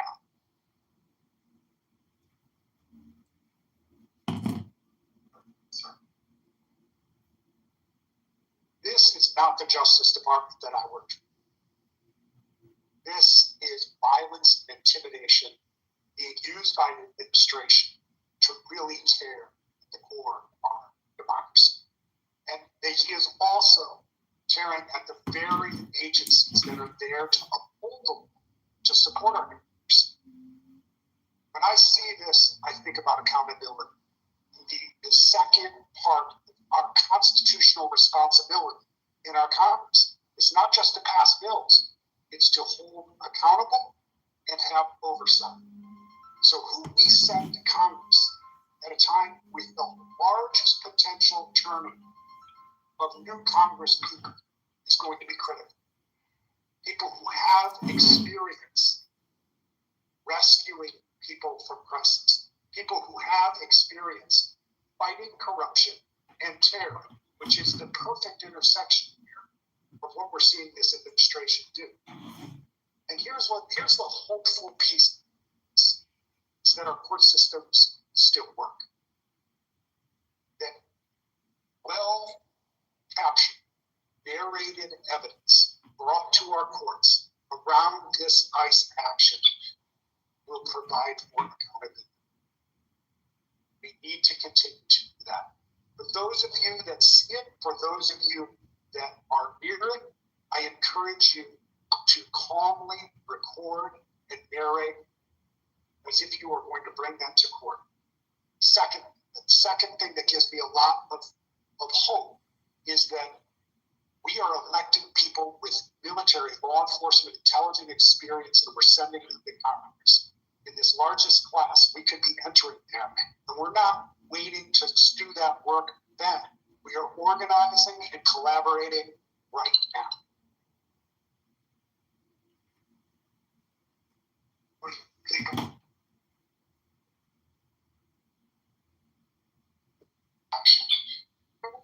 We have to abolish ICE as an institution.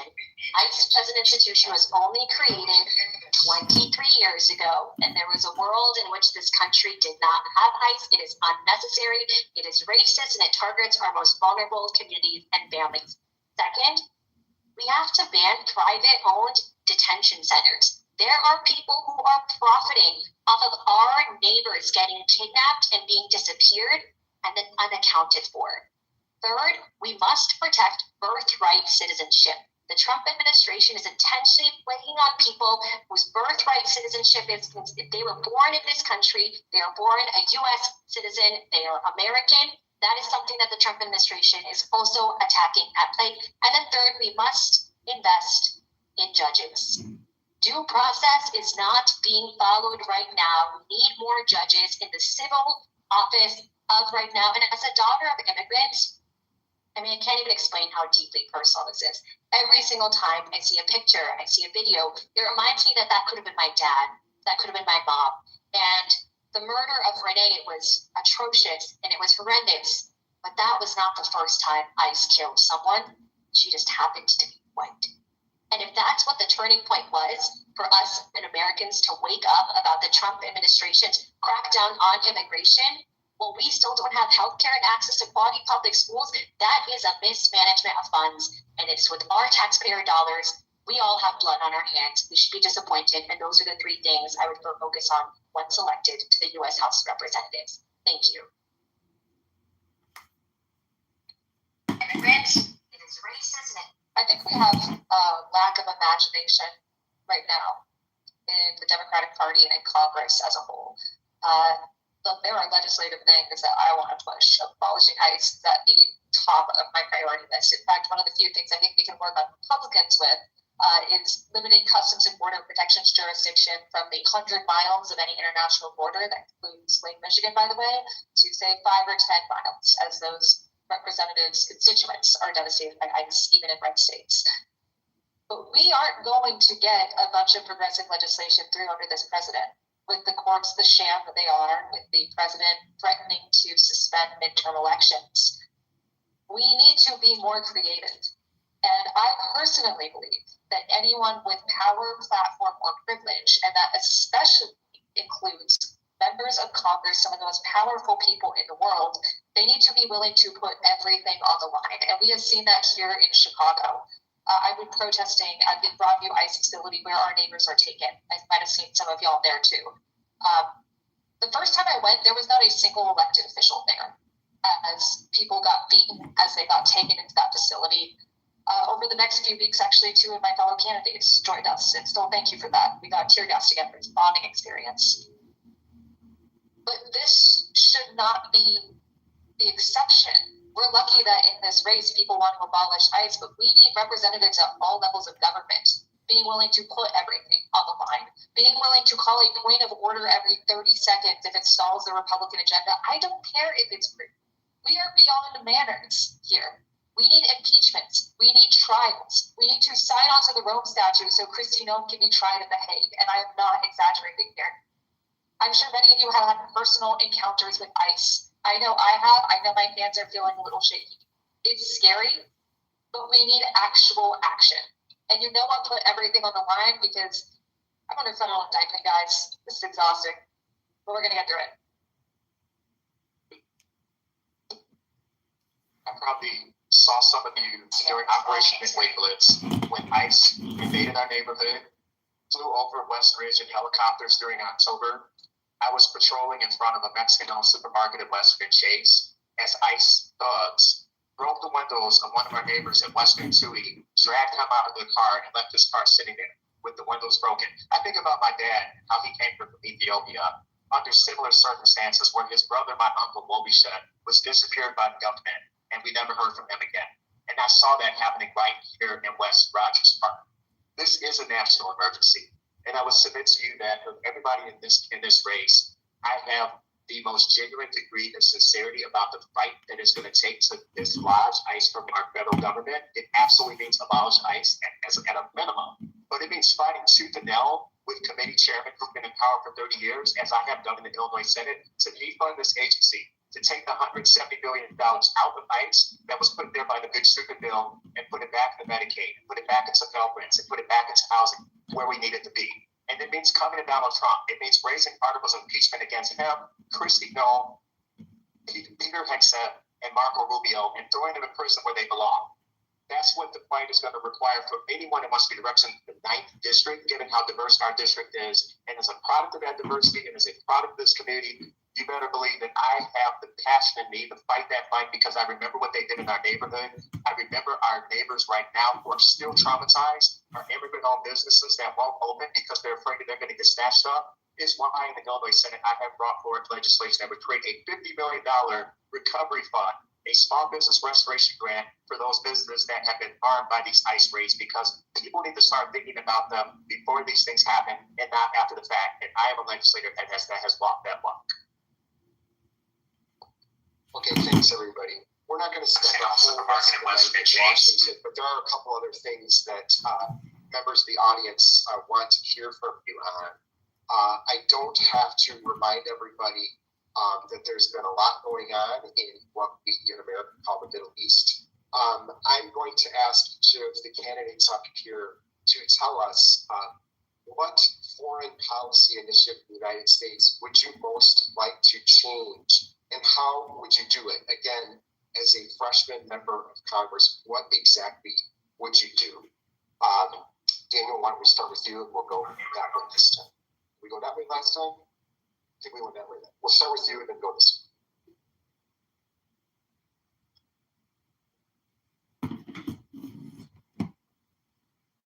What foreign policy would I most like to change? How do we have Donald Trump is in charge of our foreign policy right now? We should stop assassinating people in boats. We should stop illegal invasions. There's a lot of things that should change. We should stop bizarre and I think strangely serious threats about Greenland that threaten to destabilize the entire Western order.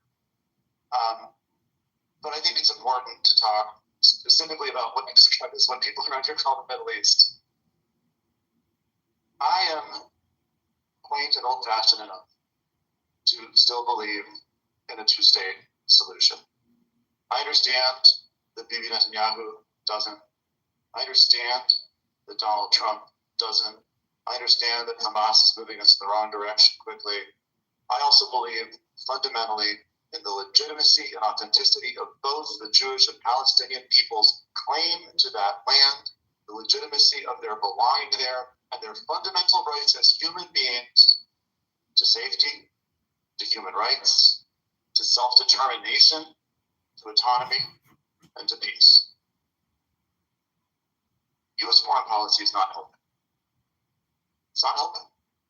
That's why I support the Block the Bombs resolution, because it's no longer going to make sense for us to pretend.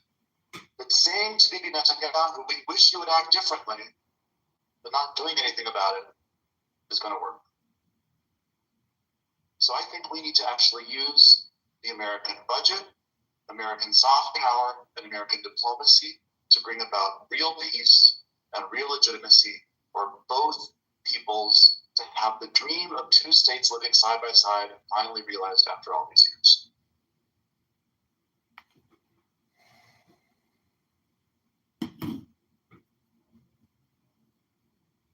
Thank you. When I turn on the TV or watch the news and see what's going on in Venezuela, with, as Mayor Biss had mentioned, with the blowing up of ships, or the president wanting to take over Greenland, I think to myself, why does he want to control another country when he's not doing such a great job being the leader in ours? That's where we need to step up, and that's what we need to talk about. We need to look at this military budget and see how it's being spent. Because I'm spending a lot of time knocking on doors right now, and what people are talking about are the bread and butter issues of economics.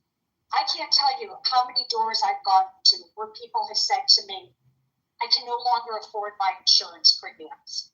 People have said to me, I'm afraid I can't put food on my table. What am I going to do to send my child to school? I'm not going to be able to afford it. However, our government is more interested on spending money, purchasing another country, than they are really meeting the needs of people who are here at home. I too believe in a two-state solution where people in Gaza and people in Israel can live with self-determination in safety and in dignity. But I think where I differ from my colleague is I do not believe in tying Israel's hands right now, because I've been to Israel. I've been in the bomb shelters. I've stood on the borders, and I've seen the threats coming from the other side. And it's very difficult to determine what is protection and what is not protection. And I think that's what we need to focus on. Israel has been our colleague and our friend in the Middle East for 80 years, and it's important that we continue that relationship. You know, as the first generation American son of an asylum seeker from Ethiopia, I really think that the contrast between me and other folks in this field is that I have a whole different point of view on this that is global, that understands the implications of U.S. foreign policy and what it does to people around the world. You know, we only need to look no further than the example of the new forever war that Donald Trump has gotten us involved with in South America, where this is all about colonialism, neo-imperialism in the 21st century. I can see it very clearly as a child of someone who was basically displaced from Ethiopia in a context where in the last 100 years, we saw these type of horrible wars. We saw how much it cost us and how much it cost taxpayers, how many lives were lost because of fragile men and big profits. And that is what Venezuela is all about. This is not about national security. This is not about the safety of the American people. And we need people in Congress that are going to be unequivocal in calling this stuff out and bringing the Trump administration accountable, because Congress has been very quiet as of late on this issue. I also think, and this is part of my platform at MikeSenders.org, we absolutely have to have moral clarity about the fact that there is a genocide that is happening in Gaza. I cannot sleep at night thinking about tens of thousands of families that have been separated from each other, children who are starving, people who have been bombed to death. And that is why I would strongly support Congresswoman Delia Ramirez's Block the Bombs Act so that we can deal with this crisis. And we see that there are crises like these that are happening in places like Sudan, where there's an ongoing genocide, and we don't hear anyone in Congress talking about this. That is a disgrace. We don't hear anyone talking about the refugee crisis that is happening right next door in Ethiopia and Eritrea. I would be a strong and moral voice on these issues. Also in Ukraine, where our Ukrainian siblings have been targeted by Russia, where a number of Ukrainians are now our neighbors who understand what it looks like when tyrants are controlled and lead to displacement in those communities the same way it did for my family. And so the 9th District is full of immigrants. I look forward to being a proud champion for moral clarity in U.S. foreign policy so that we do the right thing around the world and make up for the unjust past. Separated from each other. Sure. I'm Palestinian. I know I don't look like it. The blonde is a dye job, but my father is a refugee. He was born stateless. My family started their life in Chicago, which actually has the largest Palestinian population in America. But what I'm about to say is not because I'm Palestinian. I have this really radical view that I think we should follow our own laws, and I'm tired of pretending like this issue is complicated, that this is thousands of years of complications, because it's not, guys, and not just for Palestine and Israel. Every civilian deserves safety. No child deserves to starve. Any war criminal under any flag deserves to be held accountable for their actions. And when it comes to Palestine and Israel specifically, we need recognition of Palestinian statehood, because no solution, which should not also be dictated by America, by the way. So you have people who live there, but we're not going to reach any solution unless both parties are able to negotiate as equal partners. I did that in less than a minute. And that's what I think we should be doing in the thing that we refer to as the Middle East. I do really love that phrasing. But we also have, created a storm of chaos, not just in this administration, but over the last 50 years, as we've invaded countries for oil, as we have been trying to expand an imperial project that never seems to go anywhere, as we've sacrificed millions of lives, American and much more people abroad, for the sake of greed. This money needs to be going to making America better and not everywhere else in the world worse. And I also think one of the most important things we can do with foreign policy is the restoration of USAID, of ensuring that the aid that we were supplying the world with, it doesn't just help people abroad, it helps us too. When the world is healthier, we are healthier. When the world is safer, we are safer. And that will be a number one priority for me. Inflation in America, but so, first and foremost, legal law is in place that means the United States federal government won't give a dime of our taxpayers to any entity, state, or country that is in violation of humanitarian law. Israel is in violation of humanitarian law, and our taxpayer dollars are funding what is happening. Just yesterday, $3.9 billion of further aid was approved from your taxpayer dollars. Meanwhile, the amount of things that $3.9 billion could have solved for in our own backyards, that is the contrast, and that is what it takes to show the discrepancy, then great. One foreign policy just within the past 3 or 4 months was the United States' unlawful and unconstitutional bombing of Iran.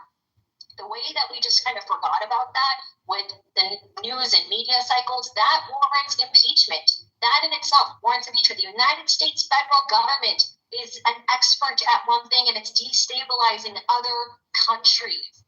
And we're seeing right now that whether it's the unlawful invasion of Venezuela, whether it's the unlawful invasion of Iran, and this goes both ways. In the same breath, when advocating for the genocide that's happening in Sudan, in Congo, we should also not trade with the United Arab Emirates. I'll say it. They are equally as harmful in disrupting and the murder and the unlawful killing of Black and brown bodies. It does not just start and stop at Israel and Palestine, but it is that playbook that we see around the country. And I'm tired of people being killed, being political.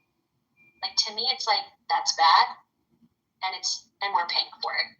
So, legal law, which means in that example, Russia is the aggressor and the perpetrator, so we still should and continue to offer aid to Ukraine in that example. Thank you.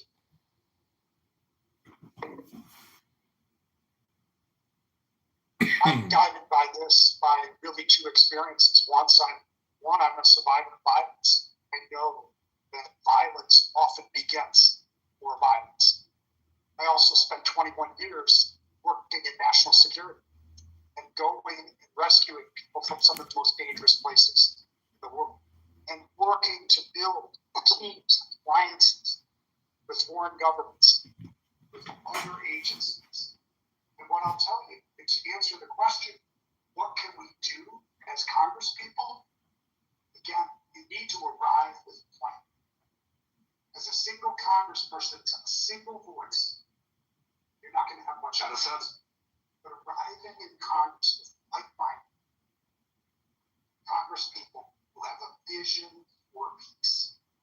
That's what this is missing. Our world leaders, wherever they lie, are not leading with a vision of peace. The United States has lost that mantle. We have retreated from every major international body that influences peace. We've been kicked out of the UN temporarily because of our unlawful acts. We are using the same strategy that we are using right here in this community to threaten black and brown communities. We're using that same strategy of violence and intimidation. It's no way to foster peace. And it's no way to gain any kind of mantle of influence for the problems that we do need to address. Climate change, global economies, free trade, healthcare. We are wasting and squandering billions of dollars on things that produce nothing, create pain and suffering. The only way to rein this is to win this midterm election. Some people will coordinate a strategy to hold this administration up. All right, thanks everybody. We could spend and should spend much longer time on the United States' place in the world. But there are a bunch of other issues we want to touch on here. We have questions about. One of the many reasons I would argue that Donald Trump was reelected was that he promised to bring more affordability to more people. Raise your hand if you're against affordability up here. All right, I didn't think so. So what exactly can you do about it? And again, given all of you have passed, you've had a lot of great answers, thoughtful answers, but I think everybody wants to hear what you can do as a member of Congress about all these issues. But let's talk about the affordability issues specifically, not what you are in favor of, but what do you think you can actually do to impact what is a very complicated set of issues that leads to pricing and leads to all of our grocery bills going up, our housing costs going up. We'll get to healthcare in a minute. But what exactly can you do as a member of Congress to impact affordability? Phil, do you want to start us off? You just finished, but go for it. Sure. Well, let me finish where I am. Is that there is a sequence to this. You do not get to affordability unless you get to accountability and oversight. Serving criminal subpoenas on the head of the Fed, an independent body designed to exactly this, to analyze our economy and provide independent insight and controls over our economy. This is unprecedented. Every president would love to squeeze and get whatever they could to juice the economy for an election cycle. So it is critically important that we first seize control of our democracy. Second, what can we do? We can start with a national strategy toward looking at how we affect affordability. What's happening with our housing market? How is it relating to us chasing black and brown communities with ICE in our community? Job sites for building are being undermined right now. Banks are having trouble paying those loans because the workers aren't showing up because they're afraid to, whether they're citizens or not. All of these things are interrelated, and it is incredibly complex, but we have to get the money out of politics. We have to send people who are serious about focusing on these issues and willing to work with others to get the work done and not spend a lifetime doing it. You cannot send people to Congress year after year, election after election, and let them run on issues like the economy without solving the problems. So for me, this is fundamental. This is about how we do democracy, and the rest follows through. These will remain complicated, as you said, even in the question. What are some of the things that we can't do? Well, we have to first fix the way we do them. Don't sit down quite yet. So what specifically would you start with? Just very quickly, what specifically would you start with? You have to make healthcare available, affordable for everyone. You have to make child care available to everyone.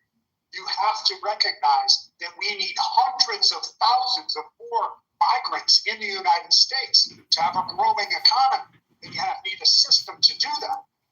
Do you see how these are all interrelated? It's not just one thing. Can we throw the price on this? Can we lift the tariffs? That was several counts. Can I start away from one? Okay, thank you. I appreciate the overtime. I'm going to force everyone into overtime if we need to. So specifically, what would you do on affordability? Don't force me into overtime, please. So first is, thank you, Phil, for closing with it. It's repealing Trump's unlawful tariffs. The cost of tariffs come back on everyday American people. When the cost of goods go up, because a lot of our things, even if they're made in America, those resources come from other countries. The increase of those prices is coming onto the backs of everyday Americans. First, repeal those tariffs. Second, it's banning price gouging. I know price gouging sounds like a buzzword, but let me paint a picture for you. Instacart, which a lot of people use to get their groceries, in a 2-mile radius, 5 different people were charged 5 different prices for the price of a dozen eggs. That should be illegal. That is unlawful, and that is a great example of how corporations are profiting off of us. So while billionaires continue to line their pockets and members of the House continue to invest in stocks and also line their pockets, it's the everyday Americans that get left behind. It's bought versus unbought right now, and that's why having a member of the House that is unbought is so necessary. So it's banning congressional stock trading as well. It's diversifying and increasing. So right now, only 5% of U.S. government contracts go to women. Let's increase that to 15%, right? It's demanding the U.S. government to invest in different types of businesses so the same 10, 12 rich families in this country don't continue to just get rich. And everything that we talked about today and will continue to talk about is an affordability issue, which is why it's all interrelated in that way. Those would be some of the 3 concrete things that I would do. Do you need me to go over time? You said you'd start with tariffs, right? Yeah. Okay, that sounds good. Okay, let's pass them. Thank you. I'm also a no on tariffs. But I also think one of the things we have to recognize is we all would love universal health care and universal free day. I'm happy to spend the last minute of this answer talking about that, but there are some concrete things that we can do right now and some things that, maybe things will really change. Maybe everyone will change their mind on the right, but we have to be prepared. So first off, I want to expand constituent services. In our campaign, we use our resources to not just reach folks, but actually materially improve their lives. We work with a vast network of direct action and mutual aid groups. We help people find shelter. We quote them. If you need, some spare Narcan, come into our office. You can pick it up, no questions asked. We need to make constituent services even more expansive. There is money set aside for constituent services in every office, no matter who the president is. And so we could use that for a public service campaign, so people know that they exist in the first place, know who to call if they can't get their Social Security check or if their cousin is picked up by ICE. And then also institute a chat feature to make it more accessible, because who nowadays likes to stay on voicemail for 2 weeks? Additionally, we need to be playing hardball on budgets and on votes. I feel like a lot of Democratic leadership is allergic to the idea of leverage. Just yesterday, only 57 Democrats voted no on a bill that would cut funding from the UN, the IRS, and add funding for more military operations and for more war crimes overseas. And I would have also voted no on that. As far as what I would like to see, we need a Marshall Plan for the government. We need abundance not associated with Ezra Klein, just abundance. We are the richest country in the world. There is no reason anyone should have medical debt. There is no reason someone should have to quit their job because it's cheaper to do that than to have two parents working because you have to take care of a kid. We need to be investing in every part of our country. All of these issues are inextricable from each other. Climate, education, housing, groceries, healthcare, protections against price gouging, universal healthcare, and building more housing with federal incentives to work with local companies, like I said, saves us money. Okay, that's a lot. So where would you start? Again, where would you start? Tariffs and constituent services. Okay, thank you. Yeah, maybe things will really change. Maybe everyone will change their mind on the way. You know, I just think about growing up in public housing just a mile away from here. And I think about my mom staying up late at night as a single mother, trying to make undignified decisions between paying for rent to keep her salon open in Rogers Park or buying healthcare for her two kids. And I don't think that's right in our community. I don't think that it's right in our neighborhoods of Rogers Park, West Rogers Park, Westridge. There are so many people that struggle like this who shouldn't have to make these kind of decisions. I think about growing up. There are some folks that are running in this race that talk about SNAP. I know what it's like to live on a food stamp because there were times when that was the only way that my family was going to eat as a child. And so I have a deep sense of urgency on these issues around economic insecurity and why in Congress I would bring forth legislation to raise the minimum wage. We haven't done this in 20 years. It's ridiculous. No one can live on $7.25 an hour. We need to raise the minimum wage to $25 an hour. It is in my campaign platform at MikeSimmons.org. I will fight for that. I would also introduce legislation that would create universal child care in our country. I have a proposal in my platform that talks about this under the economic security section. We've got to do better by our parents out here. I think about my mom struggling to take care of her kids, struggling to keep the lights on. And in America, we can do a lot better than this. And what we need is people in Congress who have the backbone and have the lived experiences to understand what it is like to grow up this way, and will do everything that they can to make sure the next generation doesn't have to experience that. I would also bring forward legislation to break up the private equity firms that continue to buy single-family homes in the 9th District, as far away as Algonquin and Crystal Lake, and right on down in Evanston, Skokie. Private equity firms are marking their territory right now. We got to fight back. I want our communities to remain diverse and affordable, and it's going to take a real fight with big corporations to make that happen. My life story is anchored in fighting these big corporations that took advantage of my mother and my family, and that is a large part of why I'm running for Congress, is to fight for those folks. And it's going to take a real fight. Thank you for this question. Economics is the bread and butter issue. And many of my colleagues up here mentioned things. I had a conversation with a man yesterday who owns a small business, and he's afraid he has to shut his doors because his prices have gone up so much because of the tariffs, and his premiums for insurance have gone up so much that it's unaffordable for him right now. One of the issues that we really need to focus on is affordable housing. There was an article that came out not too long ago that said the first time a young person now may be able to afford their first home is at the age of 40. And that is completely unacceptable. We need to be creative. Right here in Illinois, I passed legislation to create the Cook County Trust Fund. What this fund does is it allows us to invest in properties that are available for lower income before the venture capitalists can purchase those properties and hike up the rent or sell those properties for a price that is unaffordable to most people.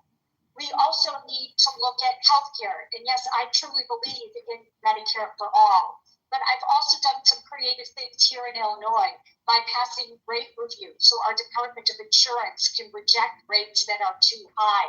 I also passed legislation that says nobody's healthcare dollars and premiums can go towards a CEO's bonus because this is getting out of hand.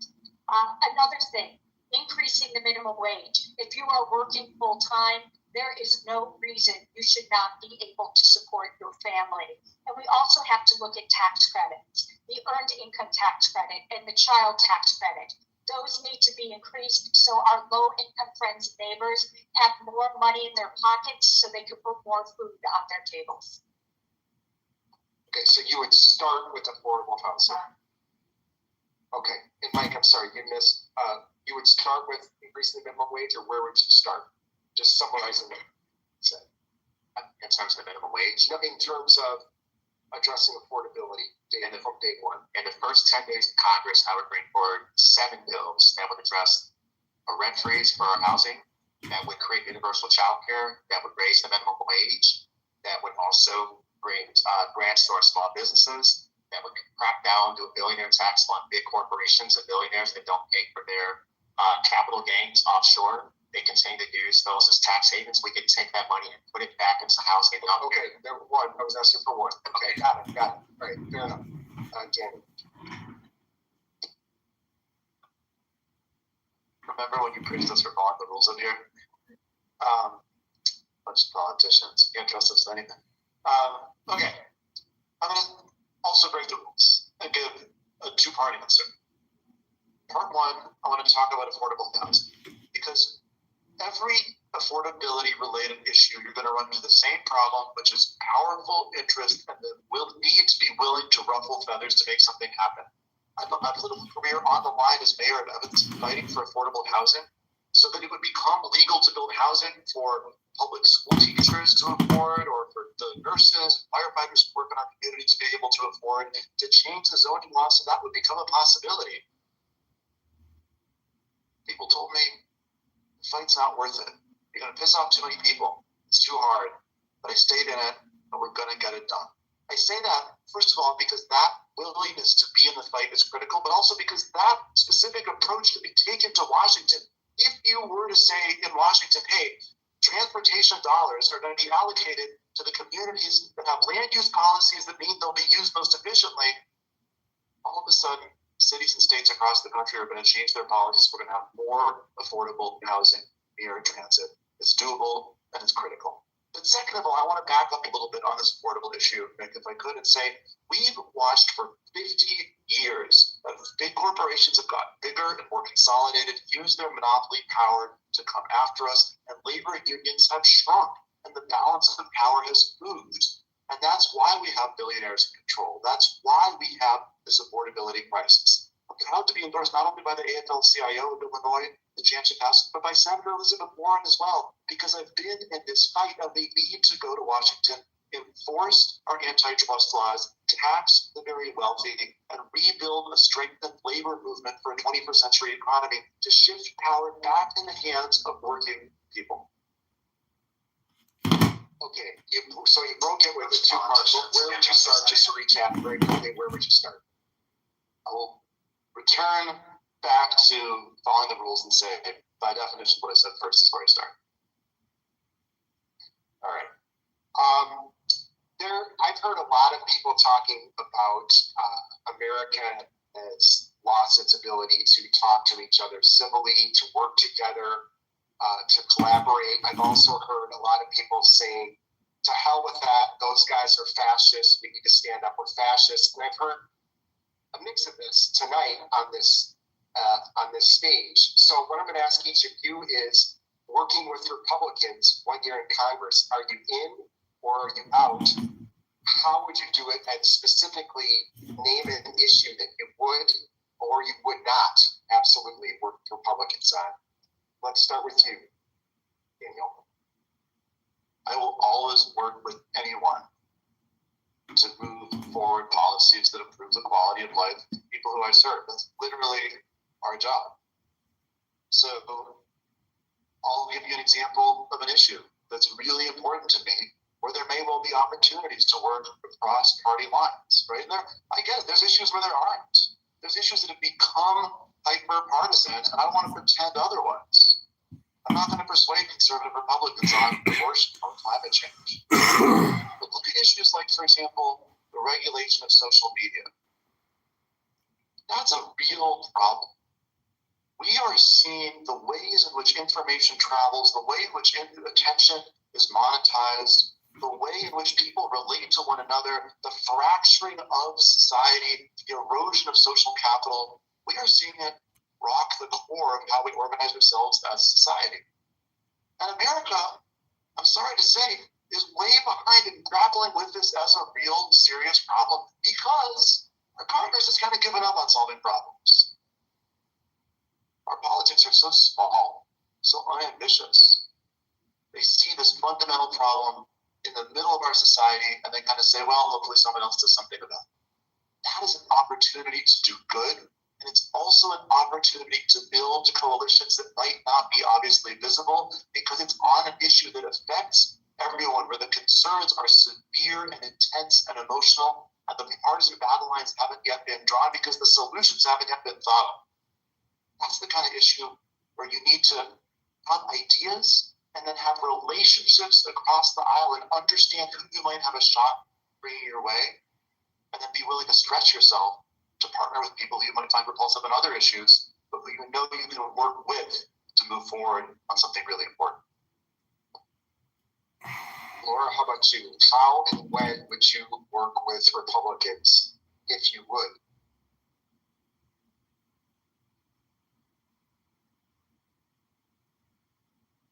Wasn't intentional, Thomas. Big time. Thank you. We are in a pivotal moment in our nation's history, and our children are seeing so much bickering in government that they want to know where can government work for them. And the best example I'm going to give you is my mental health committee. I chair the mental health committee in Illinois Senate. And I always challenge people who tell me that Republicans and Democrats don't get along to come and sit on my committee and point out to me who is from which party. Because with my minority spokesperson, who is the complete opposite of me, she's from Southern Illinois, she's Trump-loving, pro-life, pro-gun, but I've gotten to know her. And I've gotten to know about her family. And she's gotten to know about my family. So as a result of this relationship and knowing we're human and knowing that there are some issues we're never going to agree on, but there are other issues that we are. As a result of that, the people of Illinois have benefited. I've been able to pass some of the most powerful mental health parity bills in the entire country because we have been able to get along and get it done for our people within our state. We have been able to pass legislation that says if you need mental health treatment in an intensive outpatient way or inpatient, you do not need prior authorization from your insurance company. These are issues that cross party lines that we can work on together to better the lives of the people that we serve.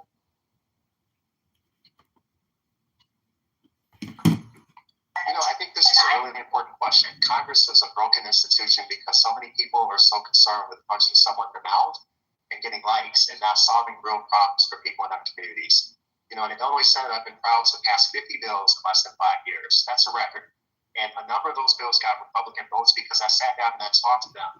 For example, I passed legislation in the area of public transit that removes ridiculous requirements that those that are seniors have to keep going in every 2 years to certify they're a senior, or for folks that are disabled to have to go in every 2 years to certify that. These things are ridiculous that we put these requirements on people. And so would you believe that was a fight in the Illinois Senate? I had to fight to get that bill called for a hearing because lobbyists didn't want to do it because the transit agencies don't want to do things differently. I fought on that. I organized my seniors and folks in the disability community. We passed that legislation with bipartisan votes. So public transit is an area in Congress I want to be a champion on. I use our public transit. I'm on the 49B Western a lot as your state senator. I'm on the 290 going down Toohey. I'm on the red line, brown line. I grew up on public transit committee. I will fight for it in Congress. I also think in the area of water. I've been a champion for water in the Illinois Senate. I'm a champion for our environment. I'm a champion for our Great Lakes. I've gotten Republicans to vote for legislation that codifies Biden-era requirements on limits on PFAS and forever chemicals in our water supplies. That took a fight, but I sat down and I had conversations with them, and we were able to pass that legislation, even though Trump has now gutted those limits across the country. Another area I would talk about where I would not work with Republicans is when they dog whistle on LGBTQ families. I'm proud to be the only LGBTQ person serving in the Illinois Senate. If I win this primary, I would become only the third openly gay and Black person to ever take the oath of office in the U.S. House of Representatives. That can start right here. And in that context, I would not have a lot of time to work with people like Marjorie Taylor Greene that think I shouldn't exist or that me and my partner should not be able to get married. I'm not going back in the closet, and I can't work with a Republican that wakes up in the morning that thinks that I ought not exist in our society. And so I will work with Republicans where it makes sense, and I will call them out when I need to. So my specialty in my career is understanding, analyzing, and communicating about conspiracy theories and extremism, which has taken over a lot of Republican leadership. But I always tell people, if someone wants to engage with you, there are always bigoted people. If someone wants you to justify your existence, you don't have to talk with them. But if someone's trying to engage in good faith, I try to do so as well. But when it comes to Congress, it's a little bit different because everyone wants to get the sound bites. So there are two issues specifically, besides what we talked about with Customs and Border Protection earlier, that I think that we can get bipartisan support for. First is a stock trading bill, which already has bipartisan support. But I also want to spearhead AI regulation at the federal level. There are currently 0 federal regulations for artificial intelligence, and it is devastating our society at all types of levels. Our kids are being used as guinea pigs for AI models. I think that we can also not only take that out of schools, but when your phone asks if you accept cookies when you open Safari, forcing companies to ask users to opt in to their data being used to train large language models. Also, the Make Polluters Pay movement, which is very big in Illinois. I think we should be applying that to AI data centers as well, and ensure that we have more laws to protect the work of artists and likenesses of people, like the No Fakes Act, so that way companies can't be using our lives, or in the case of Elon Musk, our children, for profit. This is the only thing or one of the only things that didn't make it through Trump's big BS bill last year. Even Republicans were like, you don't want us to regulate AI at the state level for 10 years? That's crazy. For Republicans to say that?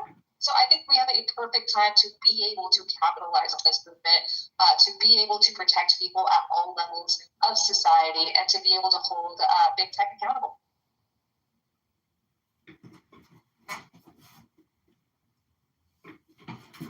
So I've knocked doors in Uptown and in Crystal Lake, which is about 70 miles apart. And even though it's mostly been in the Democratic parts of those districts, the Democratic primary, may as well be knocking and talking to those that are Democrats and Republicans, right? That is how different some of the thoughts, opinions, and beliefs are. And I found that the what of what everyday Americans want is actually the same.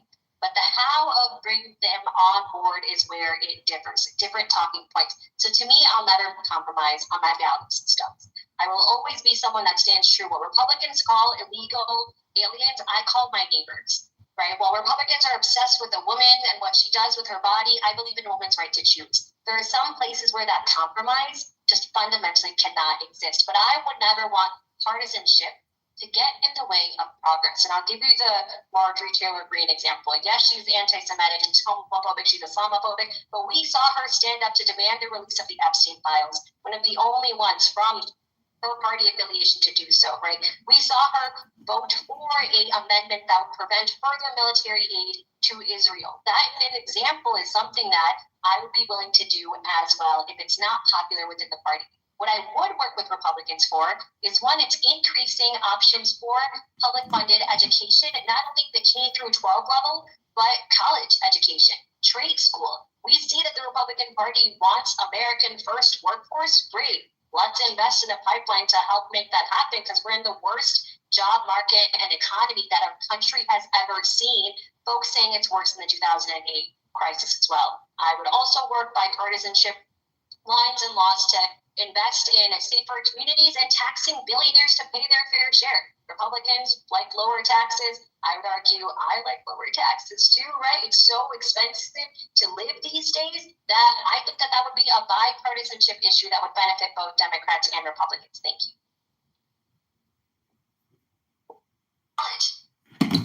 I've got a unique skill set when it comes to negotiation. As a hostage negotiator, I've worked with people who have fundamentally disagreed and have a very different idea of what the outcome should be. In the most dire of circumstances, when life has been on the line, I managed to still bring peace. I run a consultancy called Pax.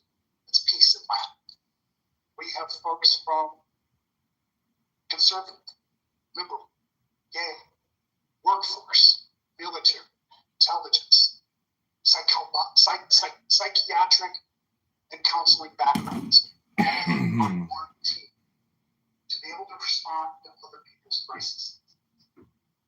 What we have going for us at this moment is our diversity and our humanity.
I appreciate your submission.